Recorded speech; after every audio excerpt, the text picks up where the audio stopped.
Hello, everyone, and welcome to day one of the St. Louis Blitz. My name is Fionchetta, and I'm super happy and excited to be joined by Grandmaster Irina Krush. Irina, we have a big day ahead of us. They are already off, but tell me very quickly, how are you doing today? Yeah, I'm doing great, Fiona. Really excited about today to see if Hikaru can make up for those 4 points that is currently separating him from the leaders.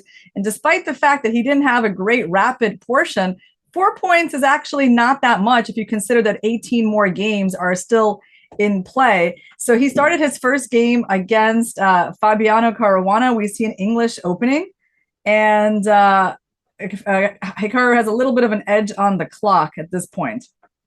Yeah, so first of all, maybe what is the time control? The time control is 5 minutes plus a 2-second increment per move. So a lot faster than the rapid action we've seen so far. Chat, I see you all. I see that a certain Benjamin Bock is in the chat with us, and he says that it is not impossible for Hikaru to post a comeback. I absolutely agree, but he needs a big score today. As you mentioned, he is 4 points behind, but 18 games of Blitz is a big well, that's a huge amount of games. What do you make of the position that Hikaru has gotten out of the opening here? I think it's pretty nice. I think he's got a nice center over here with those 3 pawns. Black has just moved that pawn in, taken some space. That's pretty typical thing. Yeah, I was wondering if he was going to play f3, even though the computer wasn't mentioning this as a move. Actually, it's very thematic, makes a lot of sense to open up the bishop on g2. And I think White's position looks more pleasant to me. I guess there are some sort of tricks with d5 and trying to open up a discovery on this pawn that Black could try. So is c5, is d5 always going to met by c5 or? Well, okay, now we don't have to answer that question. Yeah. Fiona, since Caruana took on f3, moved his knight back, which actually was not in a great place on c6. But now it looks like Hikaru's advantage is increasing, and he's got like a very precise sequence here that the computer is recommending with knight b5, queen d7, and d5. And that's about capturing control of the d4 square. I don't know how obvious that is as a continuation for White, though. Yeah, we see that Hikaru, in fact, has gone with another knight jump, knight f4. The position is still very nice. In general, it feels like those knights have a lot of scope to jump around. There are quite a few holes in the black position. There is this powerful bishop you're just highlighting. And I have to say, Irina, I'm a big fan of knights in general, but I think especially in Blitz, they are very, very powerful little jumpers. Yeah. Yeah, I agree. I mean, Hikaru's move, very natural. So he's putting pressure on this pawn on c6. Caruana trying to get his knight off the back of the board. And now Hikaru needs to make an important decision because Black is kind of getting out. And if you allow too many pieces to get traded, I mean, maybe Black could be okay. So here, this move d5 needs to be considered. And after knight takes f4, what are we going to recapture with? I guess the e-pawn. So why are we better in a position like that? Yeah, we're better because of that bishop being quite poor. We're better because of the e-file opening up. So this move is actually very logical because it induces Black to take on f4 and makes this pawn improve. And Hikaru goes for it. d5. I think it was a great moment, a big learning moment as well. He took some time here. This was his first big thing of the game, and d5 is a committal move, and he took some time, figured out it was the best move, even according to the engine. And yeah, this was a good moment to think for sure, because before your advantage gets smaller, you want to put in a little bit of time. So here, yeah, we definitely see this rook coming to e1. Black has to make a decision about this pawn. It's kind of interesting. Will he take? Because actually taking looks pretty normal to me. It's funny that the computer doesn't mention it. Yeah. Yeah, once again, if he takes, how would you recapture? Right. Well, that's the question. Would I recapture, right? Because I don't have to. You don't have to. That's a good point. Would I just play rook e1 or something? I mean, possibly, actually. I don't think it's crazy to just answer cd5. But I mean, CD5, knight d5, knight d5. I mean, sure, it looks natural enough for black to go for that. I mean, the bishop will probably just take, and the queen's a bit passive, the rook is getting hit. But I mean, would I be shocked if Caruana took? No, I wouldn't be shocked. I mean, it's kind of a way to trade off some pieces. So he goes c5, which also makes sense to just say, okay, I'm done with dealing with that bishop on f3 for now. Let's close things up. But I think now, once again, your move rook e1 makes a lot of sense. Also, knight b5 is just a very pleasant position for Hikaru to play. Yeah, this bishop is not the best. I would really love to see that knight on e6. Like, I love that idea. He's also a minute up on the clock already, which is nice. And I think, yeah, the engine likes the position, which is great, but also it's just so much easier to play from a practical point of view. So I really like Hikaru's chances in chat. I know we are yet to acknowledge it, but Irina, the pineapple shirt is out, and that means Hikaru means we'll acknowledge it when the action on the board is not as exciting. Like when there's a lull, then we'll talk about what they're wearing. But let me tell you something, Fiona. I think I know why Hikaru didn't go there, because he actually has to watch out for knight e4. And black can easily, sack a pawn in order to open up this bishop. White's light squares would be weak. So I think that's why Hikaru avoided that move, played bishop b2, bishop d7. Okay, natural move by Caruana, holding on to that square, although it's still a possible move. But yeah, I like Hikaru's move, controlling e4, protecting the pawn, attacking f5. Yeah, and we could still picture the knight going to b5 eventually, because I don't know how happy black will be to give up the bishop. Of course, black wouldn't have to take, but it's not like that plan isn't in the position anymore. But white has a bit of time, because what's black going to do? In fact, what do you think black's plan should be? Yeah, well, okay, the move he made, kind of obvious. And here it goes. b5. I guess he wanted to step away from that potential tempo. Now black has to make a decision. I mean, taking is actually just making his position worse, because white gets a passed pawn, white's gets that beautiful outpost. So he's not going to take the knight. What are we threatening to do with the knight? Well, actually, I don't know. Even this is an interesting maneuver, right? So there goes Caruana trying to sack a pawn for compensation. We mentioned that idea, and I think that's a good call by him. Hikaru seems to need to take it like that, but it's tricky, right? Because this king is a little bit exposed, so that could give black some counterplay. Well, he has taken the pawn.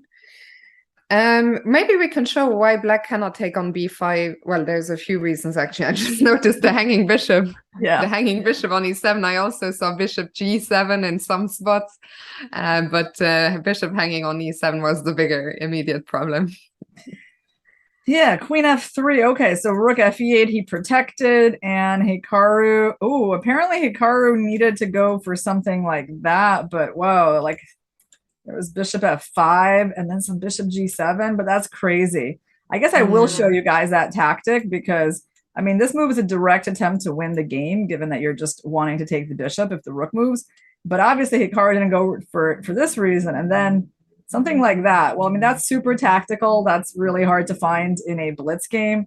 So the idea is if the queen takes, you just take the bishop, you're up a pawn and winning. And if the king takes, you get to take, oh wait, I was going to say take on e8, but then no, that's not even the point. This is a crazy tactic, guys, that just, so the chances of anyone finding this in blitz are 0. So I guess you're sacking your queen to like take the rook, take back the bishop, be winning like that.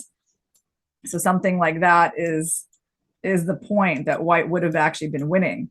Okay, yeah, I don't think anyone can find that in a blitz game. That's just too insane. Yeah, so Hikaru, well, he missed this big chance, and now it seems like Caruana, is kind of getting out, because you see Hikaru's play on the e-file has been completely neutralized. Well, he's still up a pawn, but the light squares are a problem, and yeah, so this has been a turnaround. That was a big chance that white had, but unfortunately in a blitz game it's too difficult to find. So the rook on b1 is under attack now. I'm curious where Hikaru is going to put it. Yeah. A1 kind of makes sense because it's an open file. E1 makes sense to challenge the black rook. Yeah, I wonder if he'll just go rook e1 just to, oh, I think he made a decision. Yeah, rook e1 makes sense to me because he's up a pawn, so he wants to make it kind of simple. I agree with that decision.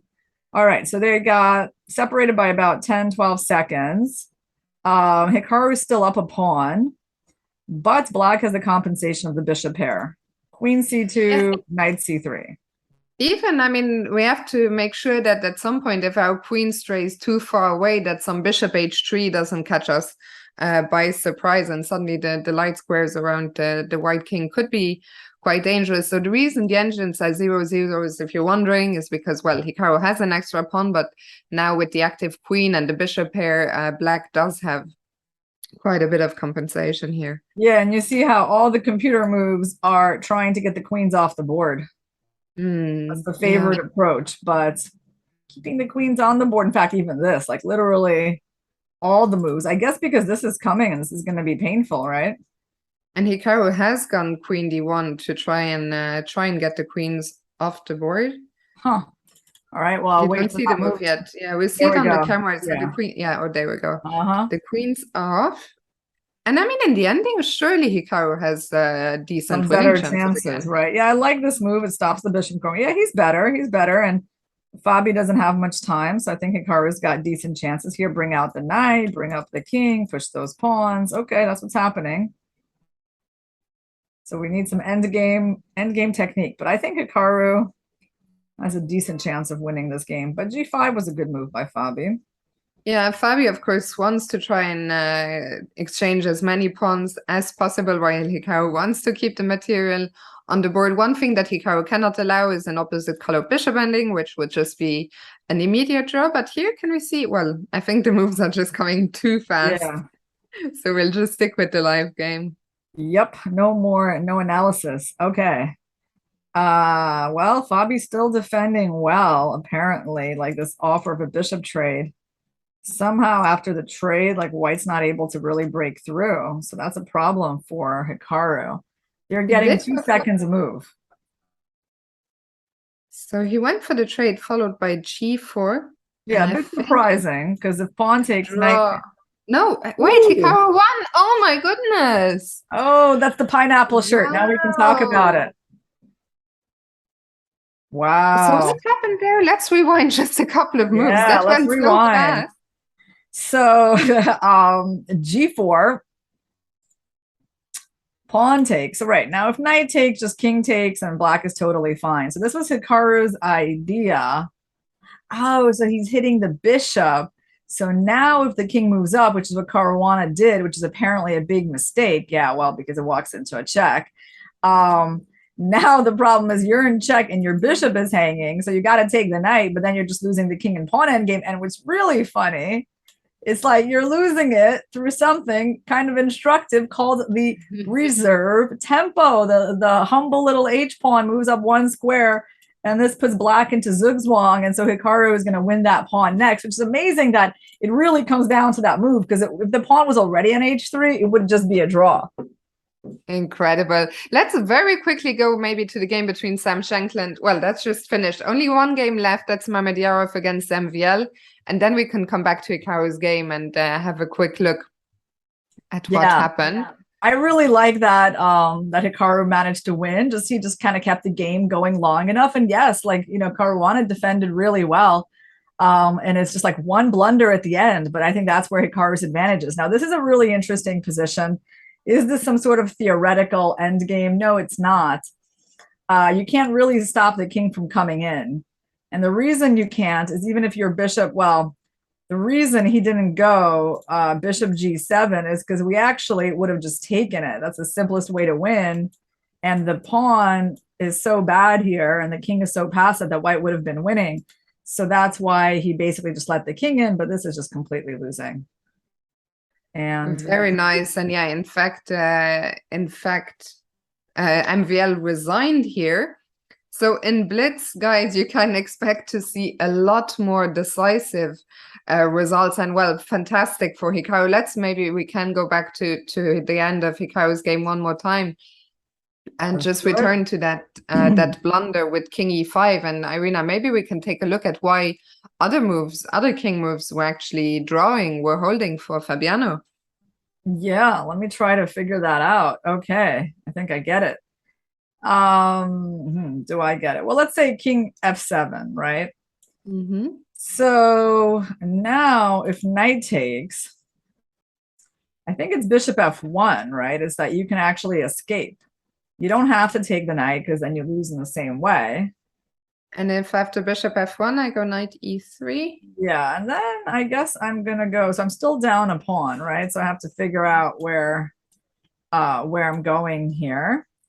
Could actually this is a drawing setup, isn't it? Bishop here.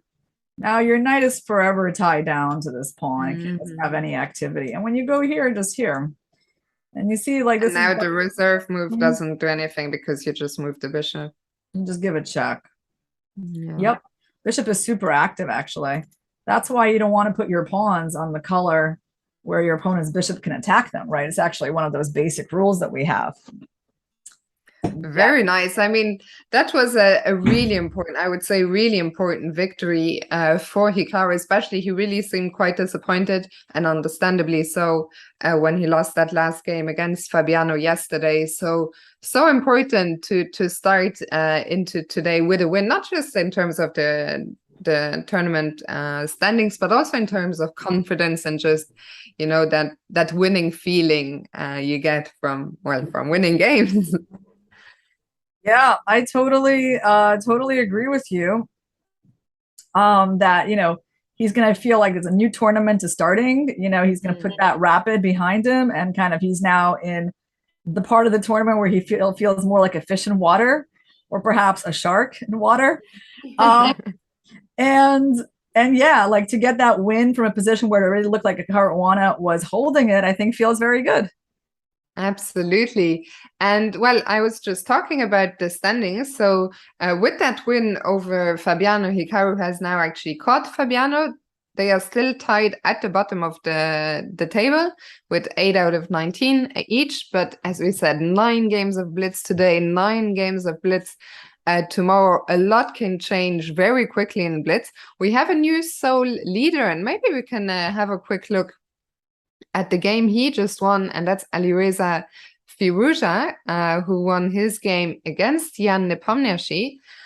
So Alireza is now the new leader on 12 out of 19, because we saw that the co-leader MVL lost his game against Mamedyarov.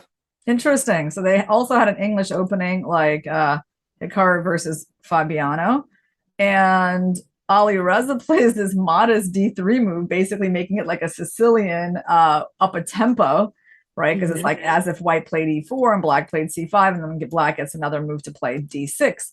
So yeah, for Blitz, this kind of thing works perfectly well. He's actually it's so funny. He's inviting his opponent to play the open Sicilian, and he's already got the Najdorf on the board. So I think that I found this quite amusing. And would you say this is like one of his, it's like a Blitz line?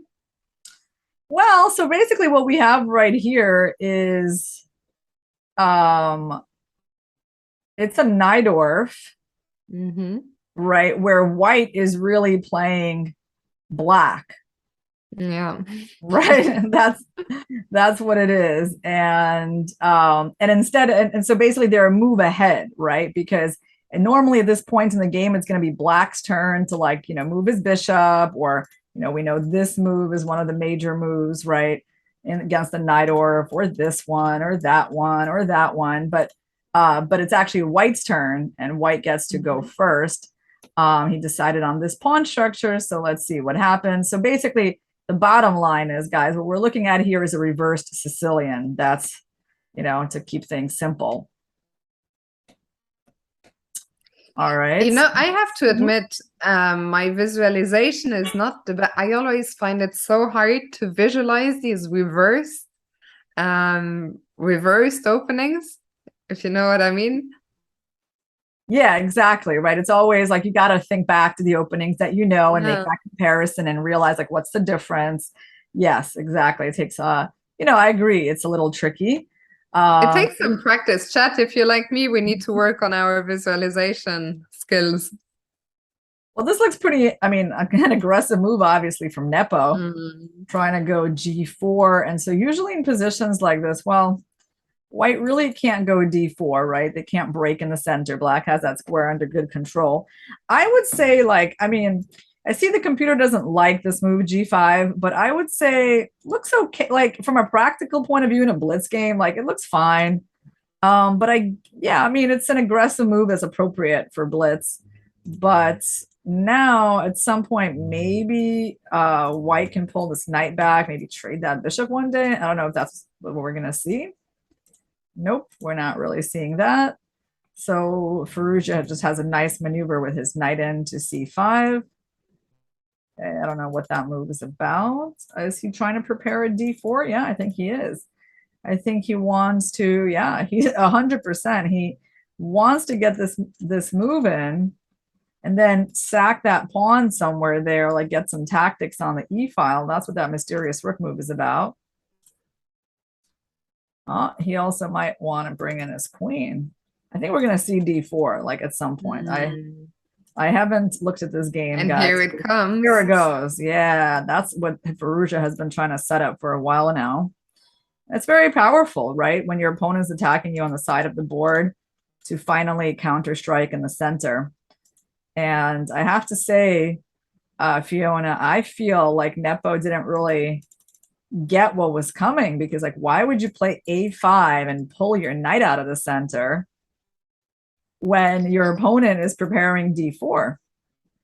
Yeah, it's very, it's a mysterious decision. On the other hand, I feel like, who am I to judge? Because Black's position already seemed very difficult, and they didn't seem to be an obvious or an easy move. But I agree with you that a5 seemed to be completely playing on the wrong part of the board. Yeah, it seems like he's probably going to win this pawn now. So basically, the pawn just got to move up, become more powerful for free. And also, by the way, this is hanging and this is hanging. So I guess the game is over. Essentially over. Although, okay. I mean, it isn't over just yet. We're about to see the end, but Alireza made it look so easy. I mean, this really looked like a one-way traffic demolition job here by the young Frenchman. Yeah, nice game by Alireza. I would not say there was any luck involved, just, better play involved in this game. So what other, we have a lot of decisive results, actually 4 out of 5. Mamedyarov beat Vachier. That was the end game we saw, yeah. Oh yeah, that was the well, what was his position like before it got completely losing like this? Was it always so bad? Well, I don't know. We can go back. I just wanted, there were a few people asking when's the next game. So for the Blitz, there was gonna be a game every half hour. So regardless of how soon or how late the game's finished, they will start every time after half an hour. So the next next round is six minutes away. And just for those of you who are asking, who will Hikaru be playing? He will be playing white against Levon Aronian. Yeah. Okay. So here we got 2 rooks against rook and bishop. Yeah. So that's what Mamedyarov managed to convert, which actually is not completely losing yet. And how did Mamedyarov win that exchange? Like, at which point shall we go here? He's been up in exchange for a long time. A long time. It used to be like, okay. So somewhere around here, let's just see the opening. It's probably one of these. Oh, it's a Grunfeld. All right. You know what? I just want to go back to the very beginning. Good luck getting through the game in 5 minutes. I'll just be quiet. Okay, so it didn't look like, okay, it looks lots of things got traded. White has an extra pawn. White has more activity, but apparently this position is not so bad for Black. Actually, White doesn't have an extra pawn. Well, at some point, he actually needs to get this pawn back. So he wins this one. Sure, he has some advantage because of the A pawn. Black needs to deal with it, but wasn't really able to capture it. And so he just decided that he could make a draw by giving up the rook for the bishop and pawn, which is an interesting approach. Although white wasn't really threatening to advance it, he could have made white work a bit Yeah, I harder have to to. say, I'm surprised that he decided to give up the exchange so soon when it felt like there was no urgency to do so. Yeah. Yeah, he thought he could hold this end game, and maybe he wasn't wrong, but it's also not that surprising that he lost it. Okay, then we got Aronian beating Jeffrey Xiong with some nice looking pawns in the rook end game. So how did this happen? It was e4, e5. Let's see, like somewhere around here. By the way, Irina, just sorry to interrupt you for 1 second, but it's really nice. We can see the players on camera right now. We see Fabiano, Levon, MVL, Dominguez, just having a chat in between rounds, having a coffee. And it's nice to see that, you know, despite these being, you know, an elite tournament, that there is still this camaraderie between the players. And I feel it, you see that more in Blitz than in Rapid. Rapid still feels a little bit more intense. You might even try and get some quick prep in between the games, while Blitz, it's all just, okay, you sit down at the board. And well, speaking of sitting down at the board, Hikaru is here and he is ready, Irina. Yeah, he's settled in early to his board. I found Firouzja. He looks very focused. So that's going to be probably a very key matchup. I don't know if we're going to see it today because the players are playing each other one time today and then again tomorrow with opposite colors. So it's like 2 days of round robin chess. And I think that's going to be a key one. You know, can Hikaru, you know, beat the leader of the tournament, Ali Reza Firouzja? So right now he's going to be playing. Well, we don't have games up just yet, do we?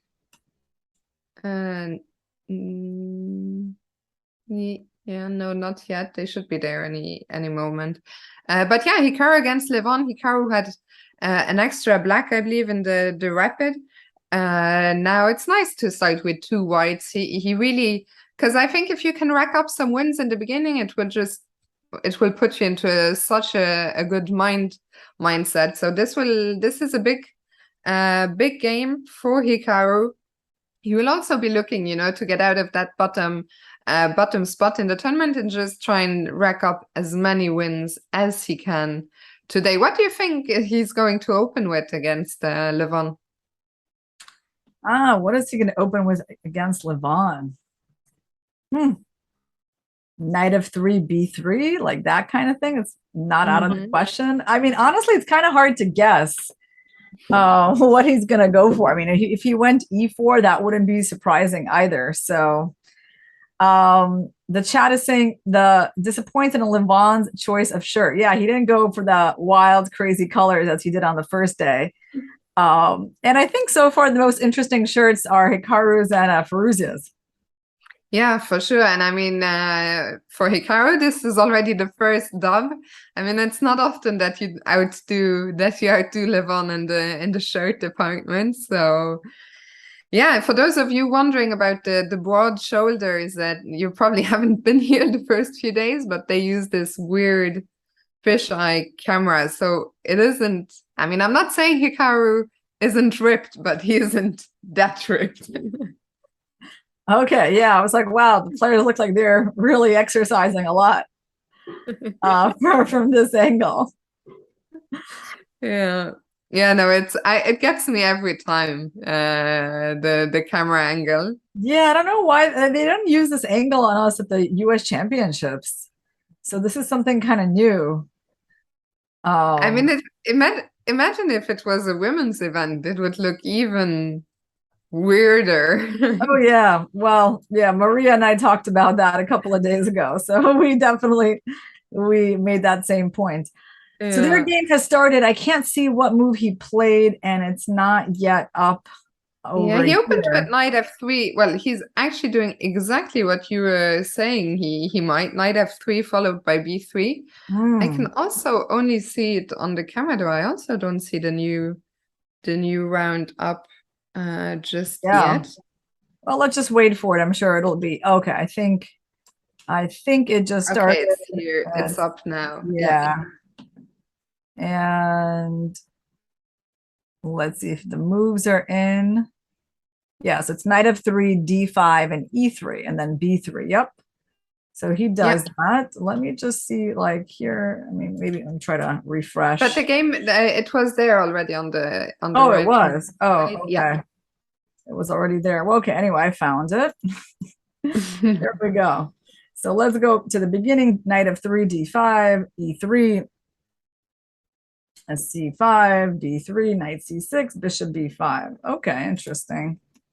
f6. Yeah, that's an ambitious move. c4, d4, take. Oh, Sorry, can we just pause one moment at f6? Because yeah. I think a lot of people watching the show, myself included, we always get taught by the likes of Van Feingold, never play f6. Yeah. Here, what is it all about? Is it all about that central control?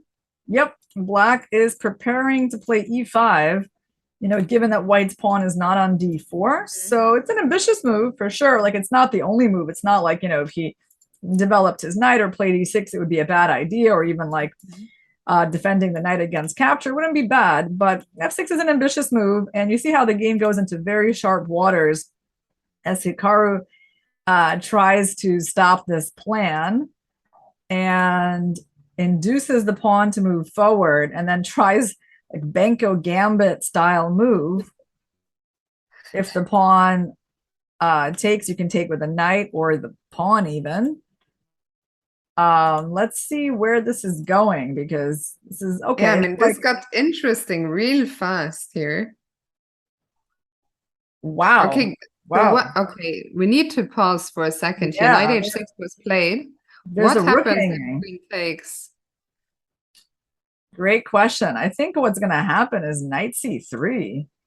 Actually, knight c3 protecting the pawn, getting out of attack, and basically threatening some kind of queen c2, bishop b2, trapping the queen. So yeah, that's really sharp and complicated. But I mean, black doesn't have very good development either to help out the queen.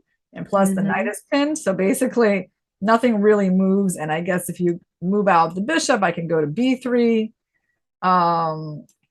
So not Maybe c2. Yeah, we're getting the queen, and you're going to have to give it away for the second rook. And well, that's a question who's better there, but I guess the case was, that Hikaru was trying to make was that white's better because black's not very developed. So Levon just completely avoided that rook. And so this is our position, and Hikaru just offers up the rook for the second time. And Levon has been, he thought about this for a really long time, not 4 minutes. I don't think that can be quite right. Now the times have adjusted, but he decides to take it now. He decides to take it. Okay. Now, apparently this was not a great move, but he's probably thinking, well. Oh, interesting. So there's queen h5 check, which basically gets the queen out of the way with tempo. Now you can play knight c3 and just trap the queen. So Hikaru is actually doing really well here. And he looks to me like he senses there is something here. He has paused. So he's not going. And so he takes on c6 first, which was the second engine choice. Yeah, you can do that. And then did he play queen h5, or he's thinking? He's still thinking. He's thinking still, but here he goes. Knight h5. He really needs to queen find h5 is on the board. Now. Yeah, he has played it. Yeah, I see he brings out the queen beautifully to h5. Yes. Okay, we like that. We like things are looking really good now. And so if he goes g6, well, okay, then we just take the knight and we invade with the queen. So he's going to need to move his king. Where did he choose to move him? I mean, he's having a drink of water. He can potentially consider knight f7 as well to block the check. But in any case, like all these moves, whether he moves the king or the knight, well, not only is he losing the queen, but his king is still remaining in danger. And Hikaru looks very confident. Yeah, the opponent is not going to be able to castle in this game. What do you think? Do you think Levon just missed this queen h5 idea?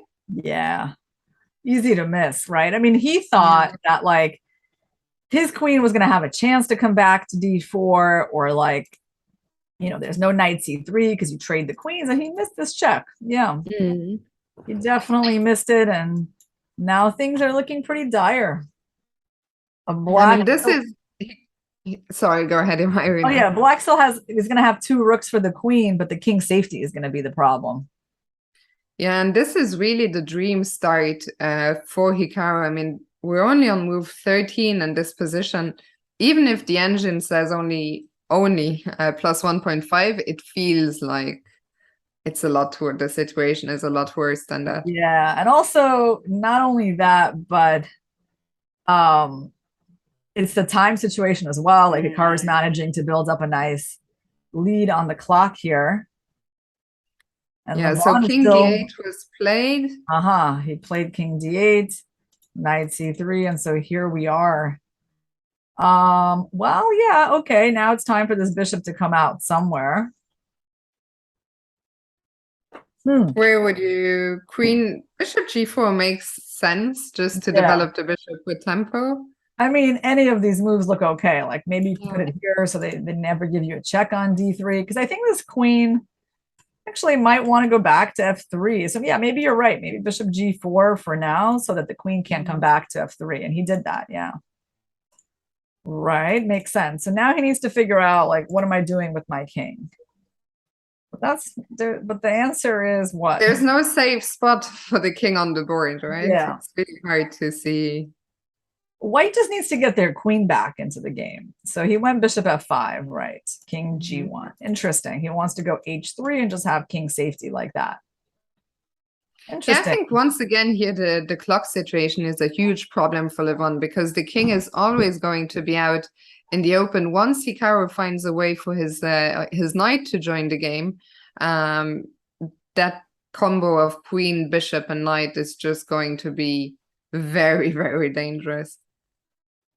Yeah, that's right. It's always hard to play against the queen when your king doesn't have safety, right? That's the key rule for when you sacrifice. You have this material imbalance of pieces for queen. How safe is your king? If the king is safe, you can do it. But if the king's not safe, and Hikaru is playing so well, by the way, this great move, f4, trying to open the game, first of all, like you're just threatening that, but you're just trying to get your queen in some way towards the king. Yeah, so he's playing like with a very kind of killer instinct here. I love it.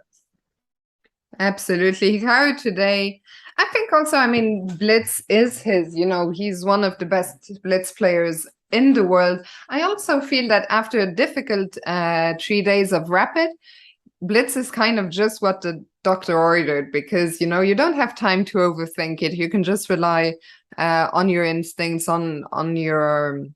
and on how good he is in Blitz, and this is exactly what he needed to get off to a winning start. This game isn't over yet, but look at this. This black king is very close to just finding itself in a mating net. Yeah, you see, you couldn't get. He's not even close to getting the rooks together to work in any way. Bishop d6 is still a threat. I mean, his knight's gonna, I don't know, have to go back to e6 to stop that checkmate, and he has no time. So, it kind of feels like Hikaru is like a hungry lion, right? Yeah, absolutely. Like he's come to devour his opponents. Yeah, it really is. It's also, I mean, Ben Feingold will be happy. He told you guys, never play f6. This is what can happen. Now apparently, no, but of course, is winning already. G4 is very nice. Yeah. Push the knight away and get the fork. Is Hikaru gonna find it? I mean, there's so many tempting. He does. G4 is on the board. I mean, today he's really, as you said, a shark in the St. Louis waters. Yeah. No, I'm very happy to see that. Such confidence. Okay, he's going queen here. Is there a checkmate imminent? Yeah. That knight coming in was the key, wasn't it? Yeah, absolutely. Levon is trying to hold on, but the position is lost. He has no time on the clock. There is now, on top of everything else, this A passed pawn, which could just run up the board. I think we'll probably see a resignation quite soon here. Yeah. Well, let's see. And there it is. Oh, yeah. Actually, he wants to go there and just checkmate him on b7. That's pretty nasty.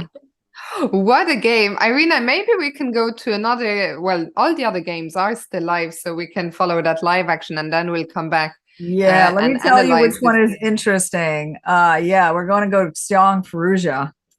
All right. Let's do it. This looks super exciting. I mean, I just noticed that king. I noticed these pawns. I noticed this pawn. So he's threatening maiden too, right? So Xiong is defending with the only move he has, the h3 pawn. And now Mhm. apparently the best the black has is this repetition. So Faruja is probably going to have to settle for a repetition like that. Which, yeah, it's a fair result from this position because otherwise white just grabs that pawn and has a bunch of extra pawns on the queen side. Yeah, and I mean, we didn't see what happened earlier in the game, but it looks quite scary here for Jeffrey. So probably he's not unhappy with the draw. Maybe we'll get a chance to go back and see what happened earlier in the game. But this one looks like, oh, okay, we moved on. I We thought moved on. We moved on. a glitch in the matrix. Okay, we got 5 pawns for black, 5 pawns for white, but white's pawns look a lot worse. So I guess Vachier is playing for the win, right? With heavy piece endgames, you just look at king safety. I mean, yeah, actually he can go there, and trade. Okay, so he just let him do that. So now white should survive, but he went to protect that pawn. Okay, queen trade happened. And that means the game is just petering out to a draw. So we got Dominguez, Mamedyarov. Okay, Mamedyarov, edge on the clock, edge on the board, extra pawn. Yeah, Mamedyarov is not a player who's looking like he's likely to start on with 2 wins here. Did the game actually? Why are we not receiving any moves? Oh, Shach is still thinking. Okay, Oh, so wow. You're still thinking, yeah? yeah, I was thinking, what's going on here? Does White have a threat right now? Yeah, Knight Knight of Fate F8? seems to be the threat, and it's a checkmate threat. So he needs to be careful. Yeah, good moment to take a think before you're checkmated. Absolutely, and H5 is actually the top engine choice. So that thought was well worth the investment. And it's hard to see now. How does White continue? Good move. Yeah, you can take that pawn. He gets the outside A pawn. And yeah, white is not really able to do that much to the black king because the black king also has this great square potentially to G5, right? So one day, so he's holding G7. So this, yeah, he comes in with the king and looks like he's definitely winning here, Mehmed. Yeah, Dominguez. Well, the game goes on, but can he just take H5 now? Yeah, he has captured that pawn, and he will convert. He will convert this game here. Yeah, and we got Nepo versus Shanklin. Now, I haven't really mentioned that because it was completely winning for Shanklin's, but now there's some doubt whether he's going to convert. Actually, whether he's going to convert the bishop that he has because he just gave that bishop away. So what happens after pawn takes? I guess king there to protect e4.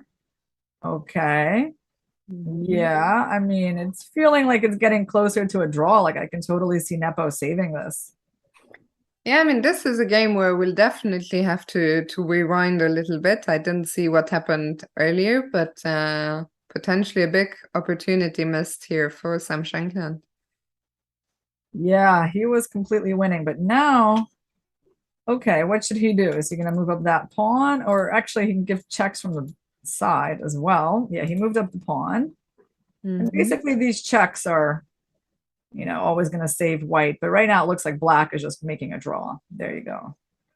So what do we have in this round, Fiona? We got a couple of draws, 3 draws, and 2 decisive games by Hikaru and by Shaq. Yeah, and the good news for Hikaru, well, he was in last place going into today's round, then tied for last with Fabi, and now he's already up to 8th position, 3.5 points behind Ali Reza, but couldn't have hoped for better start. Of course, winning the first 2 games. A lot of people in the chat are asking, who's he playing next? And Irina, it is the big one. He will be black against Ali Reza. Oh, nice. That's a very principled game because if he can break him, like he's going to really change the dynamic, right? Both of Ali Reza's tournament and of his own. I mean, but he looks strong right now, you know? So, I mean, it's just really nice to see him having such a good start. And let's see what interesting games we didn't really get a chance to look at yet. So this is Xiong versus Fallujah. How did they get such an unbalanced position? Starts from a London opening. Okay, so sure. It's kind of normal stuff, although, okay. King maneuvered himself over to a castle-looking position. Queen C2, probably no, Queen B7. So there's some tactics going on. Castles, if you take, they take. So the knight moved away, and then this knight got protected. So for the moment, white's up a pawn, but black's got some initiative. Yeah, I would always be very afraid in those positions with the king on G2, and especially when the queen and the knight are sort of hovering around. Yeah, it looks like Ali Reza was better. Actually, like if you just look at this position, this looks so beautiful for black. Yeah. I mean, just like look at this amazing knight, the amazing queen. It's actually completely the position has completely failed for white, right? Because these pawns aren't going anywhere, but I mean the king is so weak. So how did Jeffrey Xiong draw this? So G4 is apparently a strong move, but and yeah, and in fact it was played by Fallujah because if you take, queen takes, you win the knight. I mean, if you showed me this position and told me that Jeffrey survived this, I'd be very, very impressed. Yeah. And I am, in fact, very impressed that he survived this. Yeah. So right now, it looks like attacking this pawn was the right thing to do. And then, I mean, you're also threatening knight f4.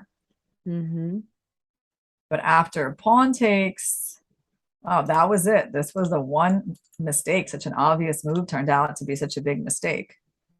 But I mean, you say, I mean, it does seem obvious, but on the other hand, it also looks very strange to give up the knight because you just lose that much firepower. Yeah, like exactly, right. He lost the knight, and so he didn't have the knight that could come to f4 anymore. So when he started to attack this pawn, like simply black just defended like that. And yeah, oops. And so now let's take a look at the winning move. So the winning move was this. You're threatening checkmate in 2. So you know there's no time to take the knight. And if you go king h2, well, the difference is that there's knight f4, and then you can resign. So in reality, you can just resign, right? Because like bishop f3, queen h3, king g1. Okay, I guess we'll be okay. But this is where it's a little tricky, right? Because after queen takes, pawn takes is not that clear. Again, because you can't really get your rooks in to help your queen checkmate. So this is the one move that is good. And believe it or not, Fiona, like even knight h4, bishop h1 is not that clear. Yeah, it's incredible that white can hold on there. So why is this so strong? Yeah, right. So we're threatening the bishop. There's not that many ways to defend it. So I'm thinking like rook e3, right? Yeah. I mean, it kind of looks like white is holding on, right? Out of interest, so you mentioned after knight h4, bishop h1. So what would be the difference here if after knight, if after knight f4 we drop back to h1? Okay, let's think. Well, actually, I see one difference. The knight is also controlling like these squares nicely. It's not letting the king flee, right? So that could be quite important that the king is not able to run. And in fact, it is something to do with that. I mean, I would say even rook f7. Kind of a nice and slow move, but yeah, nice and slow. I mean, there's powerful. more forcing. There's more forcing moves like where you go after the bishop. And if they just keep protecting it, ultimately, this is so funny. You win with this. This is so pretty. Swinging the rook over to h7. Yes. So if white takes on g6. Yeah, then rook g7, right? And then it's over from here. And so basically nice. either this or that. And And the knight is really good because it doesn't let the king escape. So the knight is excellent here, and he like keeps the H file open. But yeah, I mean, both moves, like I would say in a blitz game, of course, both moves like look super, super tempting. But somehow knight f4, rook e3, and it doesn't look like such a disaster. We're threatening, I don't know, maybe some kind of discovery. And if you give me a check, I block. Looks interesting. But there's rook f7. So, okay, well, for the computer, he can sort of conjure up this mating attack, but definitely I see, practically speaking, there are some difficulties. So after f takes, you bring in your rook and you finally complete the attack. But I still have to say that I'm surprised that Alireza played this move d takes e4. Especially, it looked like he still had quite a bit of time on the clock. And he is such a gifted, tactical player, such a fantastic attacking player. Yeah. So I wonder if he thought he still had chances after d takes, after giving up the knight, if he thought he could somehow get the rook in. Because otherwise it seems weird to me. Maybe he thought he could swing the rook over. Yeah, I'm sure he thought that he could win this position. Like I'm sure this wasn't his intention to make a draw here. He must have missed something, or maybe just missed that king h2 is like simple enough to hold h3, and there's just no way to make progress or bring in the rooks. That was a really fascinating game. So we have 8 minutes to go until the next round. Fiona, I'm going to take a break for a minute. You can just interact with our chat. Sure, absolutely. Thank you. So 8 minutes to go, and in 8 minutes, it is the big one. Hikaru will be playing black against Alireza Firuza. I see a comment from Cinderpunk. Fiona kind of looks like she wants to read my fortune. Are you saying I look like a fortune teller? Is that what you're saying? I can't tell if that's a compliment or an insult or none of the above. I'll take it. I saw a lot of you guys have been subscribing, and I just wanted to thank everyone for all the subscriptions, because you guys make this show possible. Make sure to check if you've used your Prime sub this month already. Thank you so much, Okranian, and yeah, make sure the Prime sub doesn't go to waste. You get one every month. And this show wouldn't be possible without you guys and the continued support. So thanks a lot for that. I see Irina is back. I was just going to say, now's your time, ask me anything you want. But yeah, she's here. I'm so sorry to come back so soon. Yeah, well, we can look at more games. Let's actually. No, well, let's stick with this position, because funnily enough, Chessy Churro was just asking a question. When I said, oh, maybe Alireza thought he could swing the rooks over here, I was exactly thinking what Chessy Churro was asking. Isn't rook e5? But I guess the problem is just that the pawn on e4 is hanging. Yeah, you lose that pawn, and you don't really have time for rook h5 because your queen is hanging, this pawn is hanging. So you basically are losing. White would be winning. Yeah, if you give away that pawn. So that's why Alireza really had to go for the draw.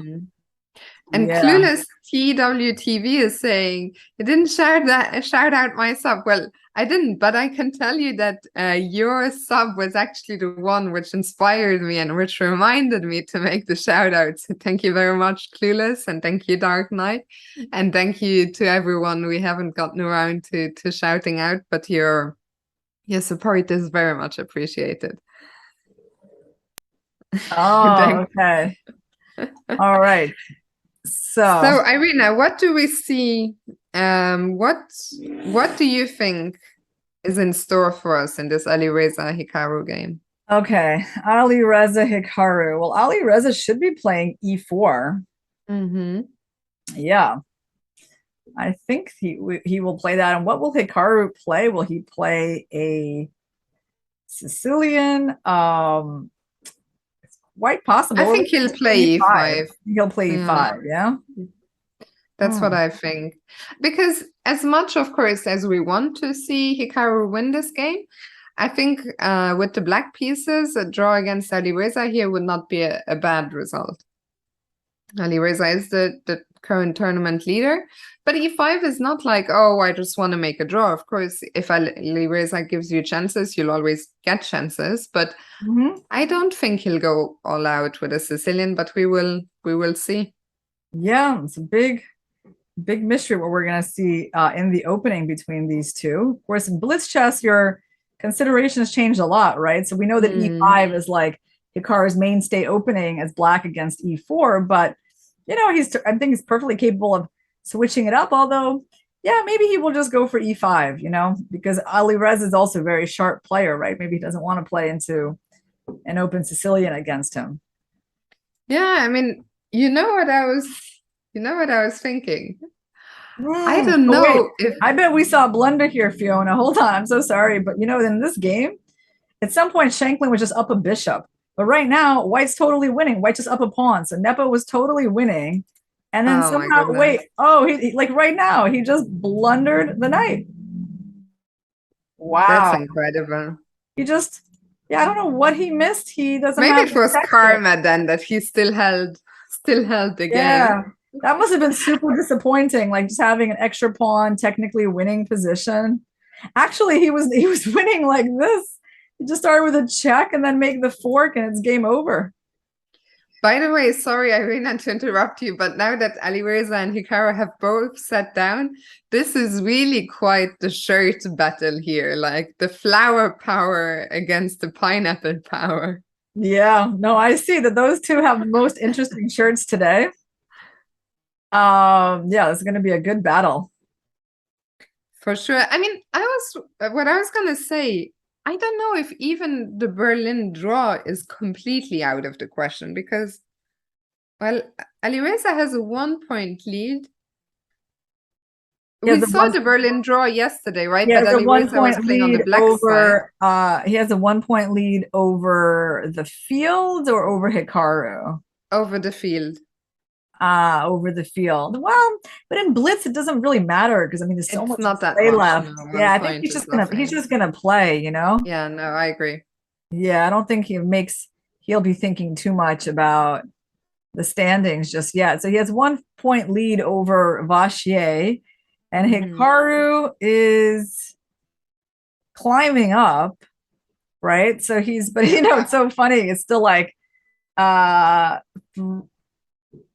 it's 3.5 points between him and Alireza. So it was 4 when the day started. 2 games in, it's 3.5. Well, okay, it takes time to make up for that. The thing is, I mean, as you mentioned, this game is absolutely huge because if he can beat Alireza, he closes the gap to 2.5, which still sounds like a bit, but there will still be 15 games to go. While a loss would open, I mean, this is really a big game. Yeah, and do you know that Hikaru and Shaq, they're the only 2 players who have started with 2 out of 2 today. No, I didn't realize. Yeah. Well, it's this handy thing on chess.com that allows me to see that. When you go into results, Fiona, you can actually see like how they're doing cumulatively and how they're doing in this part of the tournament. And that was an interesting little fact. That's very nice, yeah. So the 2 informed players so far. I see some of the chat is wondering why don't the players talk to each other. Some players might exchange a few words. Sometimes we've seen it before. I think we saw when I was here in day 2, Hikaru exchanged a few words with MVL before their game. But I think it's also very normal. I don't think just because they aren't talking means that there's any bad blood or there's any, you know, they don't like each other, but it's just different, you know. Also depends how well you know each other. They're off and we have a real Lopez on the board. Yep. So so it's just there. Yeah. I just need to find the game. If you scroll down there. Scroll down, like wait, so I go to games. So you don't need to do anything, just scroll down and the game is right there. Oh, interesting. Well, I'm scrolling, but I don't see the game. I'm still in the Nepo. Because you have, so go to where it says all rounds. All rounds. Okay, yeah. Either you have to keep scrolling down all the way to our current round. Oh, wow. Okay, this is such a fantastic trick, Fiona, that you're teaching me. So wait, this is But now you've scrolled down all the way to the far. beginning How of the far do I rapid. need to scroll down? Like, okay, Until you see no more result. Yeah, I there. got it. I got it. Here we go, guys. Sorry for that. Okay. Oh, we didn't miss too much. It is the Berlin. Okay, this line's been in the news a lot recently, right? We've seen like a million games in this, and well, white will just try to put some pressure on black. Of course, the position is very symmetric. Irina, I had missed your church bells ringing. Yeah, that's right. I couldn't mute myself in time for you not to hear them. I always thought that it was an ice cream. I'm actually devastated that this isn't an ice cream truck. And yeah, actually, let's also flip the board. Still, I'd forgotten about that. So we can watch the game from Hikaru's perspective. And Hikaru has sunk into his first thought of the game. What are the different ways in which he can continue here? Yeah, it's interesting. I mean, is he thinking, should I put my pawn here or here? I think that's really the main question. And it's interesting that bishop f4 is the move that threw him off. I kind of wonder what's the main move? Could it be like knight d2? In that case, you go d5. So he's going bishop f4. I mean, So bishop f4 looks very natural, but I don't know yeah, there is a case to be made for d6 here. Well, d6 is the move that was played by Hikaru.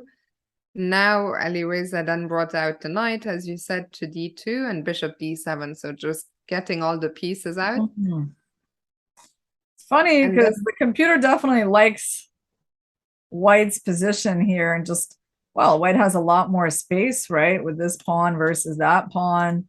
And now you can do something like knight e7, trying to get the bishop pair and then bringing out this bishop. I guess queen e4 is also a move I would look at if I was white, just hitting that pawn.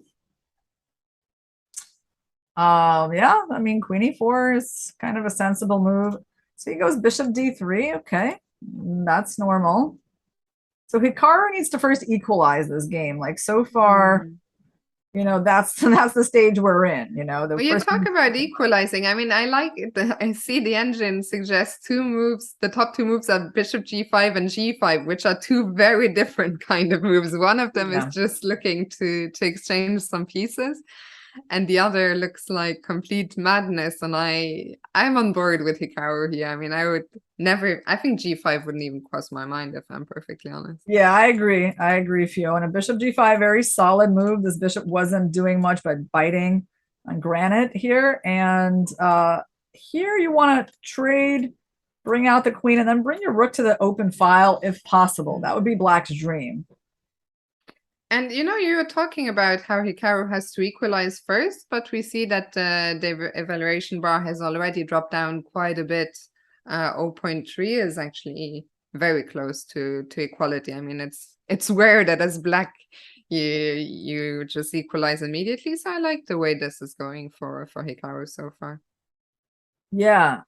Bulu Buloa asks, why is Hikaru almost at the bottom of the scoreboard? Well, because this tournament is a mix of two events, the Rapid and the Blitz. The Blitz just started today, and where Hikaru is doing really well. He's got 2 out of 2.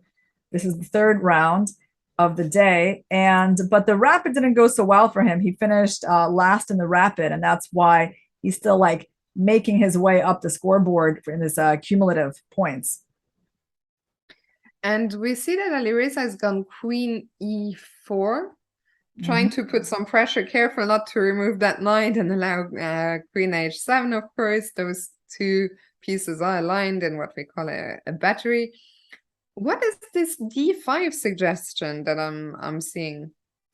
Yeah, d5, it's interesting tactically. Well, you're trying to deflect the queen from the bishop, so if the queen takes, you take there, and you also hit that knight. But the question is, yeah, d5, wow, Hikaru found it. Yeah. So now on bishop g5, you take with the queen. Okay, well, that didn't happen.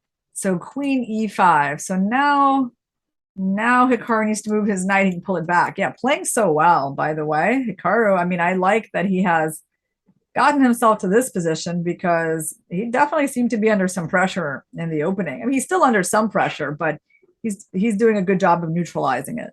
Yeah, I'm with you. I mean, he now has completely symmetrical pawn structure. White doesn't have this bishop pair anymore that was sort of looking down at our king. And yeah, maybe white is still a fractionally better, but this is not a position where Hikaru has to be overly concerned. Yeah, well, okay. There's still questions for him though, because now white has captured the open file and he cannot put the queen here, does not want to put the queen there. So the question is what to do with this queen and what to do for the open file. Can I go h6 and queen g5? Or is that a concession I don't want to make? That's actually really nice, except I don't know, you'll have to calculate whether there's rook e5 in the end, whether you're gonna be able to give up that pawn or not. I mean, this move looks really weird and probably bad, but you got to ask yourself, like, why can't you just try to play for rook e8? Why is it such a bad idea? I mean, I guess there's queen h4, h6, and rook maybe in. Wow, like that, huh? Oh, what about even rook e3 and rook g3? Kind of, is that also something we have to be concerned about? Is rook swinging over?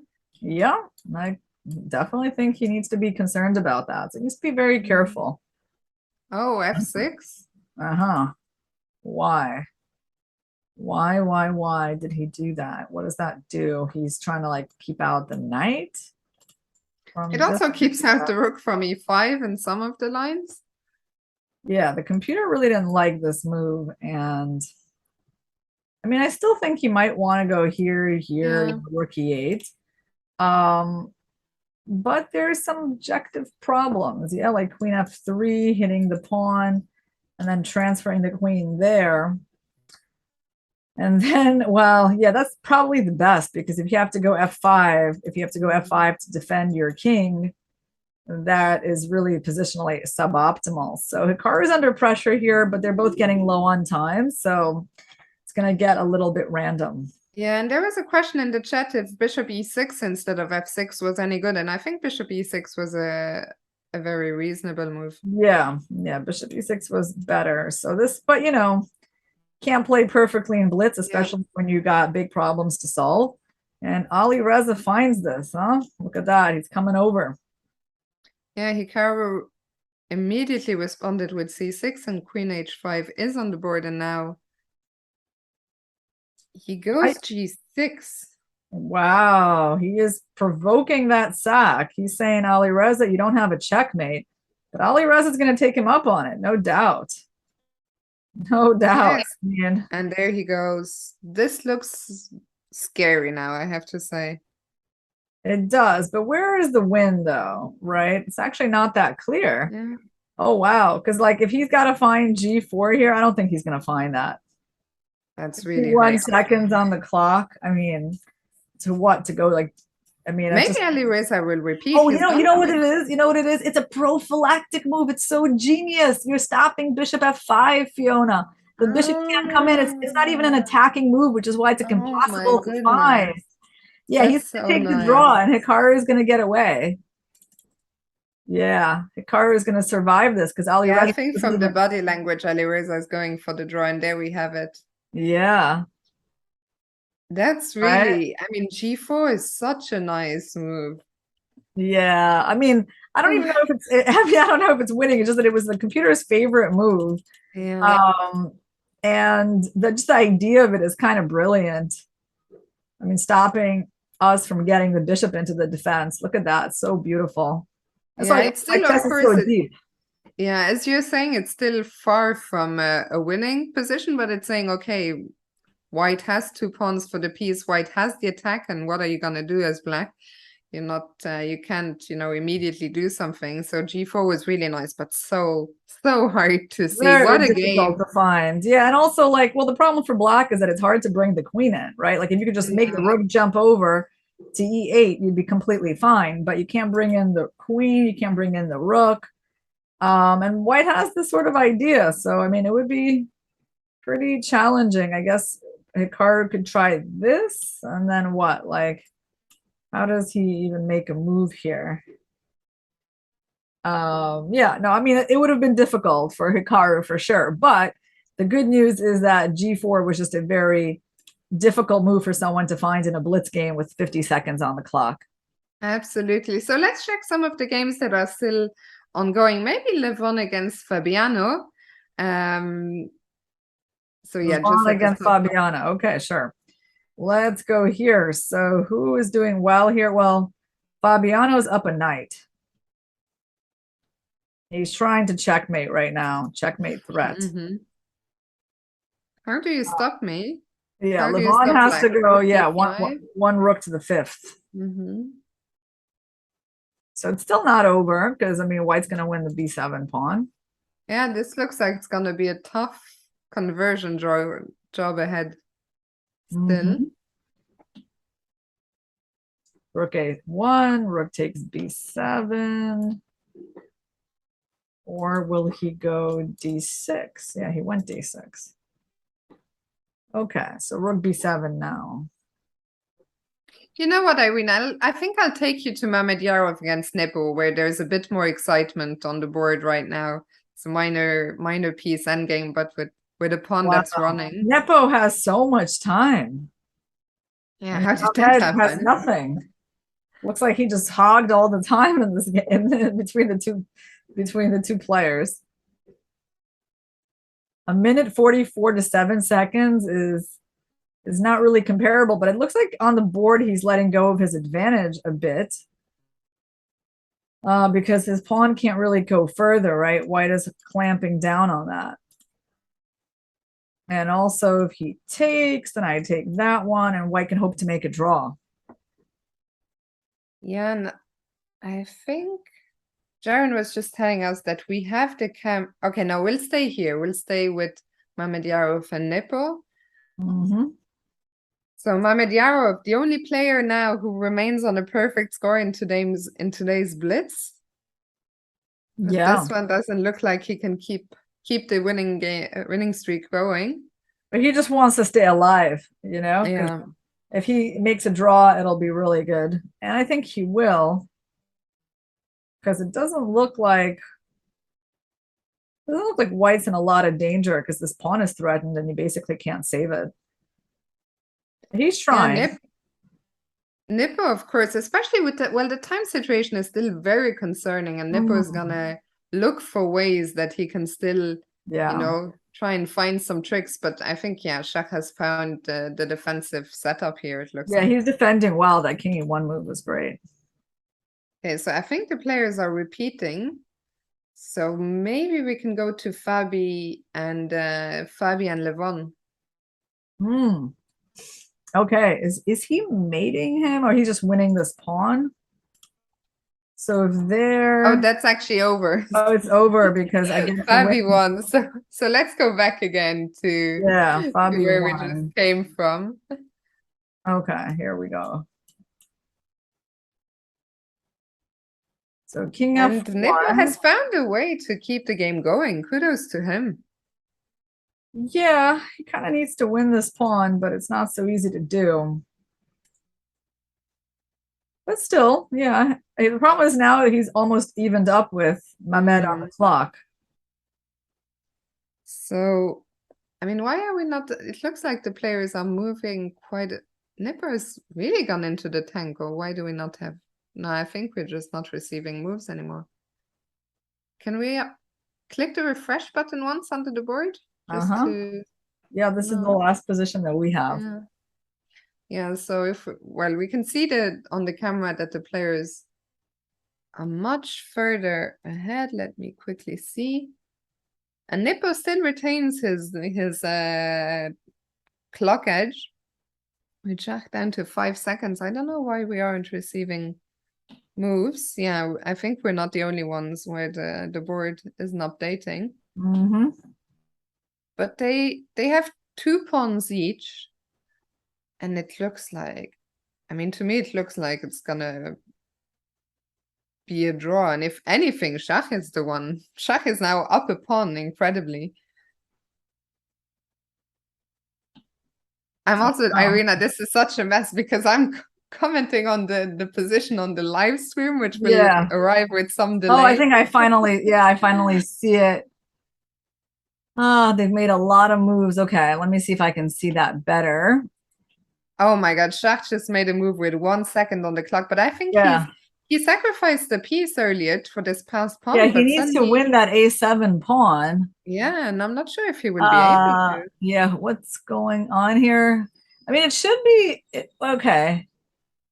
I think actually it should be like a draw. Can't he make a draw here? Because it's also bishops of opposite color. Oh, he also just made an illegal Oh, move. he just made Oh, an and then the illegal move. illegal move loses. Oh man. Forgotten. Oh man. Oh my goodness. Yeah. How many times at this level do you see a game end by a legal move?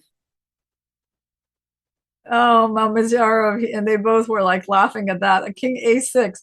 So, we finally got the position on the board. Yeah, like so the move that white tried to make was king A6, and Oh my illegal move goodness. loses, which feels a little unfair, but okay. It's so rare at this level, at these elite tournaments to see. I think the most famous illegal move is this Vidit against Hikaru, right? Right. Where Vidit just stepped into the check, but that didn't lose. I think it was a rapid game. Can we go back a few moves here? Because Schach suddenly was up a pawn and then sacrificed a piece for this passer, which was just insanity. Oh yeah, you want to go back like what's kind of a Yeah. lot more. So let's see, like maybe around here. Yeah, so Right now, here, white was doing totally fine. yeah. And so wait, like you can even take here and be fine, right? Like you can just take the pawn. So I don't know why Yeah. he didn't. Okay, but now you can take it again. So it was a total draw. Wow. Yeah, I mean he was a pawn up, and then suddenly he just sacrificed the knight for no apparent reason. Wow. He just thought that maybe his pawn would queen. He didn't see the bishop would go back. That's crazy. That is Actually, that is insane. just insane because it's not like a very difficult move to literally move your knight anywhere, on the board. Instead, you just give up the knight and then you realize like, they stop your pawn. So that was a really big mistake by Shaq. That's a little sad for him, actually. Yeah.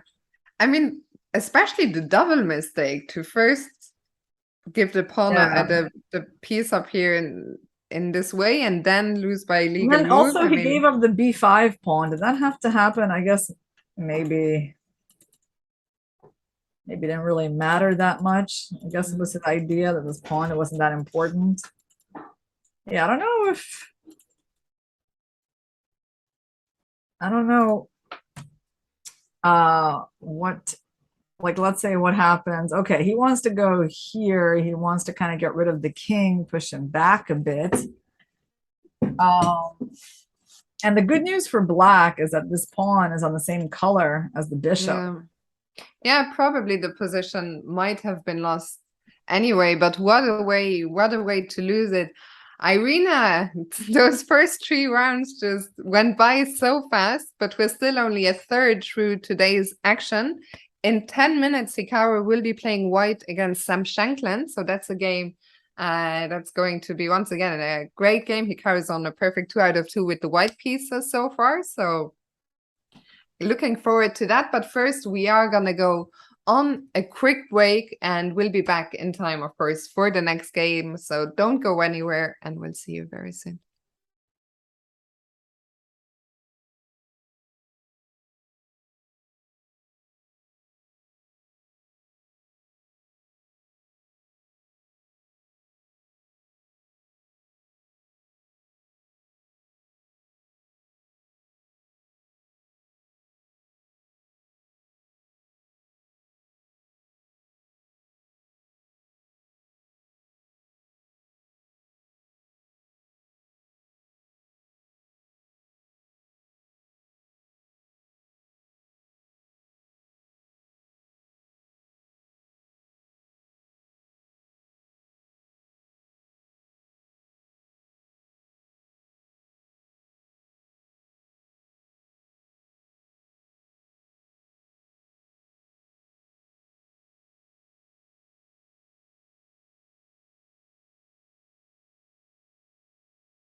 Hello and welcome back to day one here of the St. Louis Blitz. Hikaru is off to a fantastic start, Irina. He's won the first two games and then drew the third game of the day with black against the current leader, Ali Reza. And just as we speak, he's off with the white pieces against Sam Shankland.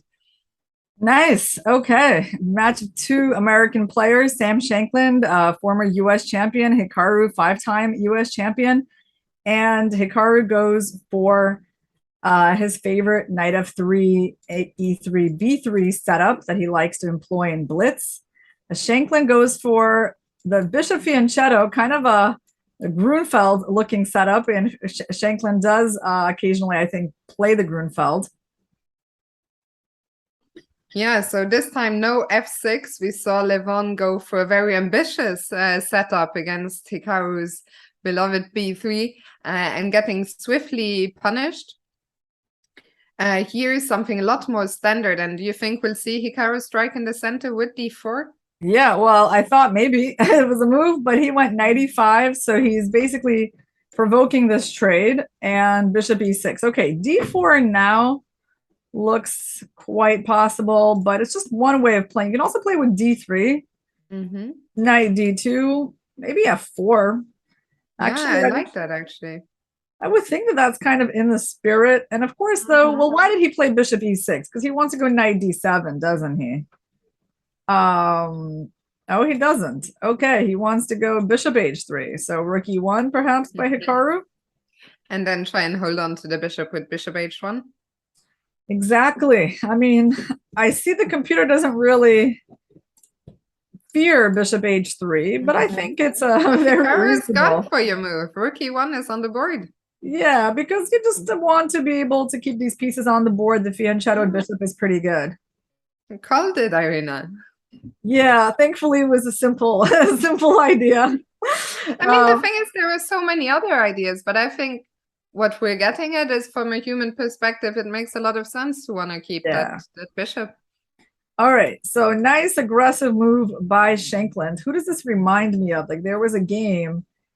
Oh, it was Feruzia. Feruzia played this against Hikaru on day one of the Rapid, this type of move, h5, which wound up being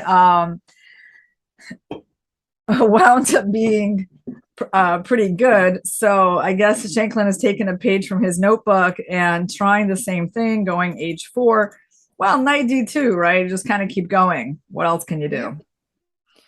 Knight d2, and where does that knight want to come around to? Does it want to go to f3, or does it want to support some potential pushes in the center? That's a good question, Fiona. I mean, does he want to go like knight f3, knight g5? So Shankland is playing very solidly, right? So far, it's I mean, it's a normal position for him. He has no weaknesses, no problems with space. In fact, he has more space. So Hikaru is opening. Well, it's not so ambitious, right? When you don't even have a pawn on the fourth rank, how good can your position be? But you know, I guess he's delaying the fight to later on in the game. Yeah, I mean, he now, all his pieces almost in the game, except for the rook on a1, which I guess wants to move, especially because the bishop from g7 is kind of looking down that diagonal, and there he goes, rook d1. So all the pieces have now been developed. And the question is, where will Hikaru strike, or will it be Sam who strikes? Could Sam potentially play d4, and then it's up to Hikaru for how to react, or strike with h4 as he does? Yeah, I think Hikaru is preparing the c4 move, trying to fight in the center. Pawn takes, and maybe knight c4. Okay, so he's going for e4. Well, d4 is a reasonable move that I think you can do without thinking too much. Taking makes less sense to me, just because white. If Sam goes d4, can we still dream of going f4? Is that, now that the pawn has made its way all the way up to h4, is that too much? You could dream about it, but you might want to be a little too many holes. Yeah, concerned about the e3 square. Okay, Sam hasn't yet played d4. Maybe he won't. Oh, I can see Hikaru like maybe going bishop f3, of course, and then if there's a trade, taking with the queen, king g2, rook h1, maybe some play on the h file is possible. I like that idea of using the H file. Hikaru is thinking, so if not bishop f3, is f3 and he goes for f3. Yeah, actually f3 is interesting.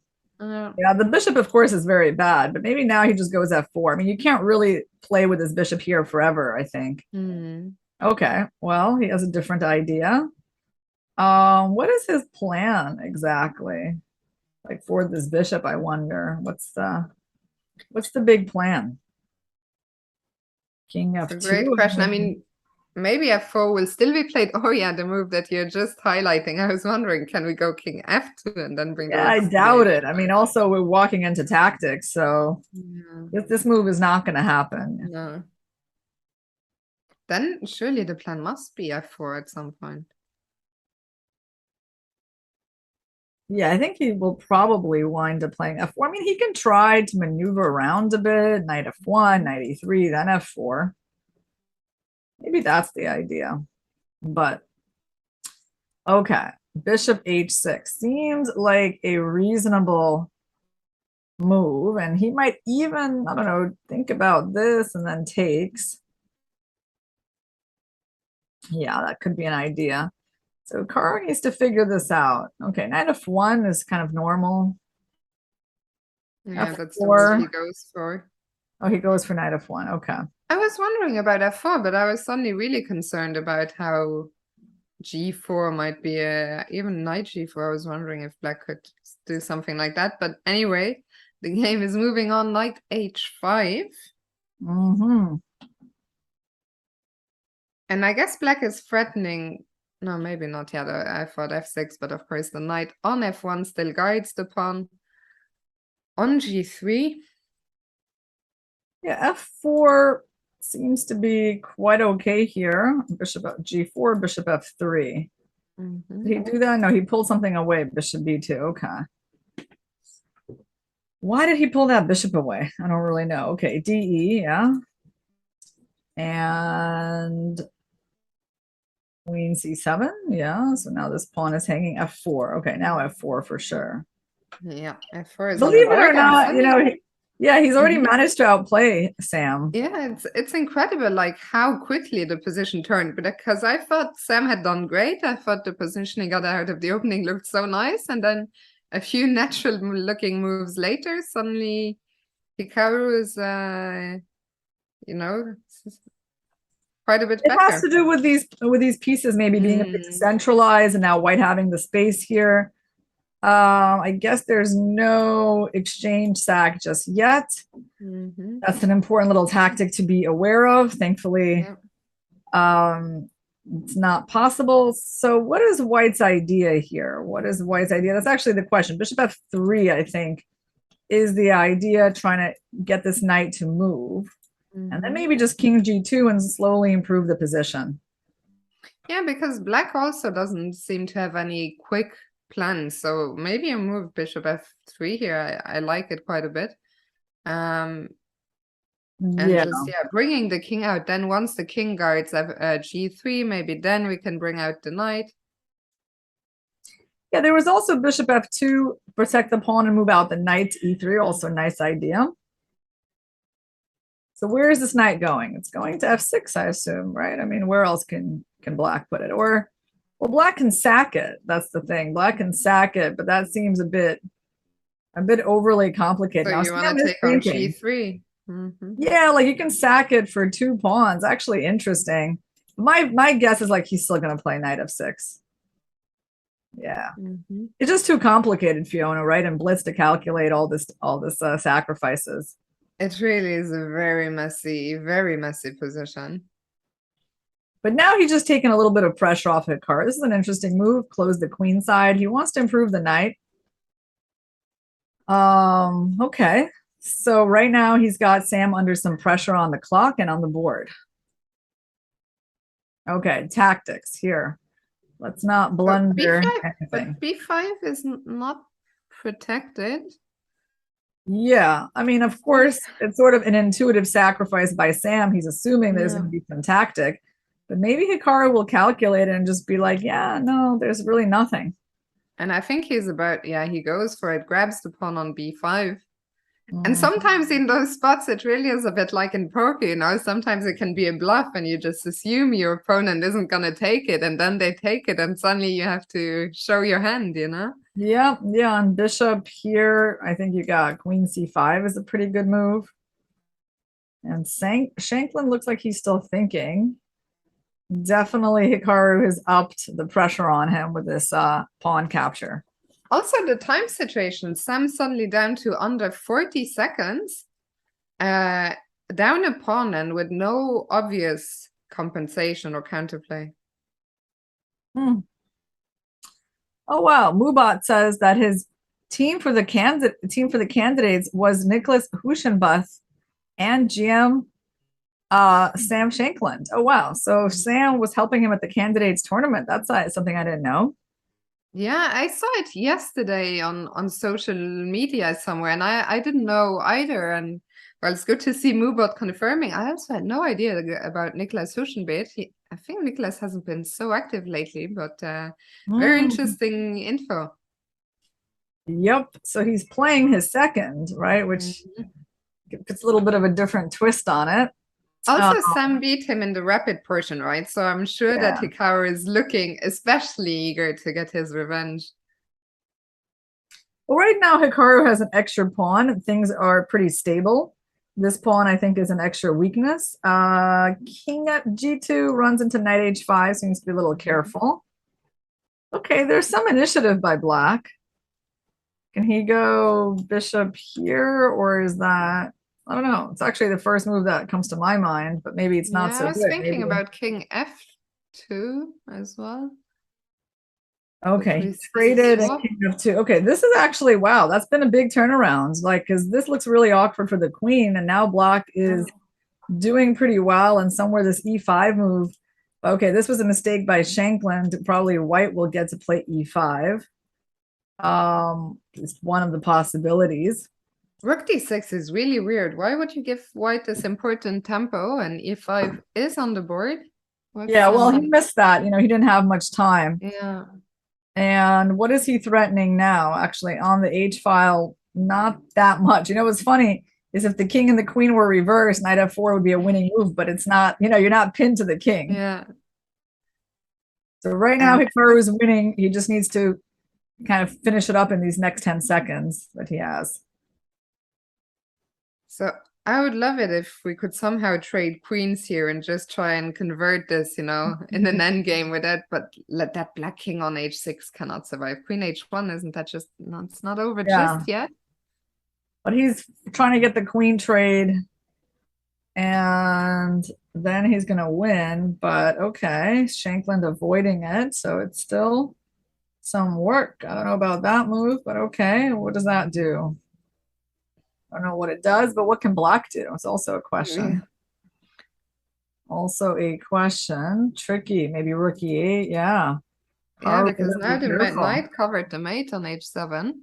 Sam is making this really hard for Hikaru. I mean, kudos to Sam. He's really fighting here. He really is. Oh, man. Oh, man. Okay, now it looks like Hikaru's got the win. Oh, man. That's going to be mate. Oof. He's winning. I mean, we'll have to rewind this one because this was crazy. Maybe before we rewind, we very quickly, only one game is still going, the tournament leader, Alireza Firouzja. Let's quickly see if we can catch the end of the action there. And then we'll have to... Yeah, we missed it. There is not too much going on, but Hikaru, Irina, another win with the white pieces. That's 3.5 out of 4 for Hikaru today, and we are going to rewind the final few moves of that game because it moved a bit too quickly.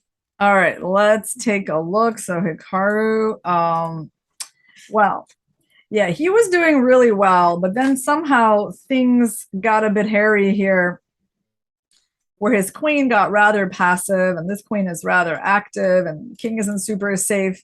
And so in this position, apparently something like this was just very good. And I'm actually, so we're using the pin. You can't take it with a knight. If you take it with the pawn, well, I have many moves, including queen takes. right? So like here I can consider Mhm. queen e4, I can consider rook e5. And actually black is just fine because obviously like this position is not what white is dreaming about. I mean, white actually needs to be careful that they don't lose as this pawn is hanging. So they have to go out into the wild with their king. This And wouldn't be fun, yeah. yeah, but Shanklin missed that big opportunity. So he played rook d6.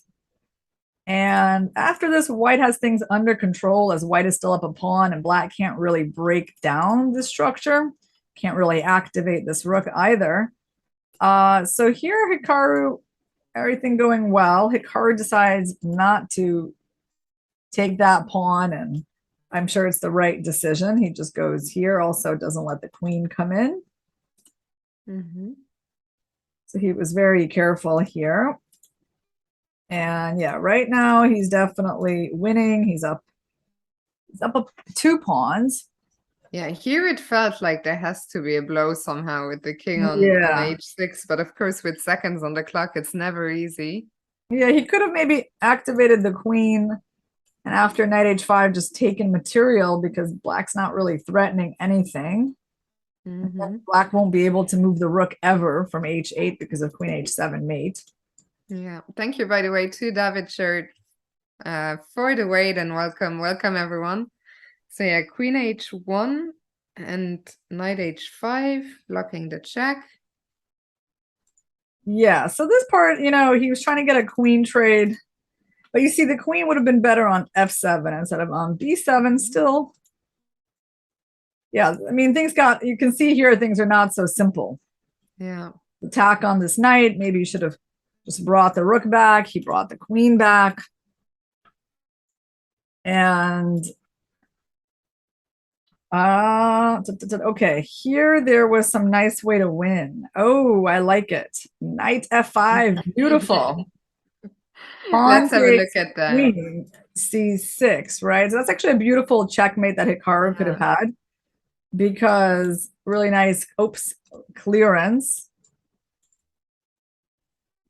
And That's basically really nice. forcing you to give up your queen, and that's going to be a completely losing position. So he could have won the game like that. He played here.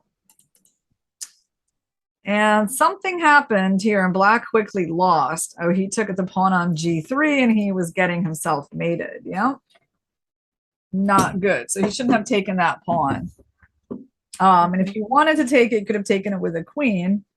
But how is white escaping here, actually?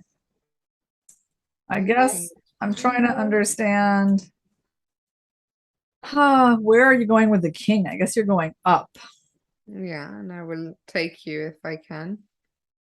Yeah, wow. Like that seems like a problem. Yeah, that does seem. I mean, does the engine think this endgame is winning for white after king Well, he takes? thinks white is better because I guess white has a lot of pawns and white's going to win that pawn too. But I think it would have been kind of annoying for Hikaru to find himself here. Absolutely, for sure. Yeah. So Shankland took this pawn instead, allowed the discovered check, and then the king gets mated via the open rank. And now he skewers the queen. So, okay, I mean, wasn't, you know, like it's hard to be very clean in Blitz, but I still feel like it's a game where Hikaru, it's a pretty good game for Hikaru, actually. Yeah, absolutely. Yeah, I mean, like Shanklin had a good opening, but Hikaru outplayed him in the middle game, and Shanklin never really got to enjoy that nice opening, I would say. Meanwhile, elsewhere, so Hikaru off to a fantastic start today, 3.5 out of 4 in the Blitz so far. I read that Jeffrey Chung actually had a winning position after 10 moves against Shah Mamedyarov, who maybe Shah was just shook from his illegal move from the previous game. Yeah, okay, let's see. This is all theory. Okay, nice. All right. Oh, d5. Wow, that's the culprit, right? I mean, the position is probably not so great anyway.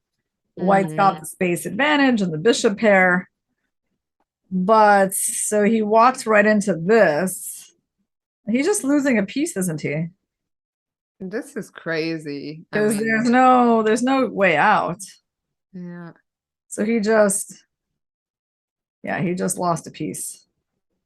Wow, easy game by Jeffrey. I mean, wow, what a piece. Also, you get your pawn here. It's pretty nice as a bonus. I mean, this is such an uncharacteristic blunder for a player of Schach's caliber. I see in the chat a lot of people probably just joined us now and didn't see the illegal move and want us to tell them about it. Maybe we can very quickly pull up the game from round 12.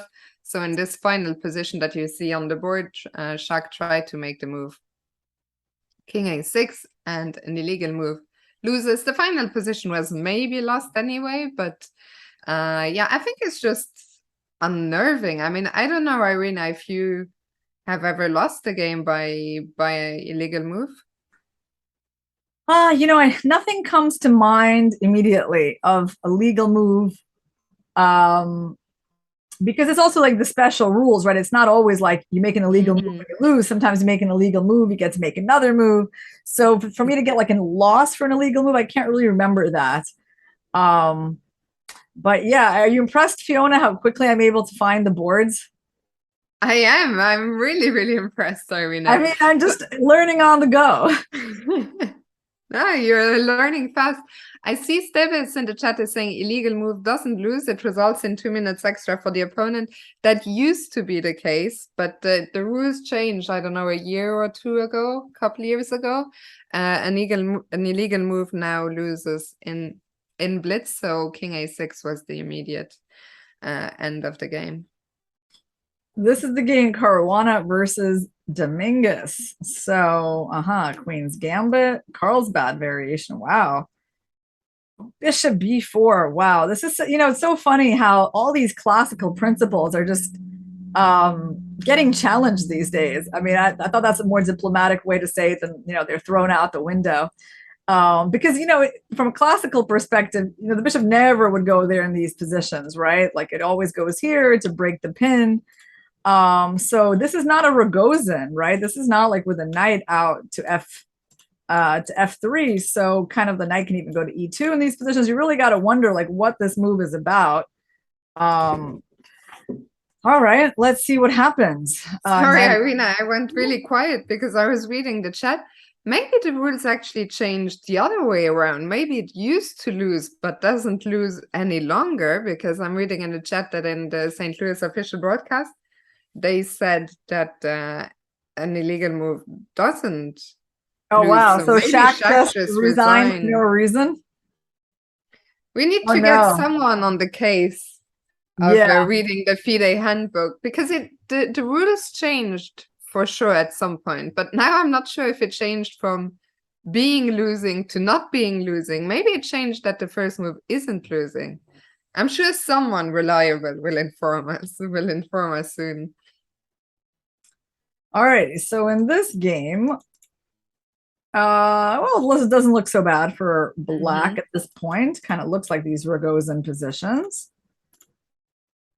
And black pulled back the knight, which wasn't very good. So actually, Dominguez, he came out with a pretty decent position. Like c6 here. Yeah, this is not a bad Carlsbad-like position for black.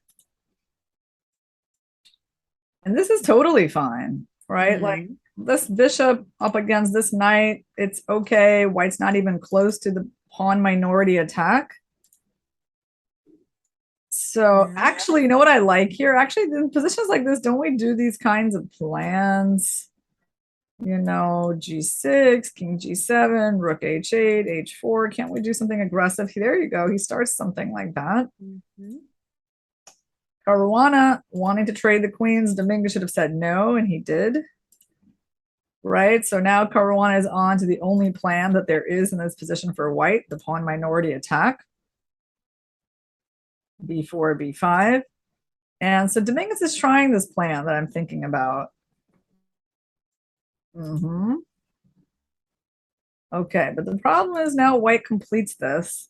Black might have issues with getting this in on time, but very interesting transformation has happened with black creating that passed pawn and closing up the b file. Yeah, I'm very curious to see how Fabi's gonna win that game.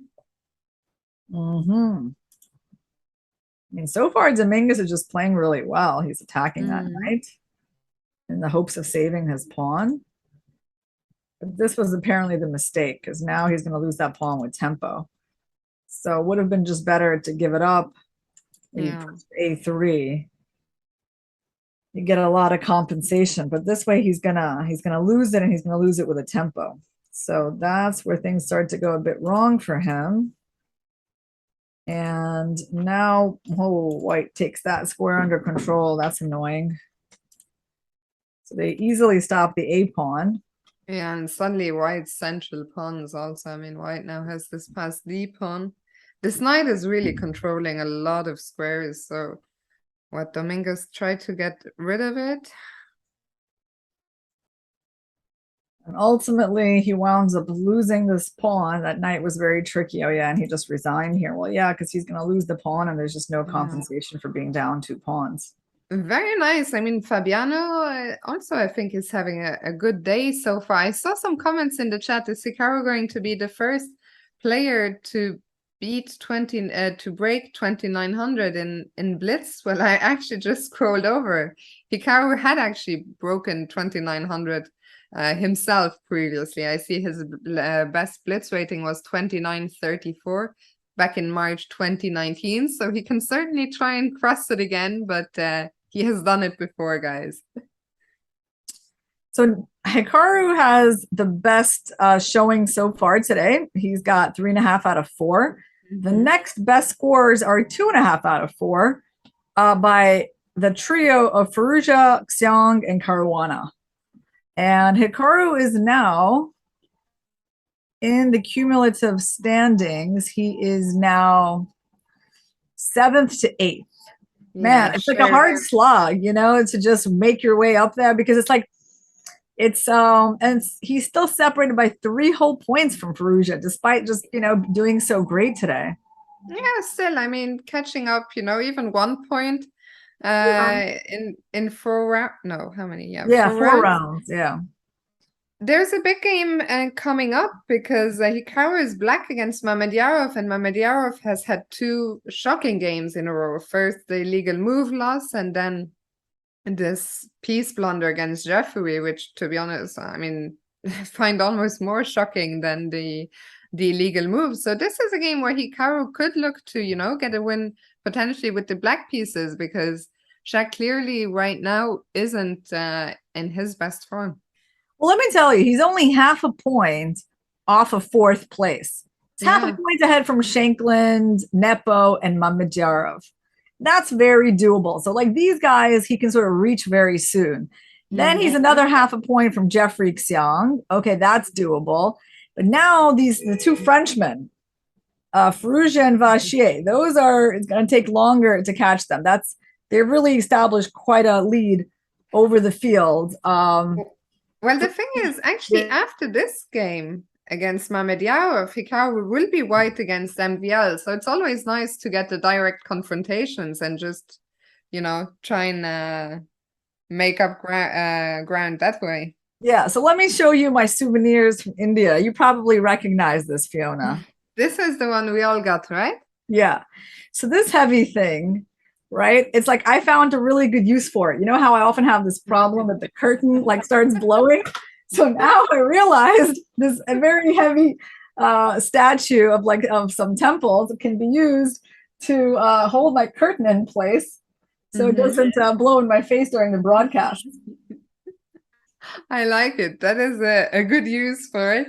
Meanwhile, we see that Hikaru and Shach are both sitting down, and they'll be off in a second. Maybe we can already bring up open up the game. Yep. Here we go. We got it. And you know, Fiona talking about like souvenirs. So not only I had like 2 suitcases to take back with me that I was like really worried about if they would allow me on the plane with all these things. I also sent a box of 20 kilos of stuff to the US before you know, my return trip.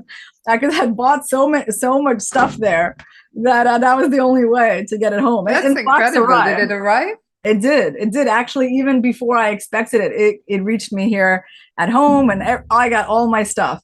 I came back with Indian carpets, Indian dresses, you know, ring, you know, yeah, silk scarves, cashmere That's scarves. incredible. That's I see comments in the chat. People are, you know, before you told us what you brought back, people were a little bit dubious, but moving on swiftly. Yeah. I thought that we could use that for some random chit chat, you know, those last 2 minutes. I mean, I'm impressed by how much you brought. I came back with just my one suitcase, you know, brought a couple of things, but that's some serious shopping you did. Yeah. So, all right. So I came back without any money. You know? So. All right, let's see what's going on here. So Mama Diarra playing really fast. They're in a Queen's Gambit. So Hikaru played this. So get Queen's Gambit. This is all C5 is, let's say, the more main move, but this is something similar. So let's see what we got here. Well, you know, Fiona, I know Hikaru plays this kind of stuff. I am super not a fan of these kinds of positions for black. I don't know. I don't know how long I'd want to continue playing chess. This is the only kinds of positions I was getting as black. I thought of some colorful way to say this. Why don't I like this? I mean, it's just, well, okay. I know it's not so bad here because, yeah, you're threatening the pawn. They got to go bishop here. And so, of course, black can equalize these positions, but it's so dry, right? This is not like the King's Indian, which is also in Hikaru's repertoire. Yeah, I mean, I'm just trying to remember when I was here 2 days ago during the Rapid, Hikaru played black against Schach and got a position which was really, yeah, I mean, even less fun to play than this. I mean, because look at this. Is there anything less fun than this? I mean, seriously, like, I mean, what is the point of playing chess to get positions like this? Now, I get it. The super GM level, they take these positions and, like, you know, try to draw them and be like, okay, I got away with black and next game. But, like, yeah, for most other kinds of levels of players, I think these positions better to be avoided because, you know, we play chess to have some fun, and this position is not fun for black. Yeah, I see a copy paste in the chat. I don't know if it's just a meme, but I see as a couple of people saying Schach is ahead, so plays for a draw. Shame. I don't think Schach is playing for draw. I mean, maybe this will be a draw, but this to me does not look like, oh, white is just playing for a draw. Yeah, black has to do some work here for the draw to happen. I mean, right now this pawn is hanging, so I expect queen d2. He needs to figure out, I mean, he's trying to get control over d4, so actually what Hikaru is going to be doing is going to be putting the rook here so that he can play this move, and then at that point maybe Schach will feel forced to play there, and there's going to be a bunch of trades, and it's still going to be worse for black because of that pawn being stuck on d5, same color as the bishop. It would be nice to get rid of that isolated pawn. Yeah, Schach did this right away. Okay, because I guess he saw the writing on the wall that he would need to play this move at some point. And, you know, I'm so uninspiring. I wish Hikaru would just play the King's Indian and Blitz, you know? It's fine. He has a good feel for it. Yeah, and I see Creamsicle is saying Schach has had the most decisive games in this tournament so far. 10 out of 14 of his games have been decisive. That's insane. 11 out of 14. Only 3 draws after 14 games, Irina. Yeah, that's very, very decisive. So, okay, things are going the way we expect. Oh no, now we're getting everything traded. I mean, Hikaru is not going to win this game. There's just no chance for that in a position like this. But if he can get a draw without much suffering, I guess that would be nice. Yeah, I agree. I think it's now like the midway point of the day. Also, as we mentioned, he will be white against MVL the next round, so maybe if he can get a slightly longer break before that will be nice. How much pressure do you think Shah can still put in this endgame? Yeah, still some pressure. Certainly, I wouldn't be agreeing to a draw, but you know, Hikaru is going to get the king here. I mean, he should make a draw. It shouldn't be like that hard. But yeah, like I said, I feel like if you have the King's Indian in your repertoire, I mean, I would have played it if I were him, right? I guess you know you never know how well prepared someone is, and Yeah. when was the last time you know you looked at it, but the King's Indian just such a perfect aggressive opening, and especially for Blitz, and Hikaru has had a lot of good games in it. Maybe he feels so, that he's on 3.5 out of 4, and that maybe now is not the time to go all out. It's hard to say, of course, what influences. I'm with you. I mean, of course, it would be fun seeing a King's Indian. Yeah, and by the way, well, he's not going to have to suffer in this game. That's the good news, because the bishops just got traded, and that was the only small advantage that White had, that he had slightly better bishop. So now game is going to end, and they just both know it, and they're playing for that draw. And yeah, Hikaru doesn't look happy, but what can you expect when you play this opening line? I don't think he looks unhappy, actually. Okay, I mean, he's not He looks a little, delighted, bored, Yeah. I think bored. Yeah, I think he's ready for this game to be over, but I don't think he's upset in any way. I think, okay, Shah lost 2 bad games in a row, but he is an incredibly strong player. He's always dangerous with the white pieces. So I think Hikaru is actually, I think he, I see chat saying he literally doesn't care. Yeah, I think he just looks like, okay, why are we still here now? Yeah, maybe we can move on and check out some of the other games. Let me see what looks really interesting from round. Hold on. Okay, round 14. Let me just randomly choose Firouzja Caruana. Okay, I think that was a pretty good choice.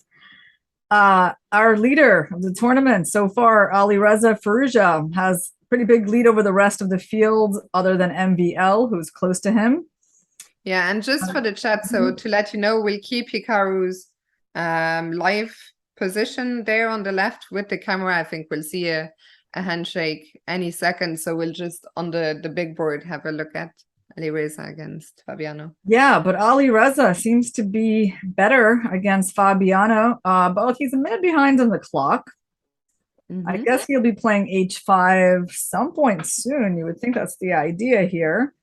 Anything else he can do? So let's see what makes White's position better, Fiona. I think this pawn. The fact that this knight is on the side of the board. There's some weaknesses around the king. Yeah, also f4 is weak as well. It's just trying to win the pawn, yeah? And on rook f8. Rook d4, maybe. Well, rook d4, there's c5. Yeah, maybe queen c1. Sorry, Irina, there wasn't even a handshake, or maybe the handshake is still coming. I think we didn't even, not that the players don't like each other, there wasn't even a handshake in the end. They just moved the king back and forth a million times and then just, share the joke, share the laugh, and end they off. So draw agreed. And we're moving on to this game. Yeah, Shaq is such a wholesome guy. Okay. He's a nice guy. I think all the players are quite nice. Yeah, it's hard to find a player that's not nice at all. So what is going on? Is Alireza making more progress? C4 on the board. There's some sort of deflection tactic. Alireza can win another pawn. He's already got. He's gonna have 2 extra pawns, or 2 extra pawns. Looks like he has a good chance to beat Fabi here. Yeah, and I mean, Alireza is really not making it easy for anyone to catch him. Yeah. So queen c2, and okay, I guess we have to try and hold on to the c pawn. So how do we defend with the rook, with the queen? He goes rook c8. So he goes here. I guess he wants to go rook d3 at some point. Ah, queen f5 is interesting. Mm-hmm. Try and use that Huh. fast pawn. That's only 2 squares away from queening. Yeah. Ah, because there's some interesting undermining ideas with a5, and your bishop tries to get to a3 to help the pawn promote. Okay, if he finds queen f5, that's going to be impressive. The fact that he's even pausing. Yeah, it's a good fact.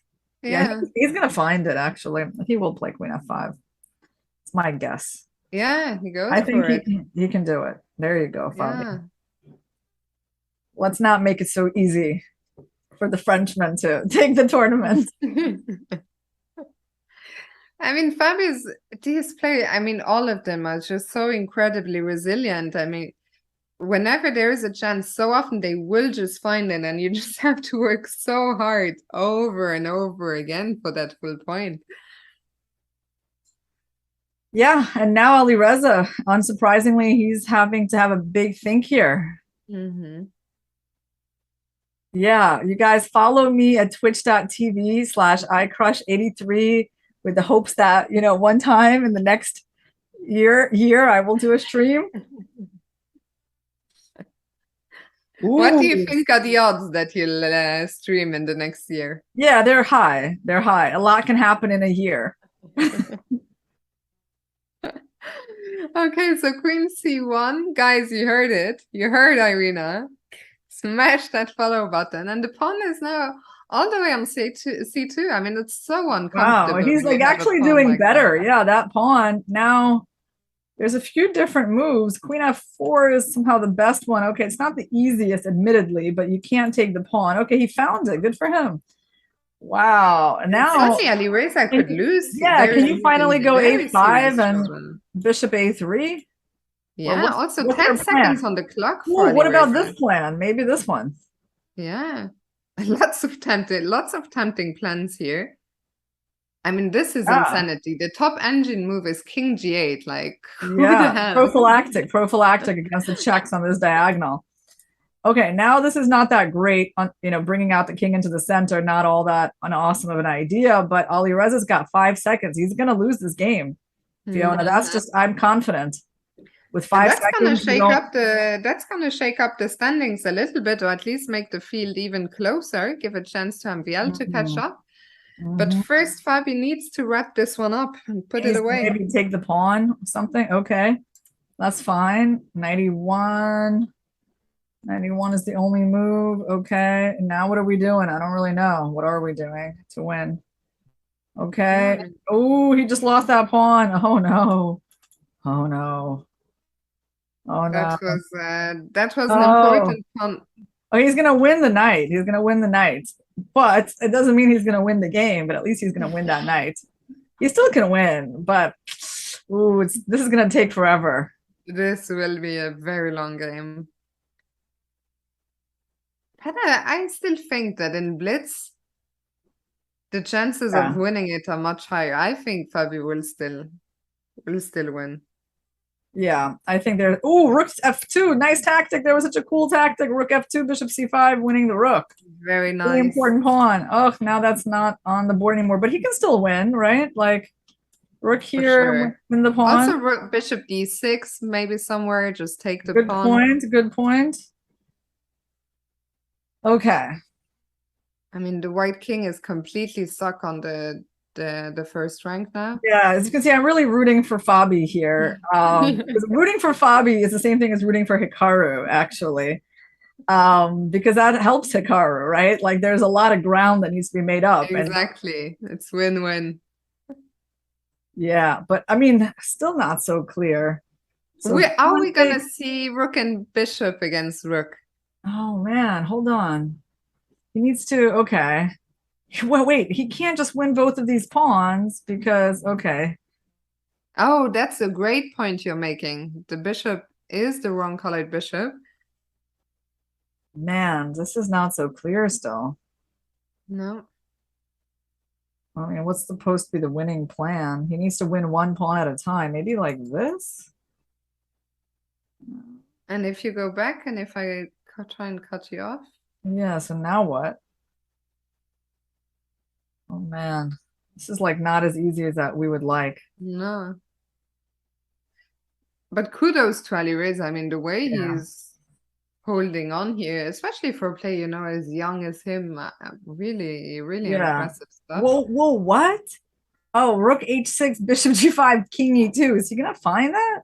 He might. Yeah, he took it. No, but he didn't. Wait. He didn't. He played rook Oh, g6. no, he didn't. And He took now what's another. the difference?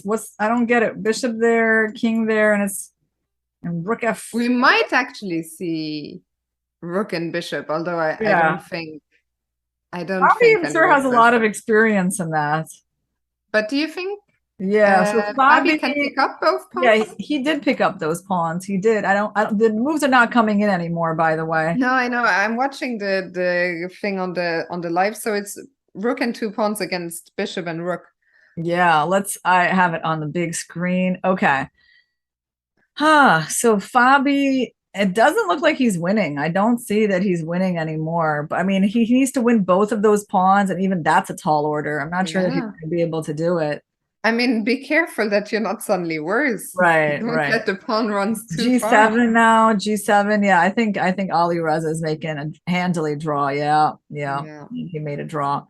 Man, nice defense by Alireza. Nice defense. Impressive. Wow. Man. Oh, Fabi, I know he's disappointed with himself. Actually, both players look disappointed at the end of that game. That was really intense. That was good stuff. So what do we have in this round, Fiona? We got 2 decisive games. So there's still some games left? No. We had no games left yet. That one took forever. So Shanklin lost to Aronian, Vashi Xiong, draw, Mamadyarov Hikaru, draw, Dominguez loses to Nepomniachtchi. So Dominguez is having a pretty rough day. Dominguez is actually now in last position, and he's last position by 2 points, which is quite a big gap. Yeah, so he's just having a horrible day of Blitz. He's only got half a point out of 5. Yeah. Shanklin has 1 point out of 5. Also disappointing for him because he was in 3rd place. He was in 3rd place after the Rapid. Had a great Rapid event. The 2 Frenchmen continue leading. Alireza on 14 points and MVL just half a point behind on 13.5. And Hikaru is now in a pack with Sam Shankland and Fabi still on 11 still a pack. points. Well, yeah, the draw didn't really help him. He wasn't able to move into that next position because the draw wasn't very helpful to him. But yeah, he just needs to rack up some wins and climb up. Yeah, as we mentioned, a big game coming up. He has won all his games with the white pieces today. And he will, in 13 minutes, be white against MVL, who is currently in second place. So that will be a huge game. Let's take a look at the game between Shankland and Aronian. So we have a Nimzo Indian. Queen c2, yes. Shankland's not a total surprise. They're going for very kind of a theoretical forcing line there with d5, I would say. Okay, there's a lot of theory after castles, but d5 is certainly quite a forcing move. And now white can either take the pawn or go for a3, which is what Shanklin chooses. And what did he go? e5? No, he went c5. Yeah, c5 is the main move here, and then pawn takes, and what's the move? I'm trying to remember. Knight c6, right? Why are you playing knight c6? Because you can't go here yet to get the pawn back as a b4. So you go knight c6, e3, or knight f3. They're both possible. And then queen a5, and now there's no more blocking the check because of knight takes b4. Bishop d2, yeah, this is all theory. I've played this myself. Taking is definitely one of the main moves that I remember. Or maybe you can take there and now you take the bishop, right? Yeah, so all of this is theory. So how did Sam lose this? Because this is very solid for white. I mean, just certainly doesn't look like white's in any trouble. Okay, but I see that very soon he played f4, which I don't know how exactly, but that looks already from a distance quite committal. Yeah, bishop h7, of course, is interesting. You know? Like kind of a weird move in after king h8 pawn takes. Like he wants to try to get black into an isolated pawn after queen c2, bishop c2, and pawn d5. But Aronian, look at that. Aronian plays a much more complicated move, just not recapturing at all and trying to trap this bishop in. Wow. All right, so it becomes like now it becomes like a tactical battle where Aronian, yeah, he feels quite comfortable. And so, yeah, this doesn't really work out for Sam, did it? Still stuck with the bishop. Still stuck with the bishop. Also, it's such a weird pawn structure on the king side. Yeah, I mean, his pawn structure is kind of compromised. This pawn is hanging. This one is weak. Right, so Sam didn't exactly get what he wanted. And now with the heavy piece endgame, maybe it's not so bad, but this king is still kind of the more compromised one. Although I don't know, like I would be surprised actually. Like, why should white lose this position? Doesn't really look that bad. Okay, so what's the power of queen e7? Just protecting f7? And also just threatening a check. Checks always. I mean, just getting the queen in and blitz. I know these guys are super GMs, but on my level, you know, if the queen comes in with a check, you're always like, oh God, why is that queen coming closer to my king? Yeah, so now Shanklin gave away a pawn to kind of double black's pawns, open up his king. And looks interesting. Okay, queen g6 was an option, but he went queen here. Oh, so he lost the rook endgame, even though it's not really, that's actually hard to see how he would ever lose that. Yeah. Well, okay, actually that's not true, because after a5, you take the useless pawn. Huh. Okay, well, this is not an obvious line for white that the computer is showing, because the problem is, when you take, I mean, they're going to put their rook here. Your rook's going to be more passive, right? So you're down a pawn. Okay, but the proper way to make a draw was this, but it's definitely tricky to see.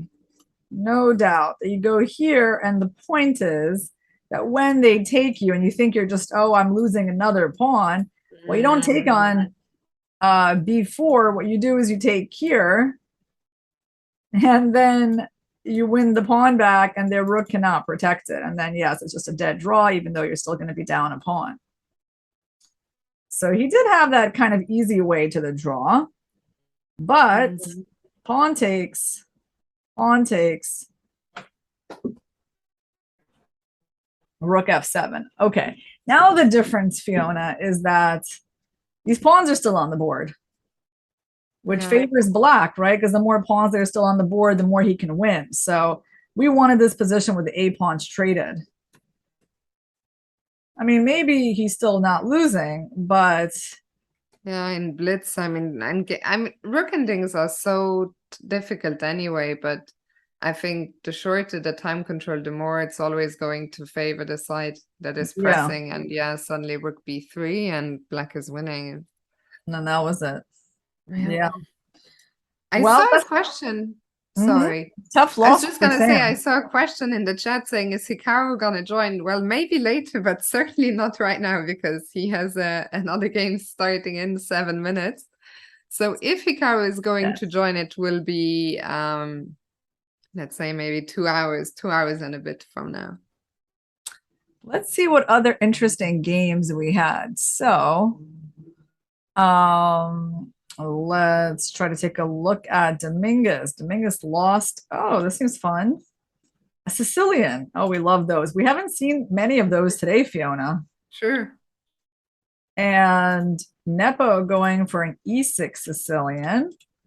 And not even a Taimana variation. This thing, which has become kind of popular, this e6 knight c6, a6, a mix of like the Khan and the Taimanov, but without queen c7. Okay, but now it's a Taimanov. All right, so after it's a pure Taimanov.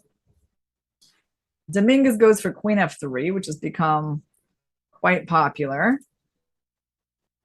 Okay, queen c6. Yeah, I don't really know about this b5 move. Seems interesting. Nepo must have had that prepared. You know, in Blitz, the mathematical evaluation doesn't matter as much. And already, actually, it's really funny, Fiona, like already Black has just a pretty nice game. And maybe even this move, the computer is saying is even stronger, right? Well, because you're winning this pawn. Yeah, I mean, where did this go wrong for Dominguez so early? Well, it went wrong. Was Yeah. it just queen g3 or was it earlier already? I'm already feeling like, yeah, I feel like it's already happened. So basically b5, very logical move. Knight c6 seems okay. I mean, again, yeah, we'd have to kind of go into the details of the opening to figure this out, but it seems like a possible move. But you really have to watch out for b4 all the time, and bishop b4. Maybe he needed to, yeah, and also bishop a3 is a kind of a cool idea. Yeah, that's true. I used a move like that in the Olympiad in my worst game in the Sicilian, but I actually did get to do some kind of bishop a3 move. It's always a nice feeling. I mean, okay, this game might not have gone the way you wanted it, but it's always a nice feeling when you get to make a flashy move like that. Yeah. And somehow, like, yeah, maybe the whole queenside castling is wrong. So maybe he needs to go like a3 and bishop d3 and just hold that pawn and probably castle short. But he kept playing like as if nothing dangerous was happening, right? Like where he gets to castle queenside, which is the typical way for white to castle here. And then suddenly just runs into problems over here. And then I think another mistake is like, yeah, he should at least go bishop d3 and support that pawn.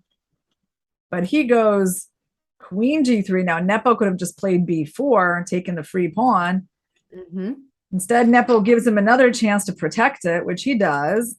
But still, you know, Black has a pretty decent position here. f3. Okay, well, the worst is behind white. So this is all looking quite decent for white, actually. Oh, apparently this move was a mistake. Why? Are there tactics? I mean, why is queen a4? Oh, all right, I'll let you figure this one out. Or maybe our chat can figure this one out, Fiona. Why is queen a4 like a strong move here for Black? Okay, I'm trying to think. Chat, your time to shine, as by the way, Hikaru and MVL are both at the board already, but still 3 minutes to go. So why is queen a4 so good? Okay, yeah, we got oh no. Yeah. We got those guys, Dr. Dre and Cringe Stealer and Mayur. That's so nice. Yeah, you see, like undefended pieces. Yeah, what's the big deal? Like you're just attacking the pawn, but yeah, I mean, they're just gonna go king d1, and then you go b3, and suddenly discovery on the bishop, and you know, big threats here. So he had that move, but he didn't find it, so he went LPDO. Do you know this one? Yeah. Which one? LPDO? Yeah. Oh, loose pieces drop off. Yeah. John Nunn, right? Yeah. So, okay, now there's another tactic that he's missing. This one Nepo found. Let's see, what's the point of it? Hold on. Oh, it's the c2 pawn, isn't it? Something bad's going to happen. Once you take with the bishop in order to protect this guy. Yeah. Okay. Oops. But the idea is that you can't really ever take back because they're going to take you and then just come down and checkmate you on c1. So Black now has an extra piece, and this check wasn't that dangerous, and eventually Black won with these two bishops for the rook. Yeah, there's no way to stop both of these things. Yeah, nice win for Nepo, and I think we're gonna have to pull up the Hikaru game as they will be starting any moment now. I think Hugh will get a Sicilian. MVL stuck to his Najdorf against Hikaru in the rapid. It wasn't a real Najdorf because A6 only came very late, but I think we'll see a Sicilian. What do you think? Well, it depends on whether it really depends more on Hikaru. Like I think MVL is up for it, but will Hikaru play E4? Does he want to play a Sicilian or not? I don't know. I don't know. I think he might just feel like comfortable with his knight of 3 stuff, but we'll see. You are correct. You are correct. Once again, he's been calling everything today. Yeah. So okay. But we're back. I also called it correctly. Did he play C5? We both called it correctly. Is that what happened? Wow. Okay. We don't have the moves yet, so I just have to look at it on the we're seeing it on the camera. So after knight f3, c5, Hikaru went d4, and we're back in wow. We are in the Sicilian. We are in, but not a Najdorf, because Hikaru played, I guess, f3 early before MVL got a chance to play 6. So this is a line they're both playing so fast. Wow. Does Hikaru really have anything in this endgame? Because they both cast, right? We're not seeing moves. I guess nobody is seeing moves right now. Let me just check. Yeah. So they've already traded the queens. Oh, we got some kind of live position. Oh, I don't know. Is that between them? Yeah.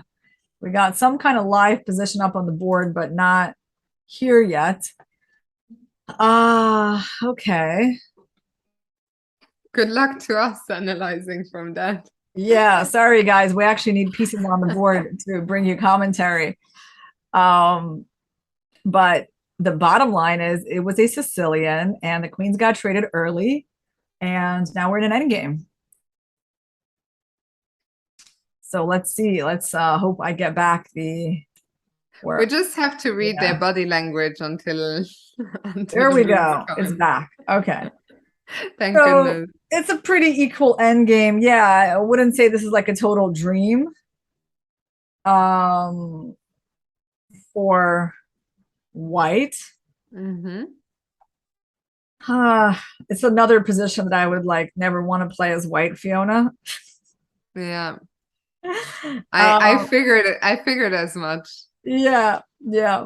Sometimes I reveal my true feelings about the positions on the board. But we're very similar in that way, I think. I mean, first of all, as soon as queens come off, I'm a little less enthusiastic. Let's try and find something to get excited about in this position. Yeah, well, what's exciting is that black has pushed up his pawn to h4. That's the big excitement on the board, and I suppose, he'll try to maybe push it further at some point, maybe get a little closer to the queening square, and we'll see what's going to happen. Black has a pawn majority in the center. White has this pawn majority that's kind of hard to use because Hikaru can't really push this pawn because of that square and that square. So for the moment, the problem is I'm not excited about this for white. Is because I like to play these kinds of positions for black. The one with a center pawn majority, it's kind of preferable. I mean, it doesn't mean like you're better, but it's just kind of easier to try to win. But Hikaru won't win this position, says Teddy. Yeah, I mean, how should Hikaru? Do you feel his pieces are well placed, or like what would be your plan? Are there some pieces you want to maybe reroute or rearrange differently? Yeah. Let's see, everything I would want to rearrange, because the problem, Fiona, is that there's no position. Yeah, there's like nothing to do with these pieces. Like the knight in the center can't go anywhere. Vachier just restricted it with that pawn move, so it can't go to g5. Good move by Vachier. So knight can't do anything. So what is the point of knight f2? I mean, is he trying to just move his bishop somewhere, trade off the rooks, and make a draw? Like, maybe it's not a bad plan. But honestly, like he just didn't really get much of a game against MVL. Maybe going into the Sicilian was not the best idea, right? Let's show how we got here. Knight f3, c5, and then he kind of induced Hikaru to go for this. But MVL knows the Sicilians so well. And so Hikaru, instead of letting the knight orb happen, he went f3, but it seems like Vachier was prepared for this too. And they just very quickly got in this d5 move, and all the things got traded in the center. And that's how we got into this endgame that so far Vachier has been playing just fine. And you can see that, you see who's being more ambitious, right? You can, I mean, it's not about who's being more ambitious, it's about who can be more ambitious. And it's black. Yeah, it's just difficult. I'm trying to figure out where do I want to put my pieces. I guess in a way Hikaru should be happy that some pieces are getting traded, but I am a little bit worried that f5 will happen at some point and that those pawns are just gonna roll, just keep rolling. Irina Krush disrespecting endgames without tactics for 3 hours straight. Yeah. Well, I just feel like in Blitz chess, guys, you know, we should see a middle game, right? It's kind of, that's where all the excitement's going to be. And the end game is fine at the end of the game, you know, but if we go straight in there, it's a little of a letdown. So let's see. Please don't call him by his actual name. Call him MVL. Okay, I will do so. United States stations. I was corrected on my reroute. It's one of the bad Americanisms I have picked up. Which one? Which one? I usually say reroute, but somehow now I'll blame it on you because I'm here with you. What's the right way to say it? Is it reroute? Well, because route is a French word, right? Reroute. Yeah. Yeah. Okay. Irina, okay, this is a good question. Irina, Fiona, what's your number one lasting memory from Chennai Olympiad? Man, I had great memories. My whole trip, you know, like for the week that I stayed there after the Olympiad was full of memories, but like, I don't know, I rode an elephant. That was cool. But for the Olympiad itself, right? Oh, well, definitely it's memorable that our team, we beat India in the last round. You know, that was for sure very memorable when you win on board one of the Olympiad in the last round and you actually make an impact on the standings, like, you know, directly. I mean, not in a way that makes us particularly thrilled because, you know, it always kind of feels bad to spoil someone's great tournament. I mean, but it happened that, you know, we were just kind of getting into our good form as the tournament was ending, and we got to do it in a very nice moment and a nice place, you know, on board one. And I think, yeah, that's not something that you don't always finish the Olympiad so happily as we did. Yeah, I mean, for me, I have to say, and then we'll get back to the game, the number one memory is how many fans came out and you know, how many people knew the streams, the commentary, how many chess fans were there. To me was just a once in a lifetime experience, really. And well, meanwhile in the game, it's Hikaru making a little bit of progress, Irina. Yeah, although okay, after knight takes e4, it's still not really clear like what white is doing. I guess maybe knight e3 to try to attack the f5 pawn, or maybe knight d2 actually to try to trade the knight. That's a nice idea.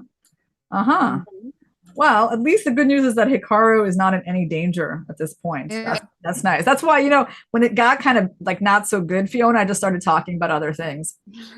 Missed the whole bad part, and then when we return again, it's going to be nice. Yeah, the situation did improve while we were gone. People in the chat are saying the board is not updating.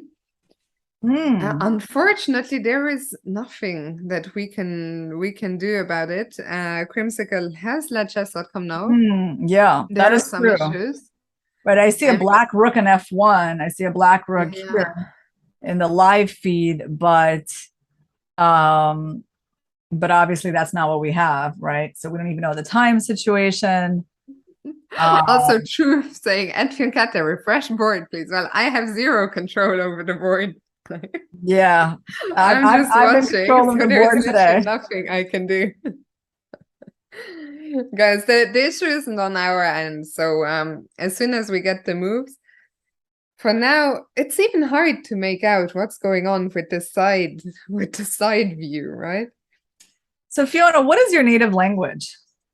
Luxembourgish and actually French also because my mom is French, but mostly Luxembourgish.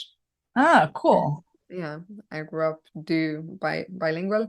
Uh-huh. And most people don't know Luxembourgish is even a language, but there you Yeah. have it. Yeah. Now, is it what? Okay, let's talk about that Oh, we have later. moves. Yeah, we We got have moves. We moves. got moves, and Hikaru And it's been is good still news better. again. Yeah, We need to Hikaru. go away more often. Yeah, just don't talk about the game. Let Hikaru do his thing. He's actually going to win this pawn. You know what? He can win this game.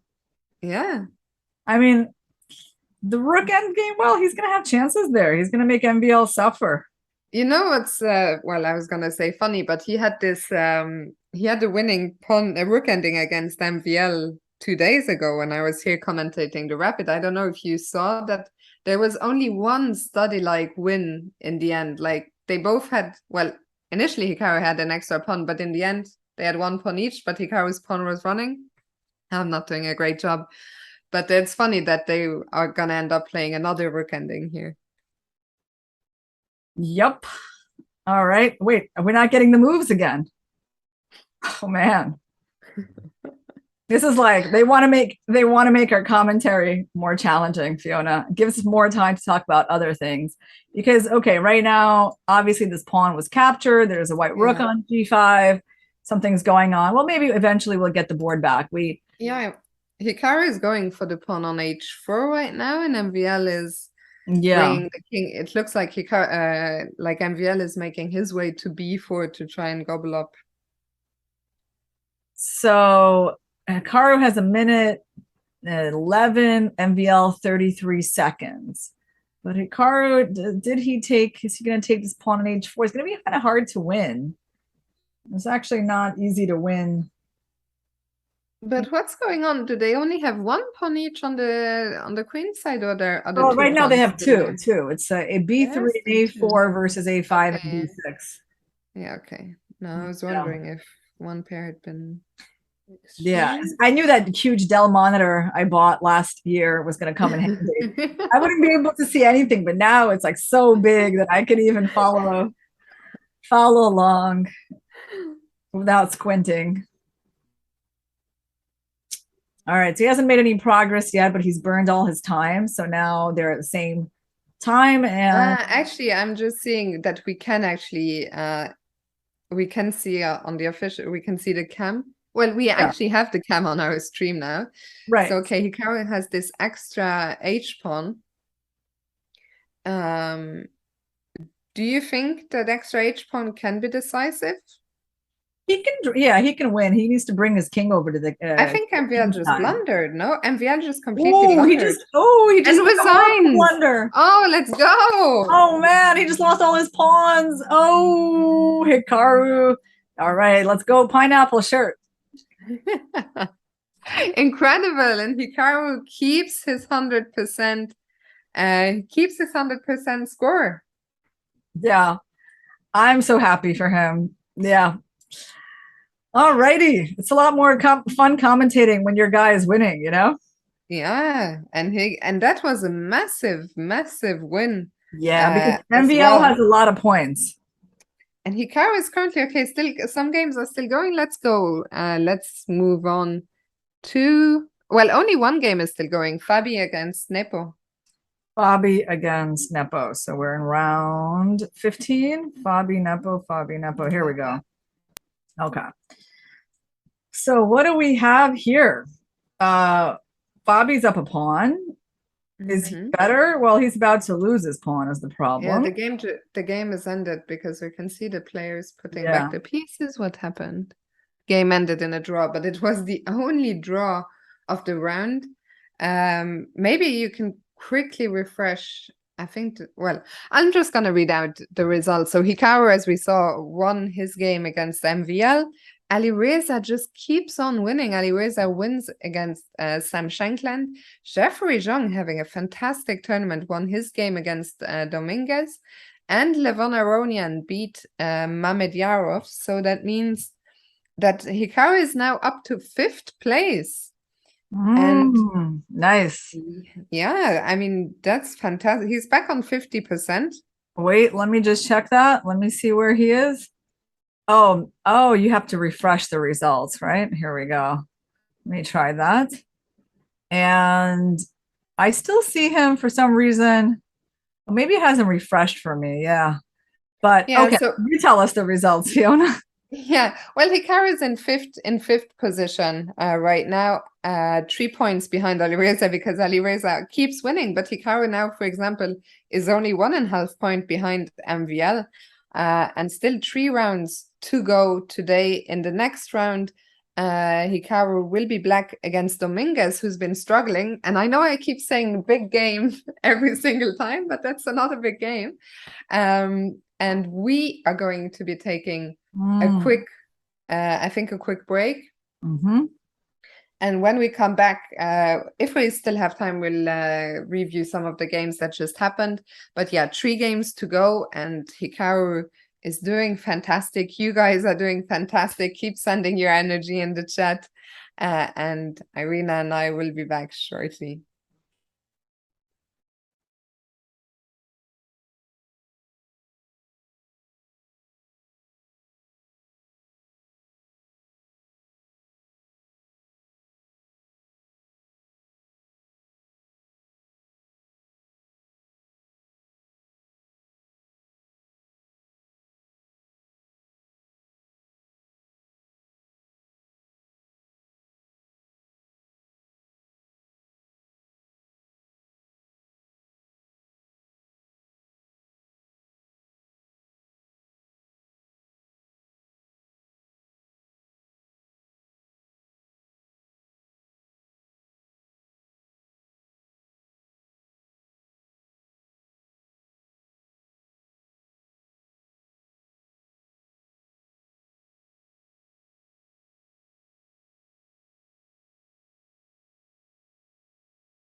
Hello and welcome back. 3 more games to go today in this day 1 of Blitz. And so far, it's been an absolutely fantastic day for Hikaru, who has won 4 games, drawn 2, and he's up to 5th place now with a big game ahead against Dominguez, who's been struggling a little bit. So, Irina, what do you expect from this game?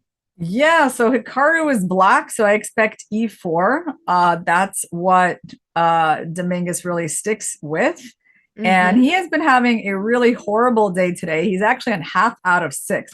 Oh, I was going to say, please play the Sicilian Hikaru, but he didn't. Okay, he just plays the Berlin, not making any sort of concessions to the fact that Dominguez is not in great form.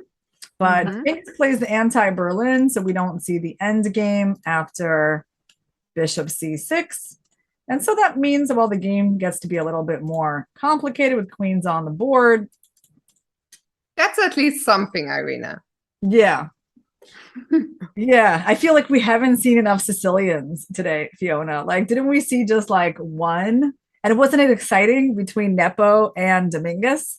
Yeah, it really was. We need more games like that. A5. What's A5 about? Just stopping b4? Yeah, I mean, I guess if they take on c6, the pawn here is useful, can go forward. And I'm sure taking here is something that white is thinking about. In fact, I kind of wonder, Fiona, why they can't just take. There must be some, what is it? Is it queen e8? It's rook e8. Some sort of combination. Yeah, some sort of combination of these moves as to why Dominguez didn't take the pawn. So, okay, he played a4. I like this comment in the chat from Oren, by the way, from 10th to 5th, halfway there. Absolutely. Yeah, halfway there. That's right. Got a little bit more work to do. Okay, knight b8. I mean, this is fine. This is totally playable position for black. He actually, okay, I guess we should comment on this move because it looks really weird to undevelop a piece, but the knight has served his role. It's no longer going to be able to do anything from that square. So Hikaru wants to go, I assume, something like c6, knight d7. He would like to put the bishop there and then go knight d7, but that's kind of tricky with his pawn on e5 hanging. But okay, he goes c6, and now bishop d6, and takes the bishop back to c7. So he kind of allows white to, at some point, well, white also can't play this move because of knight e4. So now Dominguez goes b4. Okay, b4, so taking some ground. Why can't we take that twice? Because of bishop a3. So rook d8. Yeah, right now, I mean, Dominguez, okay, he has some pressure, right? We can see that, like, black is just not developed. But for Blitz, I would say, nothing catastrophic has happened for black. Yeah, so black still has to get those pieces out, but first white has a question to answer, because depending on where you go, we could start considering taking twice on b4 as there is no more bishop a3. So perhaps knight a6. It's time to move that knight. Why not put some pressure? Then maybe rook b1. Yeah, still I feel like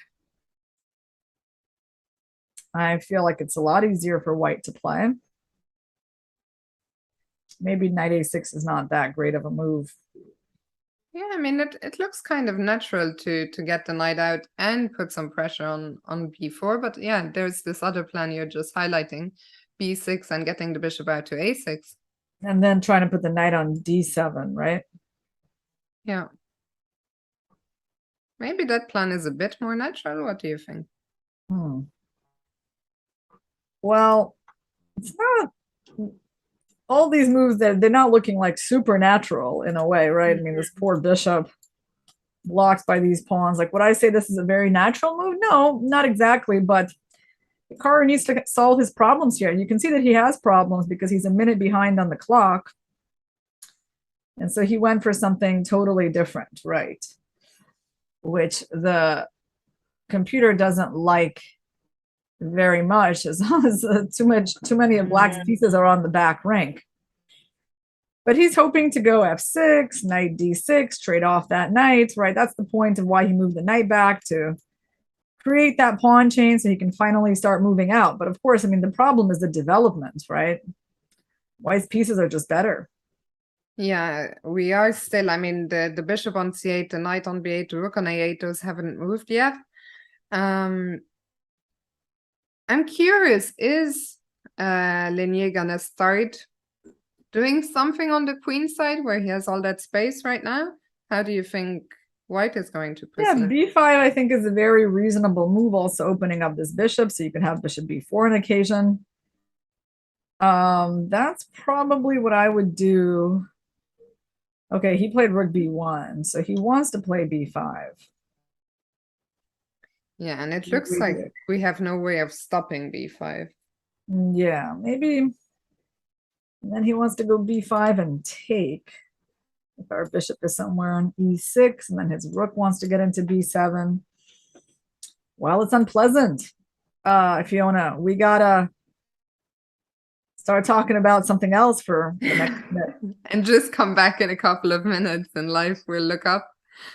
Yeah, I mean, it's worked out so well so far. Yeah, I mean, right now Hikaru's worse. If he gets a draw in this game, I'll be happy. Mm-hmm. And okay, it's but can we get those pieces out now? Bishop e6 and just try and, you know, maybe even try and trade some pieces. The problem is that, like, Dominguez is good in these sort of simple technical positions. I mean, doesn't really have trouble making positional decisions, right? So this is not a very difficult position for white to play. Now he just takes his knight, which was restricted by this pawn chain, circles it back. b5 is possible. He'll push b5 because he knows these bishops are getting traded, so his pawn should go to light squares. He's still thinking for now. Does it make sense to trade first before you push? No, he goes for b5. Okay. So b5, how would we react to this pawn push? Oh, well, you know, this move is scary. Like, somewhere in the end game, that pawn's gonna go. But maybe you can try this and, like, trying to go for bishop a5. It's probably what you need to do. Try to block that pawn. Do I like black's position? You can't even take here, Fiona, because if bishop takes check and you lose this bishop. Yeah, also just to address a question from Kurt Kurotsuki in the chat, how is Hikaru getting squeezed by Lenier? I mean, just because someone's having a bad tournament or a bad few games doesn't mean they are a bad player, of course. And as you're saying, this is the kind of position where Lenier thrives. Yep. Oh man, anyone's gonna thrive with a rook on the 7th, Fiona. Yeah, this is looking okay. We need to find a way here. Yeah, he really needs some luck. He really needs it. He's like behind on the clock, and the position is just awful. Okay, so what, I mean, white at some point maybe goes like even knight b3 and just starts pushing this pawn. Actually seems pretty reasonable. So, okay, queen e8, I guess the idea is just to remove the queen from that 7th rank. So we can start. Yep. Can we go bishop d6 next and try and get the knight to c5? Or something like that. Yeah, I can't really even get that in, yeah. No. Oh man, Hikaru is gonna need to just get a miracle in this game. Okay, what is good is that Lenier is spending some time. I mean, if they both get down, you know, under to around 30 seconds, then suddenly things become a lot more random. Yep. Oh, I agree. I agree that it's not really that clear yet. Yeah, Hikaru's shoulder, I'm just looking at it. It's like, it's so huge. At this angle, it's like, does anyone have shoulders like that? Maybe. Unless you're a bodybuilder, it's hard. Did we lose? Oh yeah, we lost the board again. And we have to, that has to happen to us every single round, you know, just to make it more exciting. So I that, mean, last time it happened, it was great news. So maybe, yeah, yeah, it's Scott is fine. saying We're now we're totally good. fine that we don't want to see this. This Okay, but I mean, look, we lost the board for a couple of moves and already things are looking up. yeah, yeah, yeah. And things are looking up a little bit on the clock. Yeah. I mean, if we can get a knight to d4. Yeah, well, I would just like to go rook e8 and try to win that Mhm. pawn if possible. Can we do that? Yeah, Or- that's also. I guess if I do that, you'll go rook b5 and I won't really win anything, huh? Rook Yes. b8. Yeah, that's important to trade that rook because this rook is too strong. So Hikaru, please trade that rook soon. This move wasn't that great. Did he just walk into rook b5 and like this comes with check? I mean, this move would have been so nice just to get it off the board. And then if you want, you can bring in the king. But Linear didn't find rook b5. Okay. So, wait, and now? Right. Wow, he's alive. Rook c8 probably, or what is he gonna do? What happens if we trade rooks? Is that b pawn just... Can we not go after the b pawn if we trade? They're so low on time. They're both under 40 seconds. Yeah, maybe trade and go rook b8. I agree. Try that. That's fine. Yeah, and that's what he got. Well, he has traded. Okay, good. Then he'll play. Okay. And king e7. But I think Ah. now, I mean, suddenly this king f8 move makes a lot of sense. Suddenly Yeah, maybe the he's king playing is for really a well win. placed. You know? I think he's survived it. Of course, the game isn't over yet, but this is looking so much better than what we had just a minute ago. Yeah. Okay, so king d6. I'm just like, I'm not sure if our board is completely updated. It feels like there's somewhere. I think so. I think Lanier has gone into the tank and he's down to just wow. like 14 seconds now. King f2. Okay. And he look at this. Suddenly Hikaru Oh. is marginally better. Wow. I mean, he could He win might this win. game. If he wins, this is going to be so sad for Lanier. I will Yeah, but so nice I for will us. just be devastated for him. You're too good Knight for this b7. duel. I think they agreed. They agreed to a draw. No. Really? Someone flagged. No, Lanier flagged. Oh my goodness. Yeah, no, because Hikaru did this one symbol. Oh my god. You know, look at your clock. You're down. He flagged. That's so crazy. I mean, like I said, I'm sad. Oh my Lanier, goodness. but you know, but happy for Hikaru. That's incredible. What a win. I mean, we take those. I know it isn't pretty, but in the final position, he was better anyway after knight d7. Yeah, he was. After knight d7, he was going to win that pawn. And man, Lanier completely messed this up. I mean, it's such a dominating position. That's the story of his tournament, and we haven't really seen his games, but that is quite sad. Lanier is not a Blitz player, says our chat. Well, yeah. Shall we quickly open the game between Sam and Fabiano? It seems to be the only game that's still going. Okay, so Sam is worse. Yeah, we can see that. Black has a nice pawn that he's still holding on to. Lireza won again, by the way. He just keeps winning. Yeah, that's going to make it hard. I mean, it's not in Hikaru's control, really. I mean, Hikaru can do really well and still not, you know, win the tournament because he just has so much to catch up on, so much ground to catch up on. So okay, they got seconds. Those pawns are coming down the board. Fabiano trying to win. Okay, he's making Shanklin give up the knight, and that's the game. That's gonna be that. Yeah. After d2, I expect that to be the final move. Yeah, and it was. Yeah. Wow, what a round. All decisive results. Alireza Firouzja actually won as black against Shahryar Mamediyarov. MVL beat Levon Aronian. And we're going to have a look at some of these. We saw Hikaru's win over Dominguez, and we saw Fabi's win over Shankland, and finally Jan Nepomniachtchi beat Shafarijan. So we have a Rogozin. This is the line That was played in the match between Valentina Gunina and Hao Yifan in the Women's Speed Chess Championship with a slightly different, was it with castles? There was some sort of rook c1. Oh no, it was exactly this line, yeah. Oh, it was exactly that line. I don't know. I'm not sure if it was queen f5 that was played. I think not. I think maybe it was something like this or like that. Queen going here. I don't really recall that. And Mamedyarov takes. Okay. So now, of course, white can take or white can take. He took there, right? Which I think is interesting. What a messy game. He can't castle. White. Well, what's white going to do about this pawn, actually? Actually, yeah. Well, this worked out well for Firouzja because, yeah, look at that. Look, suddenly pressure on that diagonal. But it's incredible how Alireza in many of the games we've seen makes it look so easy. Yeah, I agree. I mean, wow, the rook and the bishop are just dominating here.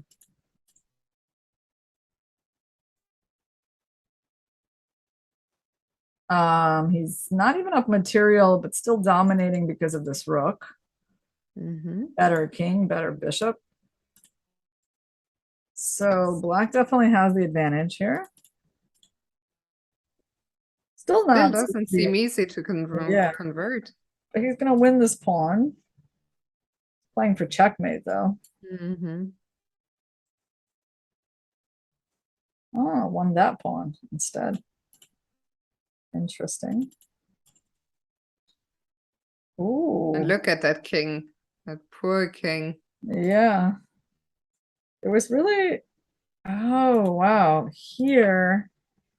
And this was the losing move because now he is totally in zugzwang. Like his knight will never be able to move because of checkmate. And then this pawn is just free to go. So his way to draw was this. That's kind of a neat thing, right? We've seen a lot of positions where you really have to have that accuracy at the very end, that find the exit, because you got to give up the knight, get the last pawn, and okay, well, that's where you're going to make a draw with rook versus rook and bishop. So Shaq wasn't that far from a draw, but king a3, and then he's just paralyzed. And then, oh yeah, it gets even worse because now he's about to lose the knight, which can't move. What's the incredible technique? Well, okay, I mean, Shaq also made that big final mistake there in the end, but it's so easy to just crack under the pressure. And kudos to Alireza. If we have a look at the standings, let me just see if they are. Yeah, they already updated. So Alireza continues to lead. He now has 16 points. MVL 14.5. And Hikaru is only 1.5 point behind that second place. He's now in a pack with Jeffrey Zhang. I think the standings here are not completely updated yet because Jan Nepomniachtchi, I think, has 13.5. 13.5, yeah.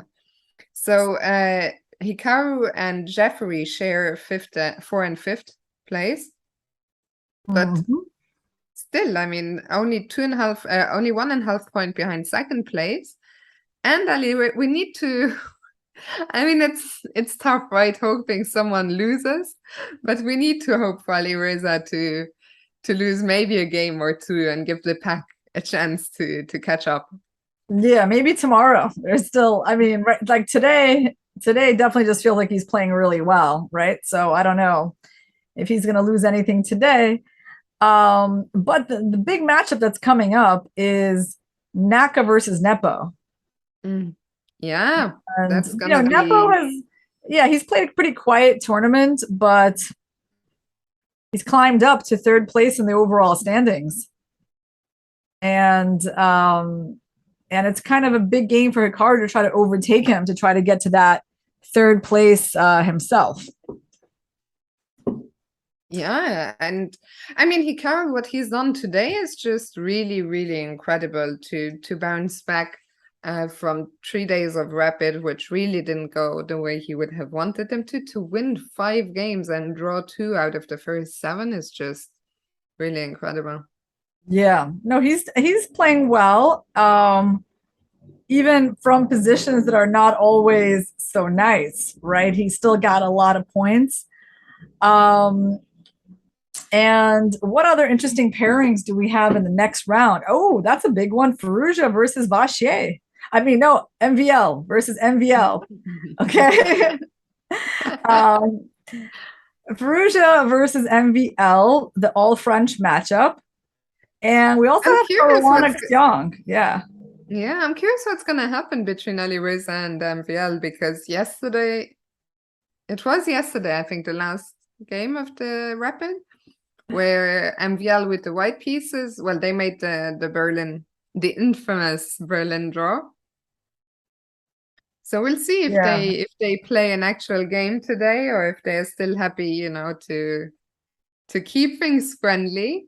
But maybe we still have we still have 10 minutes. Maybe we can pick another game from the. There's been so many requests for me to pronounce MVL to say Maxime Vachier-Lagrave. There you go. Oh, it's beautiful. It sounds so beautiful, Fiona. It's like I can see why they're asking you to do that. So what do you want to? I see the compliments about my hair. I want you to know that I did wash it like some days ago, and that's why it's all fluffy. I can't believe my parents, they always tell me, brush your hair, brush your hair. It look terrible if I brushed my hair. All these curls would would disappear. So yeah, that's not gonna happen. No, I like it the way it is. I like the wild curls. Yeah, I just feel like that's my look, Yeah.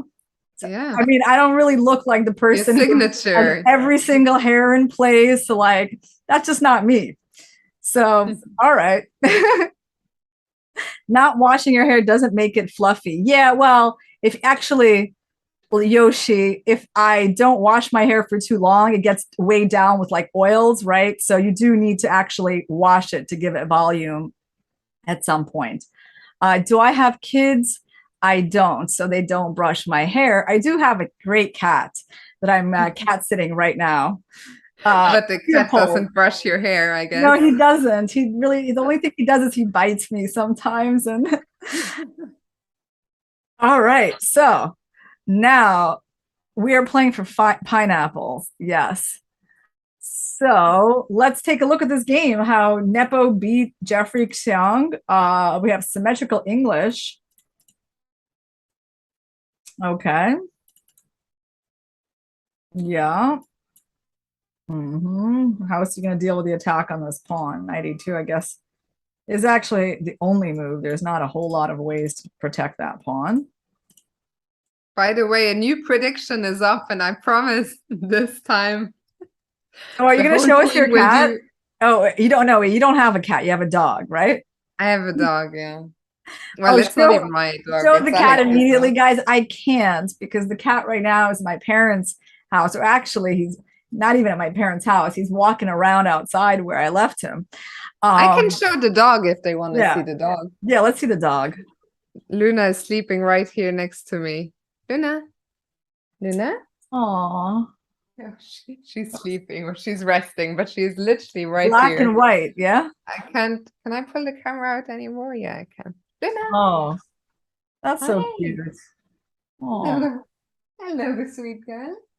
She's 12 years old, so she's an old lady, but she's very sweet. Tell us the secret. How have you been able to have a dog for 12 years as a chess player who like travels a lot? I don't. She's my boyfriend's dog. Okay. Because my parents, they got the cat, and even though it's a lot easier to take care of a cat, it still requires some work. But then they found a cat sitter in me. So every time they want to go, it's like no problem. We just leave the cat with Irina. Yeah, no, it's impossible. I mean, I never had a pet because, yeah, as you said, all the chess, and even when I was younger, we would travel quite a bit. So I'm very happy to now be an adopted cat, to have an adopted dog. Yeah, no, animals are wonderful, Yeah. I'm always so happy when like the cat comes. Like recently, like when I go to sleep, he's been coming to like lay down at the foot of the bed. And that's, that's something I had to kind of like, I told him like, hey Leo, come on when you're done eating, come, we're gonna go to sleep. And it's always nice when he does that because he's quite Yeah, the independent. animals are really, I mean, I would love, I hope to, well, I hope Luna will be around for a while longer, but I would love to have a dog or a cat someday. So back to the game. Back to this game. All right, so Xiong playing pretty aggressively. How is he going to defend this pawn? Or, yeah, he needs to defend the pawn, so he did. Okay, White's going to bring out the knight. Oh, is d5 coming? Yeah, that's always the problem here.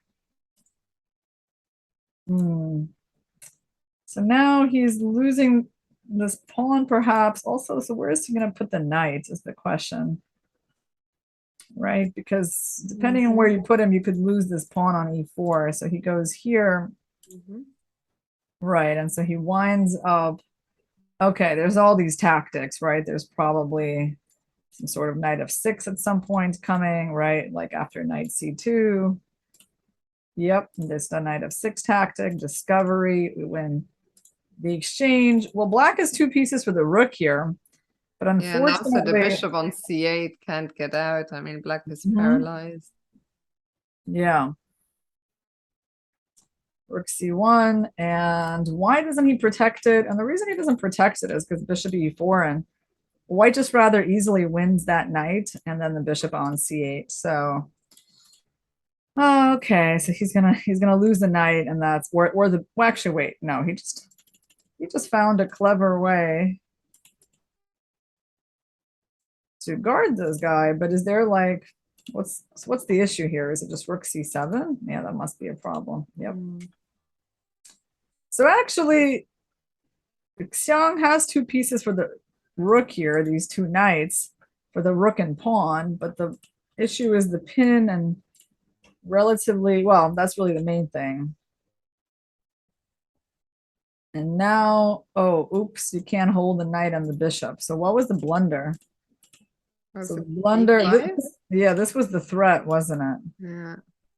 And he played a4 so that guy couldn't go knight b5. Yes. So then he kind of tricked him and finally won some material. Okay. Yeah. Here we go. So he finally wins. Exchange. Double attack. Okay.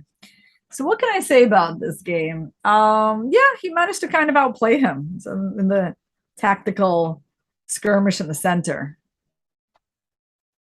Yeah, just sorry, 1 second, Irina. I'm just trying to get something back working again.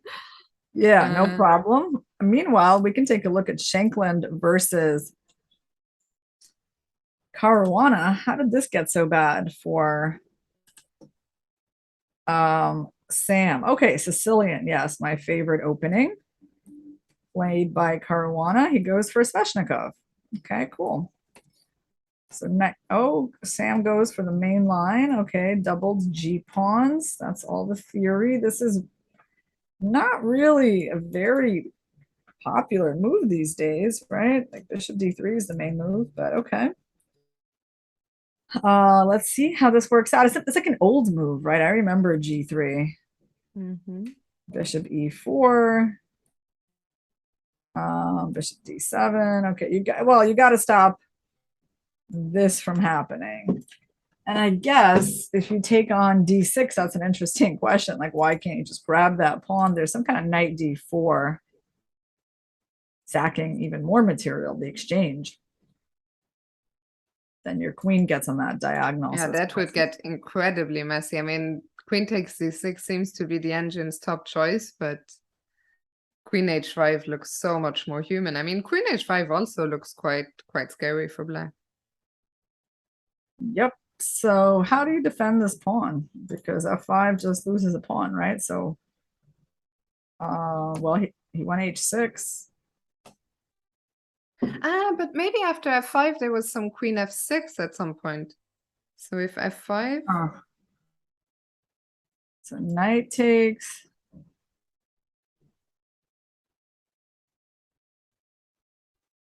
And now That's a crazy line, though. Sacking the exchange like that. You know, the compensation is not that obvious. No, absolutely not. So I can totally see why Caruana played h6. And okay, so maneuvering. So Shankman was doing pretty well. He just won a pawn. Just won a pawn. He was doing great. But something is going to go wrong. What went wrong? Like, his position is still really good. He's got the strong c pawn. Black's king is totally open. Oh, oops. Well, certainly white didn't want that queen trade, because now in the end game. Oh, by the way, the next round has started already. The break went by so fast. So yeah, but very unfortunate. It feels like Sam had a lot of good positions, but just a lot of unfortunate fortune reversals. And Hikaru, well, great news is he's white again, and he's been winning every single game as white. Let's hope he can get one more. An English opening with a3. Wow. So this is like a c3 Sicilian reversed. Okay. Wow. So Hikaru has all these tricky lines in his repertoire. Also, guys, we're working on getting the video feed back up. So just bear with us for a moment. Now he needs to protect the knight. So bishop e3 seems to be an obvious move. I actually wonder if he's really thinking or if it just crashed again, because like, why would he think that long on bishop e3? So it's like a really obvious move. Oh, okay. He actually did think. Castles. Knight c3. So I like what Hikaru is getting here. Now, I haven't really enjoyed Hikaru's openings the last few games, but this one I like because he's got the nice center majority, like really simple play. I mean, now the question is what to do with this bishop. Like, I see the computer has this plan of going there, but it looks a bit crazy. Like, is anyone really going to do that? So he didn't. He's going for the end game, which reminds me, I mean, this move is a little, it's not the most ambitious, right? Retreating from the center. It's funny. It feels like at most turns, Hikaru hasn't chosen the most ambitious or the most double-edged openings or continuations, but it's worked out for him.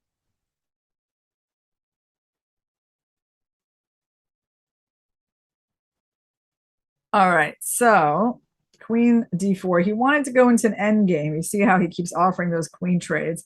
He might even offer another one. Don't be shocked, guys, if he keeps going after that queen. Why is he desperate for the queen trade? Well, I'll explain it, Jimbo. Because of the pawn structure, because he had that center majority, so he thinks he's better in the end game, which is actually making sense. And by the way, this queen is a problem, right? You can't castle queen side. You can't move your bishop to castle king side.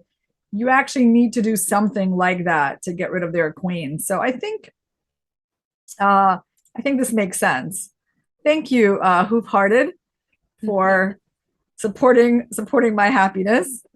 And now we get Hikaru to castle queenside. Well, now this is a way better version because this queen is like quite nice and this queen is pretty decentralized. Wow. I think this is exactly what we both want to see, Irina. Oh yeah, we want this to happen, that queen to get trapped. But just let's not forget they might have some sort of ideas like that we want to pay attention to. Not really so dangerous because we can trade and play queen d2. It's okay. Like h4 is definitely a possibility, but there might be other moves that are even better, like bishop d3 to threaten e5. Yeah, bishop d3. All I right. would not want to be Nepo here. Oh yeah, he really, he tried Oh, to we're avoid the back. queen trade for too long. The cam is back. So Jay Petsu says he played G4. It's a win already. Let's wrap it up. Yeah, it's that simple. I mean, I also really like G4, and White's position is just beautiful here, and Black has these undeveloped pieces that he doesn't know what to do with. Center majority means quite a lot, right, guys? This pawn here is very helpful to White. And Nepo is for the first time going into the tank. He's now about to drop under 3 minutes, and it's really not. I mean, it's hard to even find a move. Yeah. Well, I see this one. I didn't know all chess pros are that jacked. Well, I think that's great. Maybe that's the whole point of the St. Louis Chess Club, is just to improve the image of chess players. Because I mean, yeah, they're succeeding. Yeah, I agree. Like they look like really strong, right? Like they're working out at the gym every day. I mean, strong is one way of putting it. Deformed is another, but let's go with strong. As bishop e6 has appeared on the board, and Irina, I just want to keep going. H4, just throw those pawns up. Yeah, the let's board. try to figure out why e5 is not really a move, because it's kind of obvious as a move, right? I mean, you're attacking their queen. Are they really like? What are they gonna do? Like knight d5? Wow. I mean, why is that bad? Knight fd5 is the only move. I mean, it's still better for white, so it's not actually bad.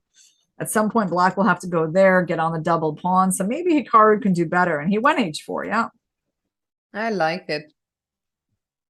So what's the threat? I guess h5 and then g5. So now you can't even put the knight there because I take you, and you've blocked your rook, and you've also opened up your queen. I mean, the engine suggests h5, which I mean, h5 looks so insane if the g file is going to open. And then white has a choice. White can take on h5, can also, I mean, would you ever consider going h5 here? As black? Only if you have no choice. If you Oh think yeah, oh yeah, I would consider it. I mean, what can you do? This move is so annoying. I would totally consider it. So it wouldn't shock me at all if Nepo played that. Nepo is going down on the clock. That's good. Hikaru is applying some pressure there as well.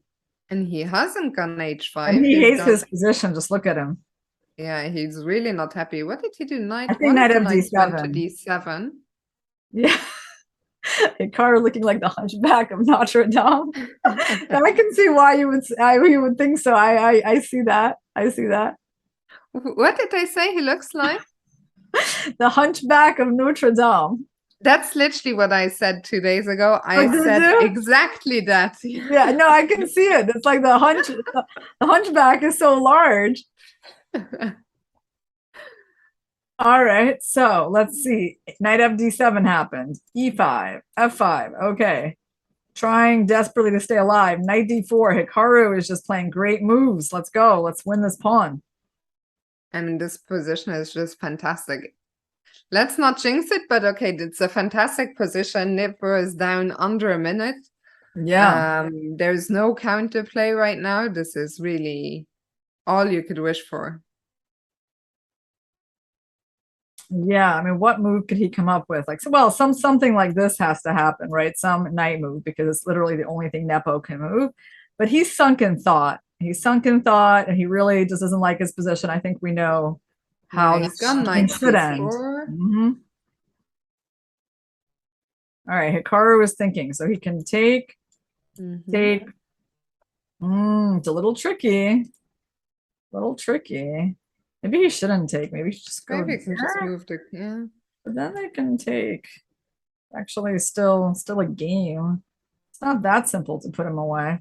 Here's like the line that the computer is giving, which is maybe not so obvious, right? Like, because it looks like black is getting the pawn back, and like, why is it like that winning for white here? I don't know. Can we go knight d6? No, but then there's like knight d3. Then I just blundered. Oops. I'll lose my queen. I guess there's like some sort of h5. But I mean, it's a It's challenging. still Hikaru's very still- far from obvious, yeah. yeah, Suddenly you even need to be careful to not run into some counter tactics. yeah, he's thinking here, which is a really good moment to think. It's like a very key critical moment. He's really very focused. Now Hikaru getting close to going under a minute. So those seem to be the two best moves, taking on c4 or queen f4. Yeah. I mean, I think ultimately he will find this move, bishop c4, knight f5.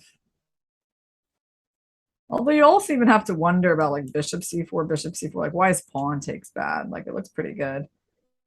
I mean, apparently there's some sort of rook e5 and they stay alive. I think he's gone exactly for this. Yeah, so he went, yeah, he actually went for that, okay. And then Jan didn't find rook Jan takes didn't, c5. yeah, so now Hikaru is winning. Wow. Just an easy extra pawn, and what an extra pawn. Incredible stuff. I mean, this is just over. And only 10 I like seconds on queen the clock for g5. Jan. At some point he'll play there in order to get his h pawn to g5. That's pretty cool. Do we have, where does the knight, I mean, do we have to move the knight, or can we play some rook to g1 and then if you take, I'll take on f6 with a check and a fork? Yeah, he's thinking here, okay, they're getting low on time. This is kind of important that he doesn't mess this up. Yeah, 15 seconds. Both players on almost no time now. Wow, Hikaru is looking a bit indecisive. Oh, Oh man, something bad happened. He took the pawn and this rook came over and now he's worse. Oh man. Oh no. He is worse. He's losing. He's just completely lost. No, no, no, no, no. But his king is in the center and there's like no extra pawns. The center pawns are gone. Oh man. That is so really sad. hard. Oh wow. Oh, Nepo just kind of tricked him. Huh. That was okay. It's not over yet. I It's mean, not queen over. takes Hold on. f6. Hold on. Hold on. Actually, maybe he's not losing anymore. Because he can like block What that a freaking game. Okay, king d1. King Is it just a d1. He perpetual? has to find king d1. It's the only move, but he should find it, right? Yeah, it looks like it's going to be a draw. Oh, please. We need a draw. Draw is fine. Draw is okay. It's all right. Okay, now knight Nepo played c2. something. Okay. Knight c2. I mean, there's really, seems okay. This seems fine. And Jan actually smiled. I don't know what he smiled at. I think they're gonna repeat after all. Yeah, there's the draw. What a game, Irina. That was just insane. Yeah, what? Yeah, so that was a draw. Wow. Okay. Oh, man, that went from like so good to so bad so fast. Yeah, we'll have to, maybe we can go to a live game first. Well, the French clash actually between Alireza and MVL. And then we'll come back and take a closer look at what the hell happened here. Oh, MVL is better again, but he might, like, look, only move by, oh, he didn't find it. Okay, rook e5, and now, does he just win more pawns? He does, right? And then he'll have 2 extra pawns and should win the game. Alireza is just unstoppable in this tournament. Yep. Well, when someone is that much in form, what can you do, right? He's had a good rapid event and he's just doing really well today as well, right? He's not doing as well as Hikaru, but he's still doing really well. He's in second place after him. Yeah. And it's so funny. I mean, in the end of this game, both Jan and Hikaru were actually disappointed because they both knew they were winning at some point. So chess is just a funny game that way sometimes. Yeah, and here this is a game. I think, yeah, MVL has just resigned, so Alireza just keeps on winning. And Irina, let's go back. Let's go back and Hikaru's try game, and yeah. yeah. Well, the key moment started to come a little earlier. Not here. So yeah, like around here, right? This was the key moment where Hikaru, he had time, and it just seemed like it was hard for him to make a move because the knight was under attack, and if the knight moves, that pawn is getting taken. He just didn't really find a great solution here. I mean, because the solutions are just not that obvious, but I guess, yeah, you know what? I guess like a pretty decent one is something like this. Like, doesn't that seem quite all right? Like you're threatening knight f6. So what happens if black takes Yeah. on? Yeah. So you're taking like this, and if they take you here, well, that's a good question. But I Can think we we just just take with a recapture queen. and Yeah. Actually, nope. We can do no? better than that. Oh, Yeah, wow. what a move. But that's the thing. That's why it wasn't so easy for him, because his best moves were predicated on calculating these kinds of lines. And here, apparently, this king is getting mated because it can't hide in the corner. It can't hide in this corner because of queen f6. And actually, it just gets attacked by the queen and rook. Yeah.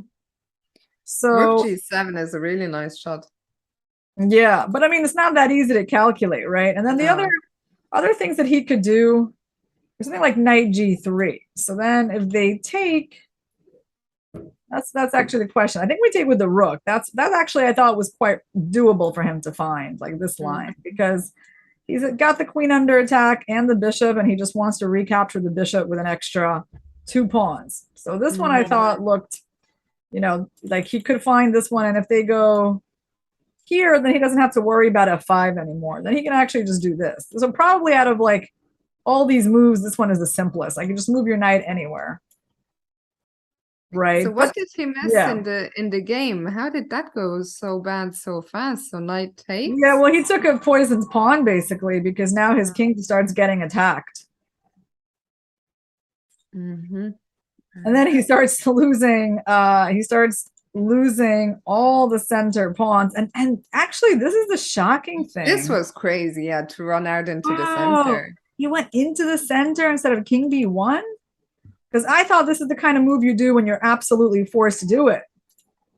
Wow. We would have to ask him about it. Why not king b1? Like, why would he? I guess he didn't want to step into the pin, Fiona, on this diagonal because he wanted to take an f6. Yeah, but stepping into the d file. So he wanted to be able to take, right? Because it opened up black's king. But I think what he just didn't appreciate was that this king was vastly safer than his king.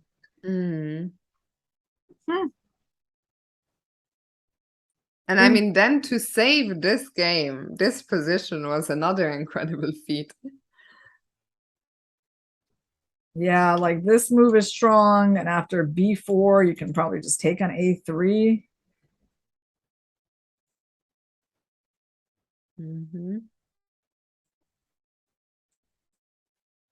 Look at that king do all the lifting here. Wow. So now queen a2, queen a3 was quite strong. Yeah, it's like a miracle that he survives. Like, it's a miracle there's no checkmate here. I mean, it's just, wow. I think even Nepo was in disbelief that there was no mate. I think that's what he was like, somewhere around here when they repeated, after Nepo gave a couple of checks, he sort of smiled, I think sometimes you just have to smile aloud to think, how is this not a checkmate? And also, wait, like another thing is that like there's even like he's not even winning this way. Because this way it looks like he's winning a piece and stopping the mate, but this is still a draw because you can go into the rook endgame. So it is pretty incredible that this king is not getting mated. But the knight, which is being held by the queen, is holding those two key squares. Tries the queen attack, he had a block, and then black has nothing better to do because black's being threatened by checkmate himself. So So he's got to What go an absolutely professional. insane game. Yeah, it was pretty insane. It was definitely crazy. And what about our French matchup, which gave Firouzja an even bigger lead in the tournament? Firouzja playing English opening. That's been very popular, this Blitz tournament, Yeah. English opening.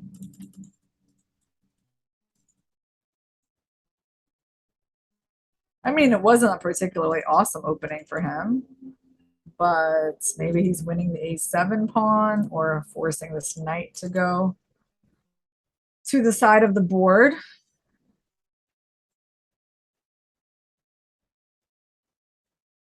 But I mean, we've barely seen Alireza get a single bad position. Like every time we watch, he just gets a nice position out of the opening and then just keeps improving things. Yeah, so how did he win this pawn? So MVL just decided to give away a pawn, huh? Why did he decide to do that? I mean, that's kind of the question. But bishop c3 is a bit of a threat, yeah? Have some issues over here. So he just decides to sack the pawn, I guess, to open up the rook and the knight. Okay, interesting idea, but it didn't quite pan out. It's not quite enough compensation. Yeah. So that was good conversion by Alireza. And so for the tournament standings, that means that Alireza now leads with 17 points. He now has a 2.5 point lead over MVL, which is really substantial.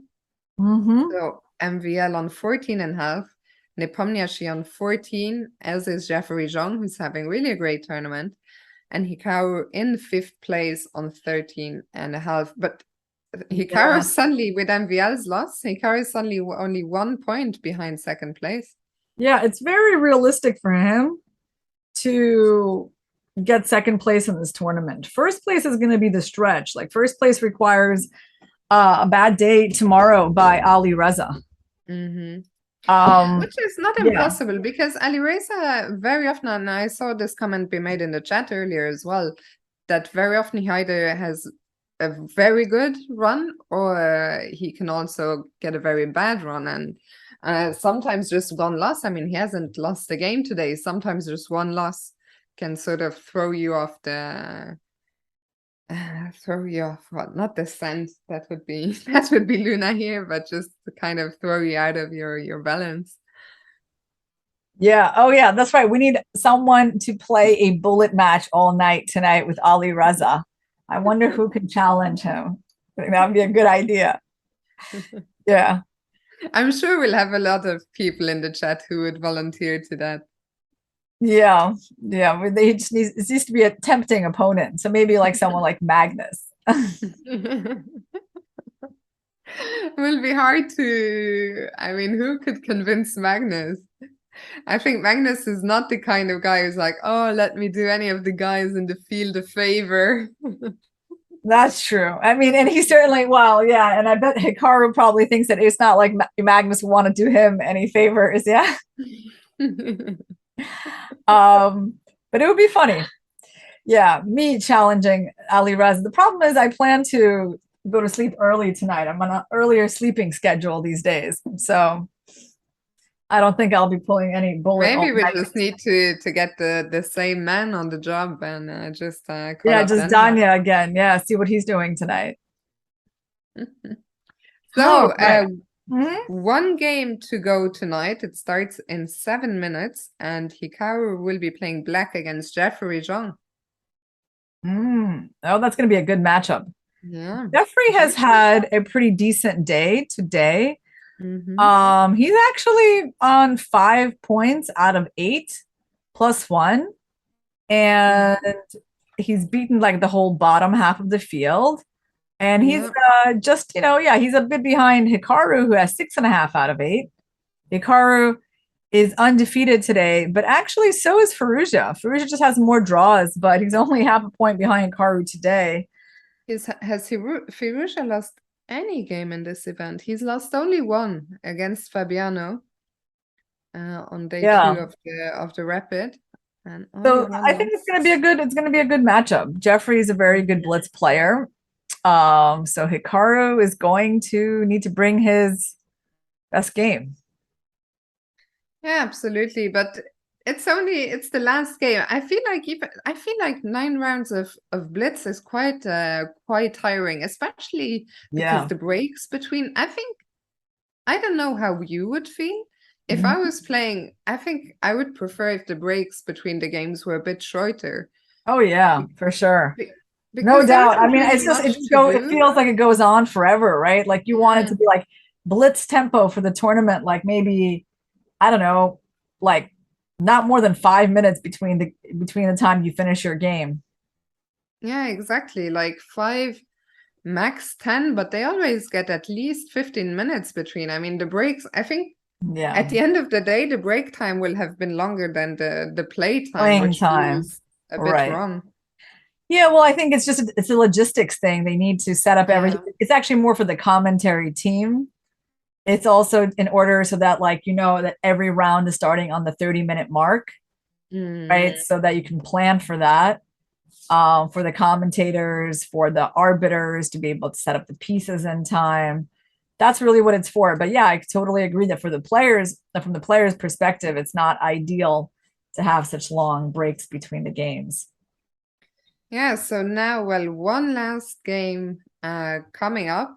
Hopefully, Hikaru will join us after. I don't think we'll do an analysis of all the games, but it will be nice to hear his thoughts. I'm sure he'll be in high spirits tonight. But still, the last game is so important because even if you have a brilliant day and you lose the last round, that always leaves a bitter taste. So, a big last round for today coming up. Yeah, I'm just taking a look at Shanklin versus Mohamed Diarra of what happened there. Yeah, kind of hard to see why Shanklin should lose this. I suppose his rook is a bit more passive, right? But yeah, okay. I mean, I get, well, this pawn is on a dark square, like you can also attack it sometimes. That's what he did. So why should you lose this position, Sam? I mean, you can even go there and just protect your pawn, right?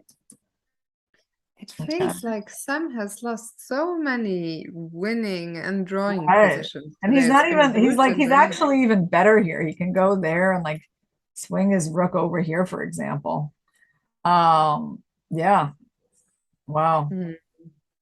I mean, he's certainly not losing. It's like it's hard to I mean, right Yeah. now, okay, so his opponent has a tricky threat. That is very tricky. Mamadjara, look at that.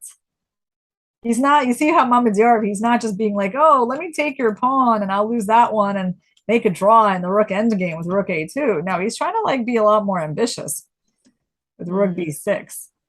And oops, Sam kind of missed that. So maybe he didn't miss that. Maybe he just meant to defend. But now he's having problems. He might lose that pawn. And if he moves Even his if you lose rook, it's that back. pawn, there's probably still a lot of endgames which are drawn. But Mm.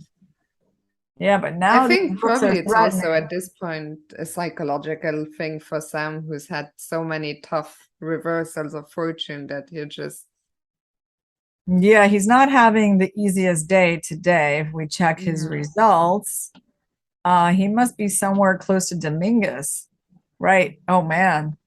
When I said close to Dominguez, that's not a very good thing because Dominguez has half a point.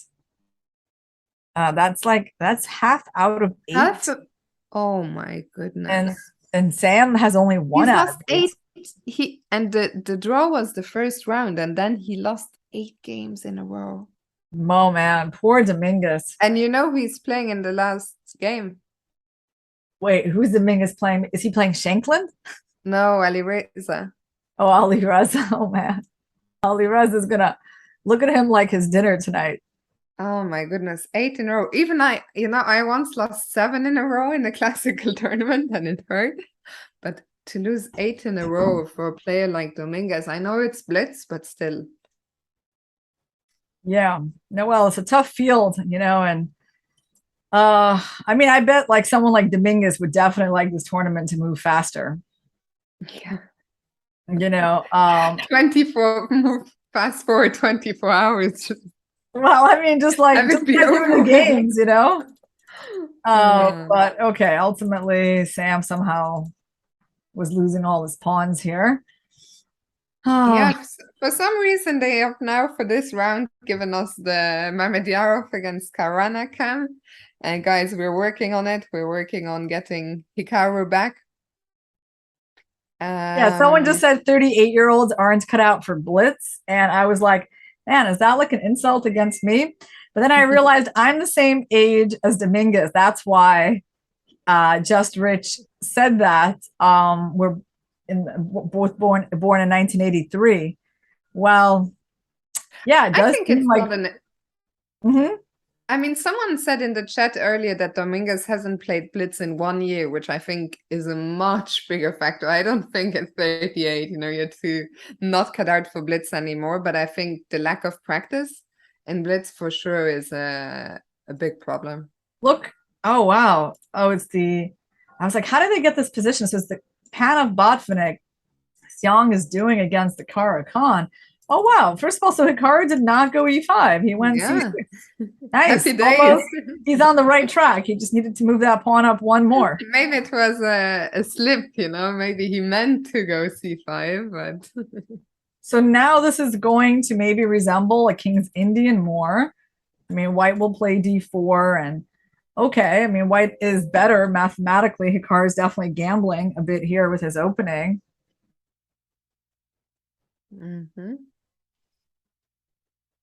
What do you think this says? Do you think this says that Hikaru maybe is also a bit disappointed from that last game against Nippo and he's like, let me go all out here? Or what do you think this is saying? Yeah, who knows? What I mean, maybe he is just okay to gamble on this, try to finish the day with a win. The engine does not like his position so much. But from a human perspective, how do you feel about it? Yeah, like the same way as the engine does. This is a famous position. This is a famous position from the English opening, Fiona. It's just a little bit like different, like the sort of thing where you take, move the bishop back. It's not exactly, well, this is not exactly it. Like it's different with the pawn here and the queen there, but it's the same kind of idea that it's not quite that good for black. And so knight c5. Okay, well, I guess the knight is going here, but what is he doing with these pieces? Like he's totally gambling in this game. It's such a deja vu having these three pieces stuck on the queen side from the Dominguez game. Yeah, so we're seeing them in the video cam. Hikaru doesn't look too unhappy. Yeah, you can tell Krush is enjoying commentary. That's right, moves. I am. It's one of my favorite things to do, actually. I would certainly be happy to talk about chess like every day. Except maybe a few days, a week off. Yeah, maybe not every every day might be a bit much. If we castle kingside, are we gonna get you're gonna get attacked. Yeah, I don't think we can Yeah, you castle. don't want that. He's gone for d6. Yeah, d6 makes sense. Jeffrey takes. Irina, do you stream? Yeah, I stream on chess.com and on Hikaru's channel. When it's organized for me. But if she gets enough followers, remember, maybe we can get a shout out for Irina. She might at some point. Yeah. She said high likelihood she'll stream in the next year. Yeah. Oh, it's very high likelihood, yeah. She need to get a little less busy. Thanks, guys. Well, you would follow her. You can follow her. She has a channel. What is it? Yeah, it's Krush 83. Yep. Yeah. And I created this. Well, Irina, we looked away again for a second, and as always. All right, I like f5. Let's go f5, Hikaru, to threaten like f4. That seems pretty nice. But if you don't like that, you can castle. I will allow you to do that. Just a conservative castles. That looks fine. No problem.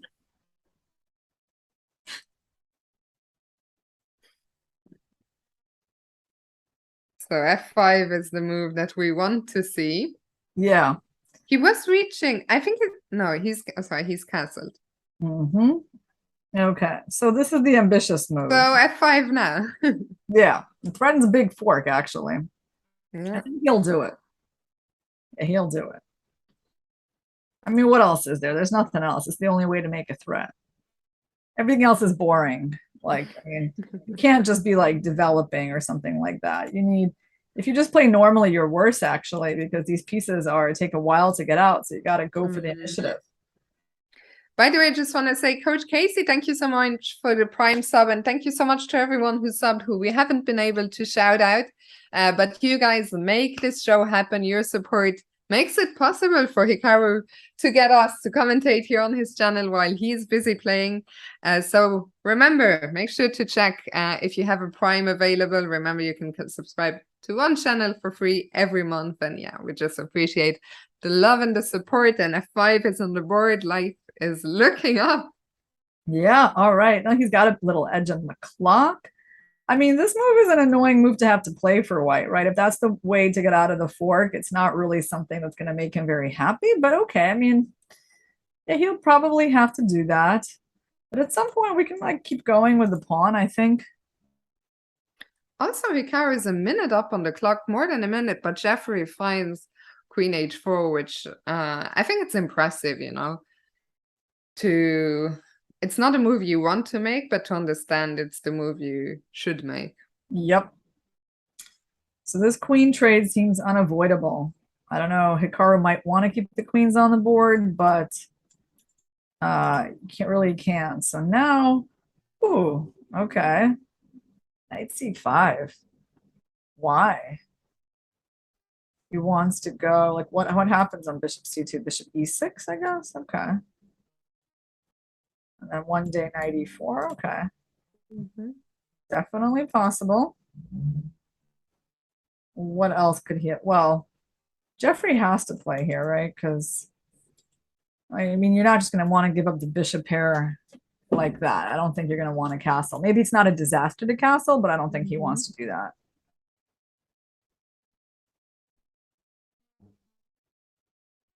Okay. So here comes bishop e6, hitting the pawn on c4. He did give up the bishop pair. Wow. Yeah. Now this knight is coming out. Knight d7. The only question is, like, where does he want to push through f4? Okay, now he can't push f4. So knight e5. Yeah, I would love to somehow get g5 in, but I don't see how to. Well, yeah, actually, this is why this knight e5, bishop e7 is quite interesting. Target the knight, and the knight won't have anywhere to go. He might go to f3, and you can double those pawns.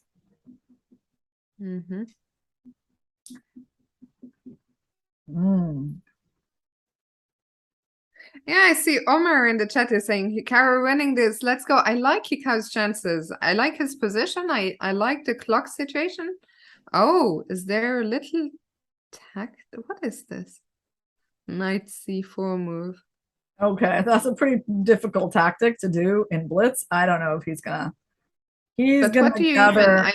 You just win. You're trying to get 2 pawns, and then they don't really have a good way to protect the knight, so you're gonna get the rook. Wow, he went for it. Wow. That's cool. All right, Hikaru, he's really amping up the pressure. Yeah, and it looks like white has nothing better. And white has nothing better than recapturing. It's going to be rook versus 2 pieces, rook and 2 pawns versus 2 pieces. This is quite a cool tactic, because the point is, when they take and you take, they just have a trouble guarding that knight without losing the rook, right? So he's going to have to choose to give up, you know, the rook, obviously not the knight. So one line is this: rook there, I take, you take. Yeah, we're seeing it. And bishop takes, king takes, and b6. So that's the end game. And yeah, black does have an edge there with those two pawns, and they're just gonna smoothly flow up the board. Yeah, and I just feel like, well, the engine, as you guys can see, says it's very close to equal, but I feel like with under a minute on the clock, it's easier to play for black because basically all you're doing is just pushing those pawns, and white needs to be a lot more accurate. I mean, okay, the problem with rook d8 is maybe that you're going to hang this pawn. All right, Hikaru keeps playing like a computer. That's good. Always good news. Oh, wow. Rook a d8 would have been interesting. Rook a d8 here, because on rook a7, can you just go? He's going for it. Rook d8 is on the board. Yes. Okay. Pawn is immune, and you actually want to trade off a rook. You guys know that two pieces are better when they're combined with a rook. So Hikaru is totally right to try to trade it because these pieces lose a lot of their power. And now he can even get a third pawn. Yeah, like that too. He's just getting that pawn. Yeah, I think there's no way Jeffrey is gonna stop those 3 pawns. It's a lot to overcome, right? Maybe an engine can hold this, but a human. Yeah, it's gonna be unpleasant for Jeffrey. And Hikaru is just kind of relentless. I mean, the way he played this game, really ambitious opening, and then to find this takes on c4 is just really, really nice. Well, you see, I kind of think that Hikaru should be playing these kinds of openings. I mean, well, it's more fun for us, in a way. If anything, you should do it for us. Yeah.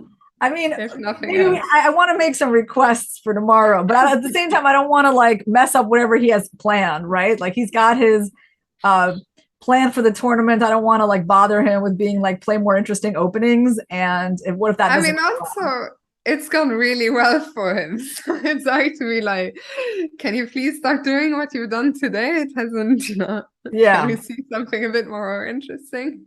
Yeah. And he plays too conservative against the top players. Well, he played kind of, conservatively in a couple of his opening choices were just a bit conservative. And I feel like overall, like more complicated positions, he's going to shine more. By the way, guys, we realize we have lost the board once again. Oh yeah. Update. Hello. That needs to happen every single game.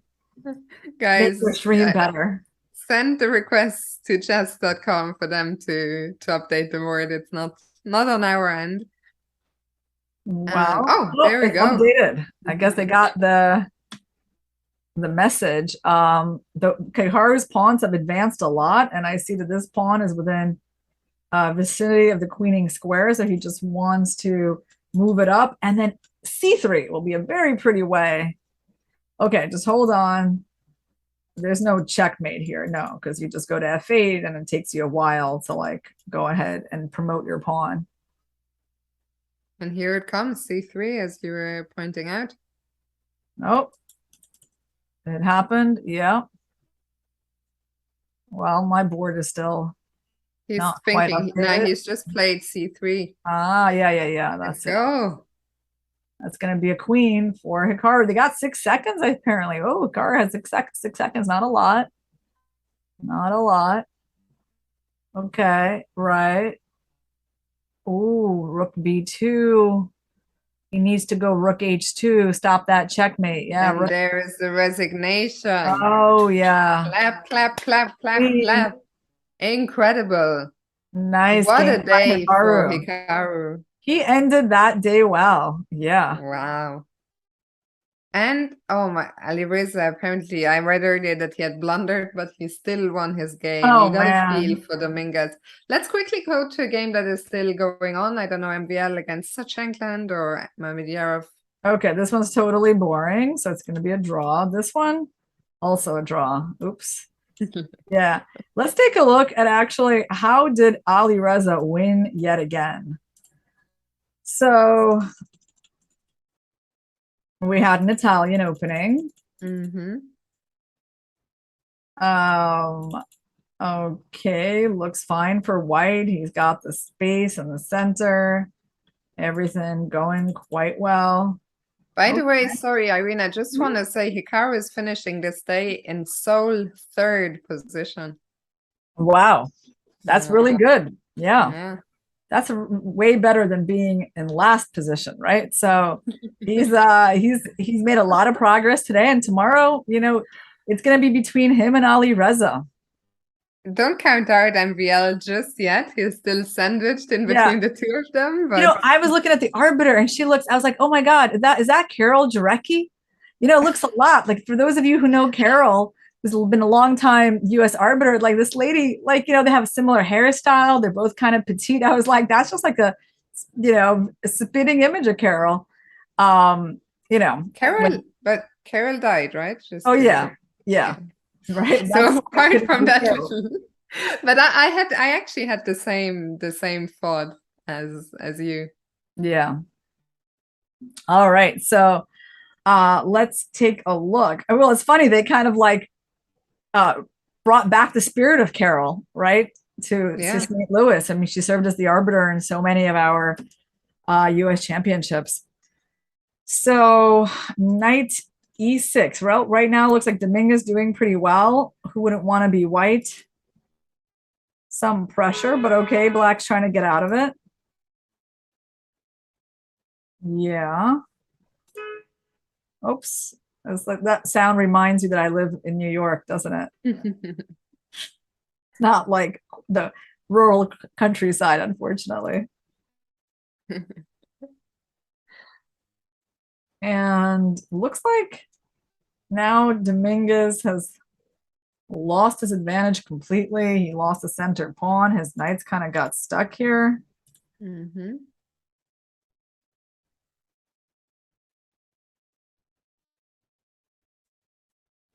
Yeah, I don't know at what point was a blunder by Ali Rez. It doesn't really look like. Oh wait, wait, this was the blunder by Ali Reza. Rook e8. Mm-hmm. Apparently rook g8 was the better move, getting rid of that rook. Okay, well that makes sense because this rook is quite dangerous. Okay, so now Dominguez has lots of play against the black king.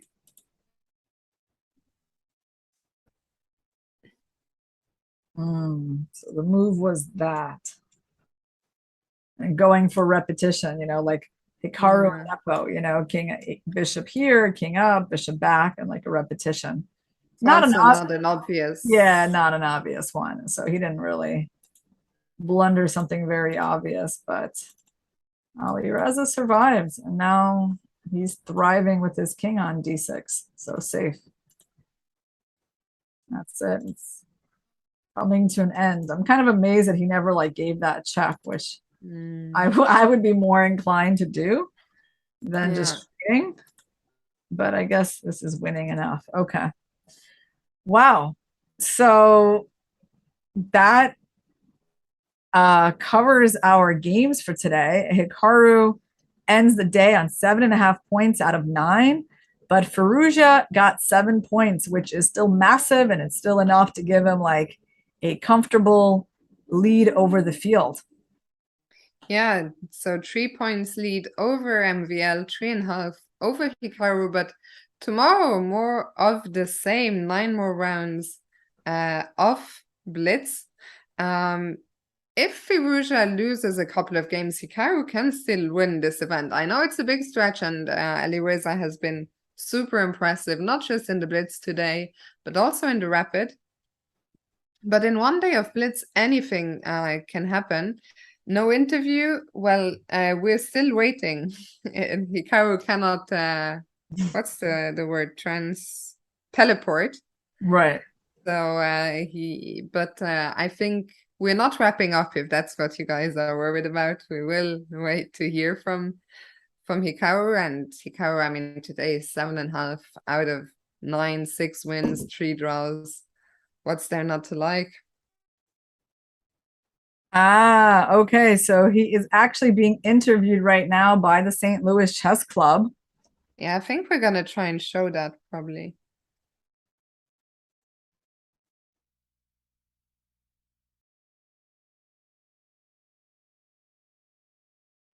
But at the same time, I also should have lost Lenier, so sort of offsets. You also brought a superpower in today's rounds, the pineapple shirt. Tell us a bit about the story behind that. Yeah, I mean, that's, I guess, already a couple of years ago now in 2020 when I was streaming, and many of the streams that I was doing, I was wearing the pineapple shirt. It became this meme from this famous streamer, Forson's chat, and it's kind of stuck with me, and I've just, taken advantage of it since then. But it's a side thing, but it didn't play a huge role in my success today, I'll say that. At the beginning of today's rounds, did you harbor any hopes of potentially winning the tournament, or was that in the back of your mind? Yeah, I mean, I think it's happened in a couple of Grand Chess Tour events where players have been way behind after the rapid and then they have a really big score. I don't think they've ever come back to win. I mean, it would be pretty amazing from last to first. That wasn't really in my mind. I mean, I think if the leaders stumble, they stumble, but I just wanted to play good chess because I felt that many of the issues in the rapid were self-inflicted. I mean, I found a way to lose a couple of games that I definitely should never have lost. The Fabiano game was of course really poor even at the end, but yeah, just play good chess and things seemed to go my way for the most part. I mean, I thought it was very smooth. Only the game against Lenier was sort of up and down, but otherwise I had great positions. And I mean, again, when you do so poorly in the rapid, it doesn't get worse. So I just tried to play my best. You dominated today's rounds, but also the leader, Alireza Firouzja, has had a fantastic day. How do you assess his performance? Yeah, I mean, he got 7, so obviously that's a very good score. Yeah, I mean, he played well in the rapid, and he's playing well in the blitz. And I think actually, getting back to my own result, that's why I was so annoyed about this game against Fabiano and also Sam for that matter, because the thing is, no one's running away with the event. So it's very bunched up, and if you just can put points on the board and then give yourself a chance in the blitz, anything can happen. So that's why I was annoyed. But yeah, for Alireza, obviously he's having a great event, both in the rapid and the blitz, and I mean he's a deserved leader right now. So we'll see what happens tomorrow. Hikaru, still 9 rounds to go. Get some rest. We'll see you tomorrow. Thank you. Well played, sir. Well done, Hikaru. Yes, indeed. 7.5. And there you have it on your screen. 3 draws there mixed in, and Yeah, so great to hear from Hikaru there today, talking about his results, talking about Alireza being a deserved leader, also talking a bit about the pineapple shirt, and I guess Hikaru will also be joining us in a bit, so we'll be able to also hear from the man himself. Should we take a look at some games, Fiona, from that last round? So we took a look at Dominguez versus Firouzja. The only other decisive game, okay, we have actually Nepo versus Aronian, which seems actually pretty exciting. Yeah, not let's see this one opening. from the beginning. Wow. Is that a move like E4 here? I have to admit, I don't really know the theory here. Wow. So Aronian just giving up the center pawn from the get-go. That's slightly surprising. Yeah, when I'm looking here at Alireza's wins, it's like he got a lot of wins today, right? He did. I mean, he got what, 6? Am I counting? Yeah. Counting is hard. He did great. 6 wins. No, actually, was it 6 wins? Yeah. 6 wins and how many draws? Wait, are we talking about Levon? No, I'm talking about Firouzja. Yeah, so Firouzja got 1, 2, 3. He got 5 wins and 4 draws. 5 wins, 4 draws. Okay. So by the way, guys, just to let you know that Hikaru will be here very shortly in just a minute or two, so don't go anywhere. You won't want to miss it. Yeah. We'll ask him why he played King D2 against Nepo, for example, right? All right. So you will ask him that. Yeah, all right. I'll ask him all the tough questions. So Aronian just gave up a center pawn, so he does have some compensation in the form of this tempo on the knight. Wow, I mean, that's quite a radical way of playing, I would say, these just pushing the pawns like that. And Nepo kind of developing. Yeah, I mean, I would say Aronian has some sort of looking compensation. It's not like it's completely crazy what he went for, but somewhere the game heats up. Why did he play rook e1, I wonder? What's that about?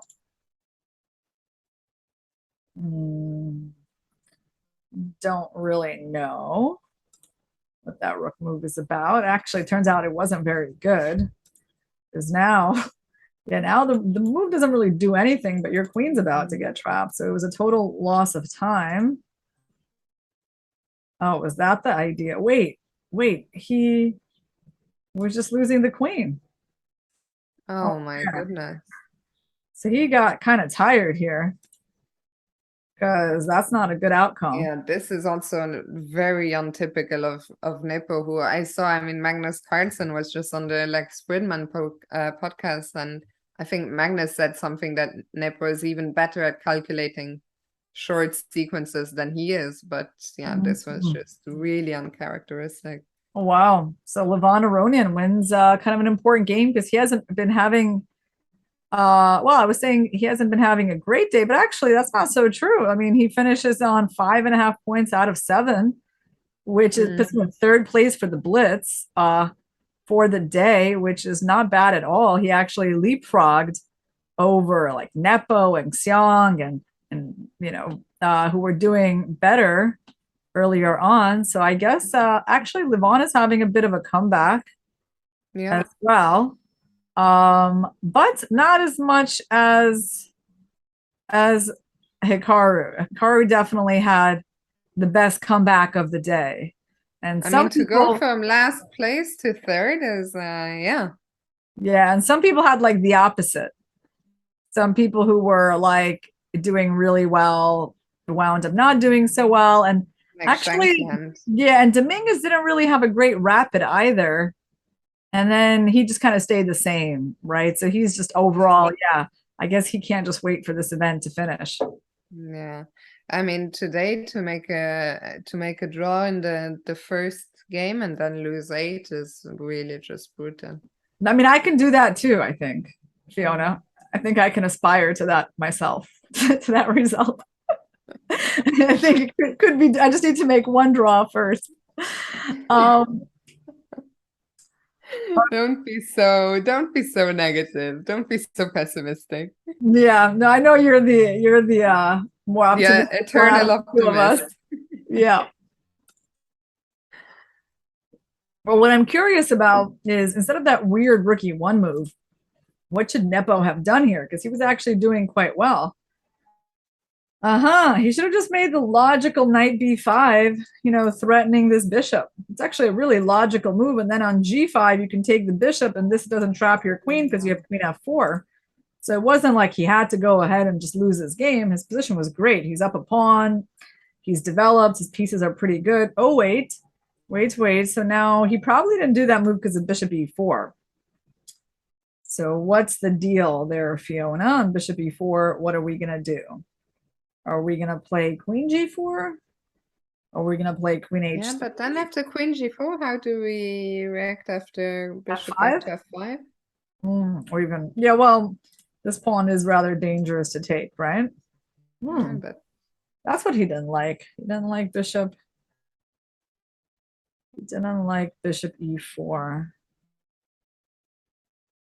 Knight d6. Yeah, bishop f3. So maybe, Fiona, at some point we can take on c8, but then you have even knight c8. I was just wondering if you can like make this. Oh, by the way, Irina, I just want to say a big thank you to the St. Louis Chess Club, who have just rated us with 428 people. So welcome everyone who's been following the show over on the St. Louis channel. Really good having you guys here. And we're just waiting for Hikaru. I know you already heard of him, but you'll hear more from him in just a second, and as he'll be joining us here. Yeah, we can't wait to talk to Hikaru, who's going to be in a good mood today. And well, just in time for the wait, we hear that Hikaru is in the call. Hikaru, welcome and congratulations on a fantastic day and result at the Blitz. Yeah, it's something. It's better than yesterday, that's for sure. Hikaru, do you remember this dramatic game? Yeah, I mean, basically, I guess to sum up in general, I felt like most of the day was very smooth except for two games. There was the game against Jan and the game against Lenny in the prior round, and those were the two games that kind of were very topsy-turvy. I mean, this game against Jan, I pretty much did what I did in the Rapid, where as soon as there was something that I overlooked and I was much better, I just panicked and lost my mind for pretty much no good reason. So that's always fun to do, but it's what it is. Yeah, you mean like C5 was the surprising move. Yeah, I mean, basically, I should have gone Queen G5. But yeah, I mean, the whole thing is like if you just go back like 3 moves. I mean, the thing that was so annoying is at this point, after Knight C4, you go back 2 more moves. Yeah. I mean, the point is when he played Knight C4, I had 2.5 minutes. He had 45 seconds or around here. I spent like 1.5 minutes calculating this line with Bishop C4, GF5, and I thought he would play Rook takes E5 because if I take on E5, there's Queen H6, and then he instantly played Queen H5, and so I wasted 1.5 minutes, and I mean, if I hadn't spent that 1.5 minutes, I would have probably won this game quite convincingly, but it is what it is. Yeah, so he really needs that intermediate check. Otherwise, you're just completely winning here. Yeah, and so, I mean, he goes Queen H5, and okay, plays, and then I'm just like, okay, anything wins, and then I miss the C5 move, and I just lose my mind. I mean, obviously, after C5, I should just go Knight G3, and it's, I mean, very, very clean. I mean, I know the computer probably gives, like, many ways to win, but Knight G3 is the clean way, gets it into the endgame, no danger, and I should win. But that being said, obviously, the game against Lenny in the previous round, I was, I mean, completely lost, and I won that game, so they kind of offset. Yep. So let's talk about your openings, Hikaru. So where's the King's Indian?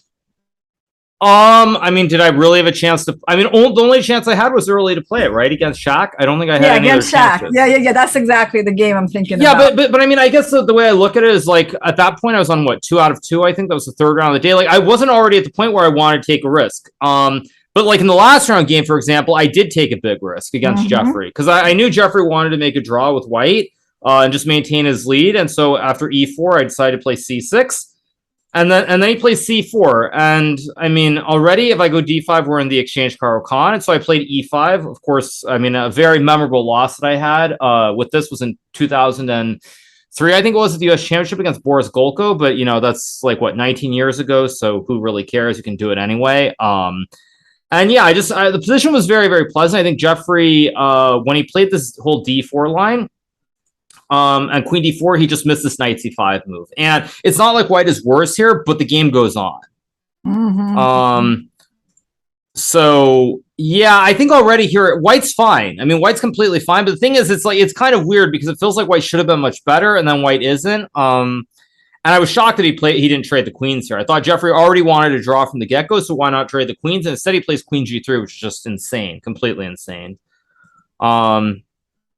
So yeah, I mean, and then F5, and already here I was very optimistic. I didn't quite know why if I should be optimistic, but I thought F5 was a good try. And I mean, again, there were many ways to play it, but Jeffrey, I think, again, was a little bit too tentative here throughout this middle game and into the end game. And I mean, after Knight D3, I mean, it's still nothing special, but I was very happy that I spotted this little tactic with Knight takes C4. And again, I don't know if this is actually great. I mean, this is one thing humans are absolutely horrible at relative to computers. When is it worth it to sacrifice a bishop and a knight for a rook versus when you don't do it? I mean, it's 1 pawn enough? Is 2 pawns enough? Like rook and 1 or rook and 2? But you know, at this point, I thought I had to go for it, and so I did it. And it worked out surprisingly well. I thought maybe I thought maybe Jeffrey could have saved the game if he had kept the A pawn later on. Yeah, the computer liked this idea of sacking for the two. Yeah, I mean, the thing is, computers, even if it's only a rook and 1 pawn versus rook and 2, there are a lot of positions where it likes to sacrifice, and for us humans, I mean, it's very hard to understand why. But yeah, already here after F4, I think it's getting quite tricky to play. But I was actually shocked when Jeffrey took on F4. I thought after rook D8. Trades King E2 is the one try. I thought King E2 and go A3 and maybe you can save it. But then he took, and once I get the A pawn, I mean, it's 3 connected passed pawns on the queen side. So if it's not winning, well, I mean, that's how it goes. But I thought what I did was great, and I mean, I win by 1 tempo basically with this whole A2 C3 thing. Yeah, this was quite nice. That had you foreseen rook b2 here, or? Well, you know, the thing is, initially I was going to do something else. You go back a couple of moves. I think I was going to play a2, f6, and then rook b1 initially. Mm-hmm. But the problem is the king gets over here. I miscalculated. This is my idea. Rook b1, f7, king f8, bishop f4, and then rook f1. But the problem is he checks, queens takes, king b2, and I can't keep both pawns on b5 and c4. And this is actually just a draw, I think.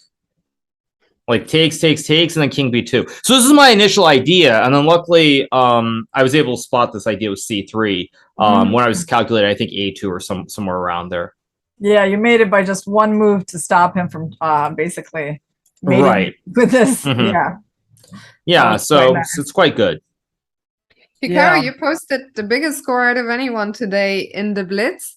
What do you feel? Do you feel something changed compared to the rapid section, or what was your mindset going into the day? No, I mean, I don't think anything changed. I think it's there's less time to second guess yourself, and because of that, it's easier to avoid just making blunders. I really felt that in the rapid, I was second guessing myself way too much. My time usage was absolutely horrible in just about every single game.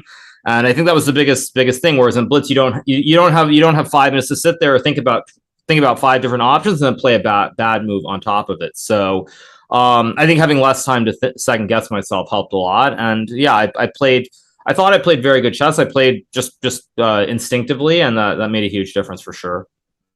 Any thoughts, Hikaru? I'm sorry, Fiona. No, go ahead. And any thoughts on like Ali Reza's play and like the chances of trying to fight with him for first place tomorrow? Yeah, I mean, ordinarily, if you told me I was going to score 7.5, I thought I'd claw back some ground. I mean, I felt like in order to have a realistic chance of potentially trying to win the whole tournament, I need to be within 2 points. And Ali Reza had a very, very big score. I think he had 7 points. So I'm 3 or 3.5 back. So I don't think it's realistic unless something very bad happens to him. But to be fair, there was a Paris Grand Chester some years back where I think Magnus was ahead by a lot going into the final day, and things didn't work out. I think Maxime actually came back to win that event, if I recall correctly. So, I mean, there's still a lot of games left, but for me right now, the main thing is just try to get to second place. That's the main thing on my mind. And a question from the chat, when you jumped on the call, we noticed immediately the change of shirt. Is that because you're saving the pineapple shirt for tomorrow? I mean, obviously I'll wear it tomorrow, but I just, you know, there's no reason to wear it once the day is done. But yeah, it seemed to work its magic today. And I'm pretty happy overall. I'm still kind of disgusted by yesterday to some degree because, I mean, as I said in the interview with the St. Louis people, because the field is so mixed going into Blitz, like just those couple of games where I could have made draws. I mean, all those extra points, like probably 2 points, I would say. 2 games which I should have drawn, which I ended up losing. If I just gotten those 2 extra points, it could have been a lot closer. But you know, at the end of the day, I still feel like I'm playing well today, and it is what it is. Very nice. I was just wondering, how are you gonna recap 9 games of Blitz? Well, I mean, yesterday I didn't do a recap. I didn't do pretty much anything. I mean, fortunately for me, I turned on this thing called the television, which almost nobody used anymore. And they actually were showing the X-Men trilogy on FX. So I turned on the TV and I didn't do anything with chess. I basically just turned off everything, and I just watched X-Men all of last night, and it seemed to work out quite well. So that's why, like, for people who are wondering why I didn't do like a recap or anything, it's because I just literally shut off everything and I just watched TV the whole night. So it seemed to have worked out. As far as today, I mean, I might do a recap. I don't know yet, but I'm just kind of relieved that I seem to play some good chess. How tired are you after 9 games of Blitz like this? I mean, not really that tired because, again, I felt like the day was very, very smooth. There were really, I mean, the games which were choppy, there was the Nepo game, of course, the game against Dominguez. I mean, the Fabiano game is a little bit choppy too, but that was the very first game of the day, so it isn't really like on my mind at this point. But because there were so few games which had like big, massive swings, I don't really feel all that tired. If I had like 5 games where it's like winning, losing, drawing, everything in between, mad time scrambles, I'd probably be a lot more tired. But other than 2 games, really, it was just very, very smooth. So I'm not really all that tired right now, and it'll be nice to play again tomorrow. All right, Hikaru. So we want to wish you good luck for tomorrow. We hope you have as good a day as today, and hopefully get some chances to fight for first place. Yeah, thank you guys, and Great job with the commentary. I'll see everybody tomorrow. Thanks, Cheers. Hikaru. Good luck. See you Bye. guys. Well, great to hear from Hikaru, who seems, and rightly so, very happy with his play today.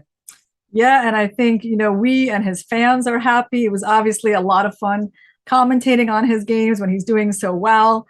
He did have a couple of iffy moments, but overall, yeah, like he said, it was a pretty smooth day for him.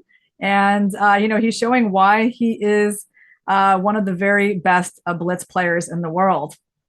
Absolutely. I see a question. Who commentates tomorrow? I think it will be you and Benjamin Book, right? Oh, wow. Okay. Well, I knew one half of that pair for sure. So tomorrow, guys, I think you get the all GM power team for the last day. I'm actually looking forward to just, sitting back and watching the show. So I'll be in the chat, guys. For today, I think that's going to conclude the show. Remember, if you want to drop Irina and myself a follow, I will stream for sure. And Irina, there's a very good chance she will. On a long enough time frame. Exactly. So that's all for me for this event, chat. Thanks for being lovely as always. We're going to go over to International Master Alex Banzea. He's a smaller streamer, so make sure to show some love over there. He's a great teacher. He has some great courses out, so try and learn something. Come back tomorrow wiser and stronger.